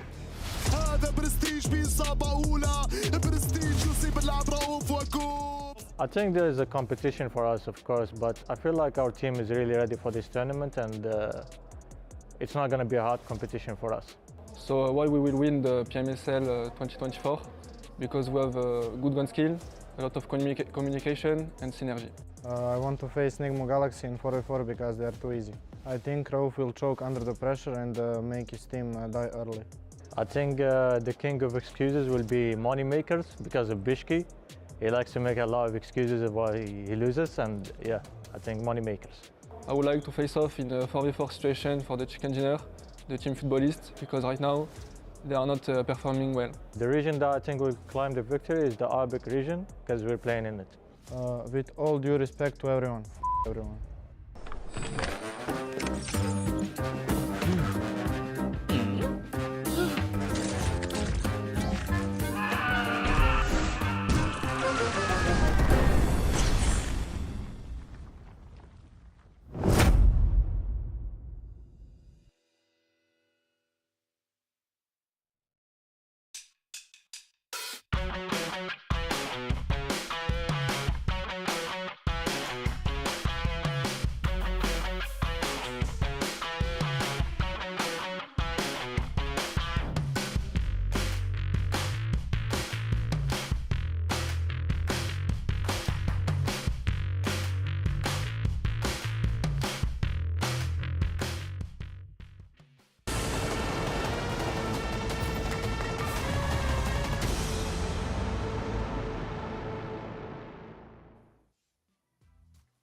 Some less than happy feet to close out that last game, unfortunately for 3D Max, but fortunately for Dammy, who was able to put the hurt on 3 players on his own from 3D Max. My name is John, and with me is Blank. We've got one more Miramar up for you today. If you've missed all the other matches, don't worry, we'll be sure to keep the context up and to date for you. Oh, that's a bit rude, isn't it? Putting them on camera just after that. That showing was atrocious from 3D Max right at the end. They still got some decent points, but could have had about 8 points more just from that one misplay. Yeah, so it was a sad game. Yeah, the shaking the head there. I don't think Robs is too happy at all. Twisted Minds though looking very chilled out. Super easy game for them. Oh yeah, easy for Dammy. Easy for Dammy. I mean, it was made easy for Dammy. That's true. In certain situations, certain ways, absolutely. Was definitely perhaps more simple to piece together than it should have been. When you're presented with 3 1v1s and you win them out, that's still pretty good, but you shouldn't be given 3 1v1s to start with. Either way. Team Spirit. No. They kind of similarly today just haven't been as powerful as we've seen them before. However, DA, they've kept up numbers, they've kept up pace, and they're keeping it going, which is really good to see. Getting late into a lot of these games now, and I wouldn't be too surprised to see them on the podium when it comes down to it at the end of today. going into day number 4. Tomorrow, I believe it will be Group E sitting out, which will be Brute Force, Virtus Pro, Foot Chaos, and Team Falcons, as far as I believe. They will be the teams sitting out. That will be Group E, which means that obviously Brute Force having a great day today might be cut short with tomorrow's day off, or they might be able to absorb everything that they've learnt and I don't want to say regurgitate it on that final day. I don't feel like that's quite the right way to go about it, but to bring it back for that final day, for that final showing, and maybe grab a whole bunch more points with the INFINIX GT20 Pro, the official smartphone of the PUBG Mobile Super League EMEA, that they have been playing on and will continue to be playing on for the rest of the tournament. It's serving our players well, and it would serve you well too, I'm sure. So make sure you check them out. Team Spirit, I mean, we say they haven't had a great day today, but it's not been horrible, right? I mean, I'm sure they'd love to do better here. But yeah, I think it will be an interesting change tomorrow, especially with Falcons out of the lobby. Because although they're not doing incredibly well in the tournament, I think they're probably one of the most unpredictable teams that we have here. And they're cutting off strong teams all over the place in terms of just causing problems, which is reasonable, right? And I think some of these teams are just not able to quite comprehend some of the plays that they're making. Yeah, it can be quite bizarre sometimes to just see a team that you just didn't expect to be flying out at you like that, especially on those hot drops. If they get an SLR and you don't, it's not going to be pretty. Either way, we are going to have one more Miramar now to close out the day, to round things out. A little end cap to proceedings. And I feel like it's been such an interesting set of days so far in week 2 here at the PMSL EMEA. Teams are changing, teams are evolving, developing, in some cases devolving. And hopefully they'll be able to stand out as time goes on. We are into our final match today. The third day of week 2. Tierra Bronca over to El Pozo. Nice northern plane path here. Create some interesting scenarios. See El Pozo currently open. See a couple of teams heading over there. I imagine we'll probably see Virtus Pro on that side of things. 3D Max reeling from that last performance. Hopefully it won't cause them too many problems going in this game and they can sort of reset things, but it would be quite hard, I imagine. I know that I'd be pretty upset with that last game. Yeah, it would be a hard pill to swallow, but these guys are seasoned pros, right? This roster has got that power to hopefully pull themselves back together. You would definitely hope, right? To be able to have that camaraderie that they've developed over quite a while now as a team on under various different banners. SBG, I think Game Lord back in the day had a pretty similar lineup. Looking pretty familiar. Getting ready to do the French proud, hopefully. Yeah, get them back on the bike, quite literally. So we saw Rob's riding it through over an Erangel. Circle over towards this western side. Falcons down towards the south there. 3D Max very close to S2G, but haven't really been taking this fight too often with them. Which has been giving them a little bit more agency in these games, and they aren't getting caught up too early.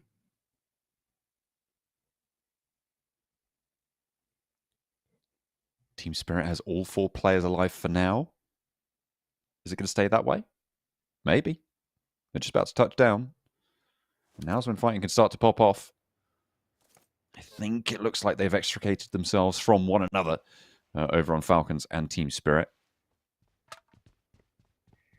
And now on the south side of this next circle, they've got a pretty decent shot at getting up to the hills to the east of Monte Nuevo, which will be a valuable position for them to be getting on with. El Pozo being shared right now by Brute Force and NIGMA Galaxy, with Virtus Pro leaving Corker out that direction as well, on a split from Monte Nuevo where the rest of Virtus Pro have dropped. So potential for a third party if stuff starts to pop off here in El Pozo.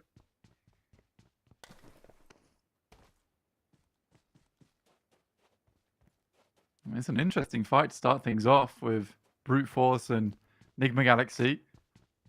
It does pop off. Imagine both these teams happy to share either side, though. El Pozo is a pretty big place. It's not the wild, wild west out here just yet.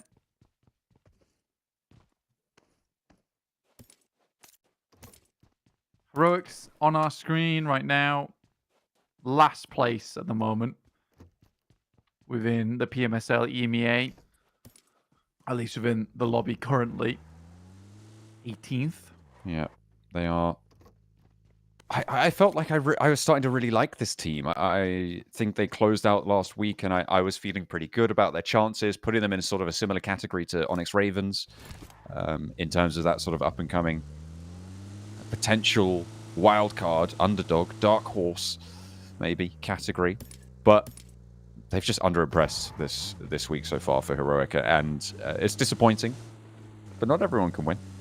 Not everyone can win. Fortunately, they are still outperforming both Moneymakers this week, which is a big surprise, and Na'Vi, who have both played 12 matches and are not in today's games, with Moneymakers on 36 points and Na'Vi on 29 points, which is really quite bad. Like, not good. Yeah, it's very interesting, I think is the way I'd put it, in terms of how that's working out. Regardless, we do have some good teams in the lobby. I mean, S2G 91 points right now. Haven't had amazing big matches today just yet, but still steadily putting up points on the board, which is what you desperately need. And I think that's what we've seen a lot from some of our big squads today, which is just 5 or 6 points per game, keeping up those point margins. You don't want to fall too far behind. Remember, the bonus points going into the finals are actually a pretty big deal. You know, having those additional points going to the finals can have a major impact into your performance there. So even if you get, let's say, 4th place every week, you're still going to go into those finals with more points than a team that came first in their first week and then 10th over week 2 and 3. So it is very important just to think about these stages throughout the league. Just get those points on board every game and try and put up a decent performance every single stage, because everyone can have a difficult week, right? Yeah, that marathon, not a sprint idea. Important in league stages. Obviously, going over to those finals, you do want to have that sprint in your back pocket. And it's going to be an interesting dynamic shift to see these teams playing in the same lobby with all 16 teams the same for 3 days straight when we get over to it. But you have to get there first. And that's where that marathon ability comes on in and comes through pretty strong, right? Because it's teams, like you said, like Brute Force, who have been pretty off the chain today, but you're more impressed by Digital Athletics and their ability to get that consistency down. Their marathon game is strong, but Brute Force's sprint is stronger. So if they both meet in the finals, I'm back in Brute Force. Yeah, I mean, equally... Well, this is the thing, right? Equally, though, Brute Force could go back to being terrible tomorrow. That's true. And I think that's something that has to be considered even for Brute Force's finals, where if they have just one great day, that's not enough. You need more than that. You need more than one good day. Just like it takes more than one bad day to put a team down, like Team Spirit. Yeah. Because Brute Force's bad days have been bad.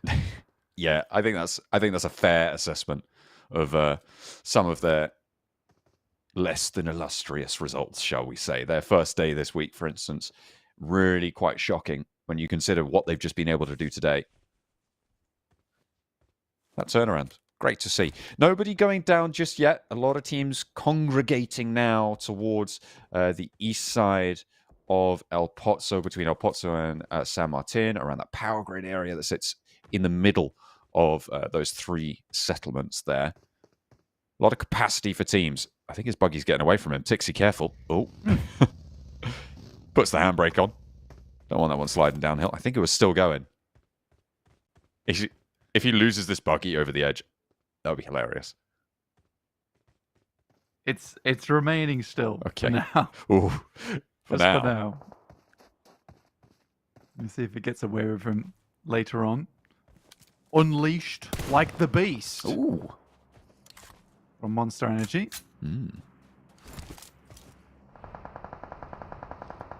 Foot Chaos. Waiting for this. Ooh, Storm potentially taking a bit of damage there from IWNRX, or one of the other two teams sat right next door to him. And they'll need to figure out a way through. Next circle just about to come on in now. You can see the northeast side of Montenuevo packed out, but it's the south side of Montenuevo that gets the shift. Team Spirit, how fast can they get into strong position here? The hills to the northwest of Chumacera, really important now. Virtus Pro have got their outpost in Malloy with Falcon. Is that Falcons? I think it is. Yeah, Falcons as well. Very close by. Nomi not overextending, drawing a little bit short, but holding a compound on the high ground. Team Spirit in with a really good position. Can they hold it off now? Yeah, I think this is the best opportunity we've seen today for Team Spirit. And it's also a test for them, right? Because I think we have touted them. I'm pretty sure people over in the chat. Hello, people over in the chat. Thank you for watching. And getting to the end of the day as well. Goodness. Good job. You guys certainly have done the marathon. If you've been here since game 1. But yeah, for Team Spirit, this is really will be a test for them. Whether they can actually put up the numbers, right? Yeah. I think it's fine having a bad day, but if you are thrown a circle like this, which is like a hula hoop, swings around your waist, I think you have to have a good, strong game off the back of this one. It's all in the hips, and Scarface right now, he's popping. He is showing them the moves like Shakira right now. That's heroic. Eats some mini 14 shots across the way, and Volt. There's no way you get away from that one. It's Coldex is still the point. Oh, no, wait, no. It was the blink from Scarface. I was baited by another heroic player going down as well. DA? Not baiting anyone right now. Not many players or teams around them. All the way out over in the southeast edge. We'll have to try to play in late here. Uh-oh. Falcons, once again, finding Nomi. You gotta hope they don't get the flush on that. I think Nomi, yeah, he is the outpost towards the Falcons' position right now. They're on a position that is fairly defensible, so unless Falcons are crashing right now, I do think that they're going to be able to get this res. It hasn't been flushed out just yet. Now, you've got to imagine that they really want to get this one done, so they'll invest quite a lot in making it happen. IW next Ruya, I think, sending in pretty wildly. Virtus Pro also similarly getting blasted away by Brute Force, picking up 2 points there for their trouble. And on the north side, things are getting dangerous for the teams. Gladiators for IW next Ruya, for Onyx Ravens, for 3D Max as well. Neos. No, sorry, Freezer, spotted by BEŞİKTAŞ as they move around on this west flank.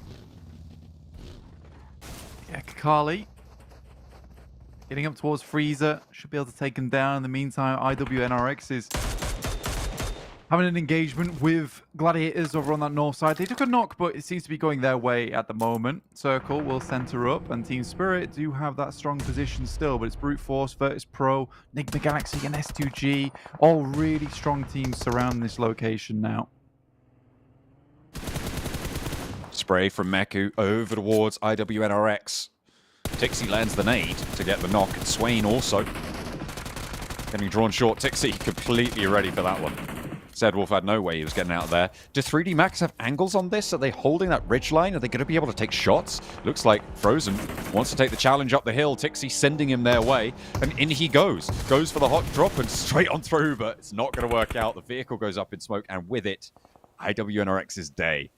To follow on what has been a singularly poor performance from them compared to their first week's games. These guys were top dogs, right? In that first week, they were doing really, really, really well, coming out with 210 points in first place for week 1.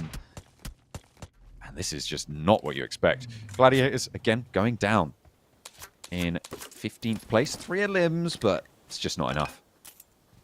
Yeah, plinked away there by Navallo. Should be able to get a nice little supply of equipment, especially in stage 3. Just about doable to get back into the circle fairly quickly. And most teams sending down towards the south side. Last game of the day, so potentially more mistakes might be made. It has been a long day for these teams. You got to keep your wits about you, no matter what. Definitely something to think about to stay on the mind. Foot KAOS. Moving in from the northeastern side. Onyx Ravens not going to have an angle on them. Or if they do, they're not taking shots. Dokkan Machine. Back under control. It's all fine. He's just scouting out the area and doing so quite nicely. Malloy for Virtus Pro, the last to stand. Evades the nade for the first as the push through from Heroic comes by. This is all in the shadow of Team Spirit. A little bit up on that high ground. And Brute Force as well. You can see just to that west edge, the position that they hold. This fight will not go unnoticed by both of those two teams. I mean, you can claim more space around this area of the map. It's really important to you, considering there is very little compound play to be had around this circle. Any third parties you can get in to then expand your area of play, super important on this circle. Next one will pop, already in stage 4.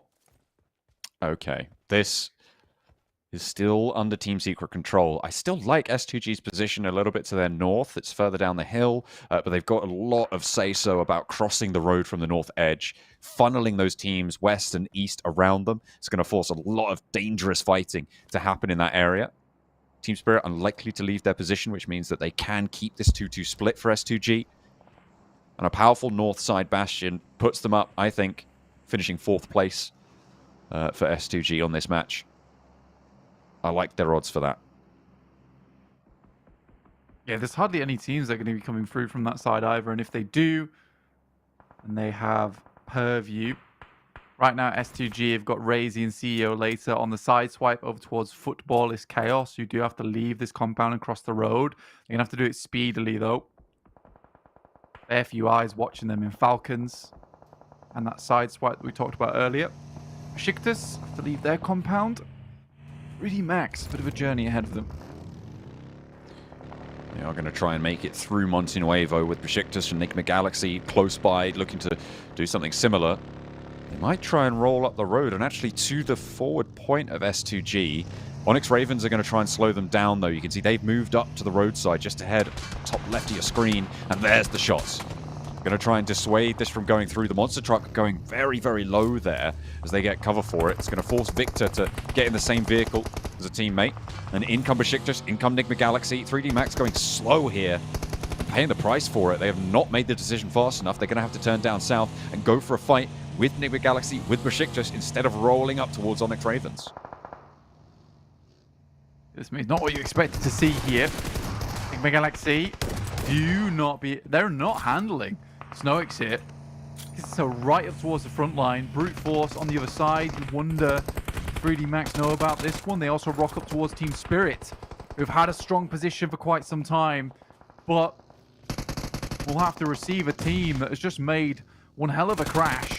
They've got really far deep into this one. Effect trying to get back behind. The headland here hits the deck, gets a little bit of cover. Victor's more concerned about the teammate down the hill, and maybe rightly so. Naomi there with the weapon swap, concerned about the flush. I have no idea why he wasn't looking at Victor, but Kitsune might have been calling that. I've got you, go for the flush. And they keep the suppression on the ridgeline. They're playing back to front here, and it is really quite a nice hold from Team Spirit so far. Nice. Another into the trenches, and they keep the rebuffing going forwards. Is there a third party to be had here from Heroic, from the last player of Virtus Pro? The nades keep going back and forth as Victor gets burst in the air above his head, and now it's just Snowick. Can they take it back under control? Can he turn it around from what happened last time? No.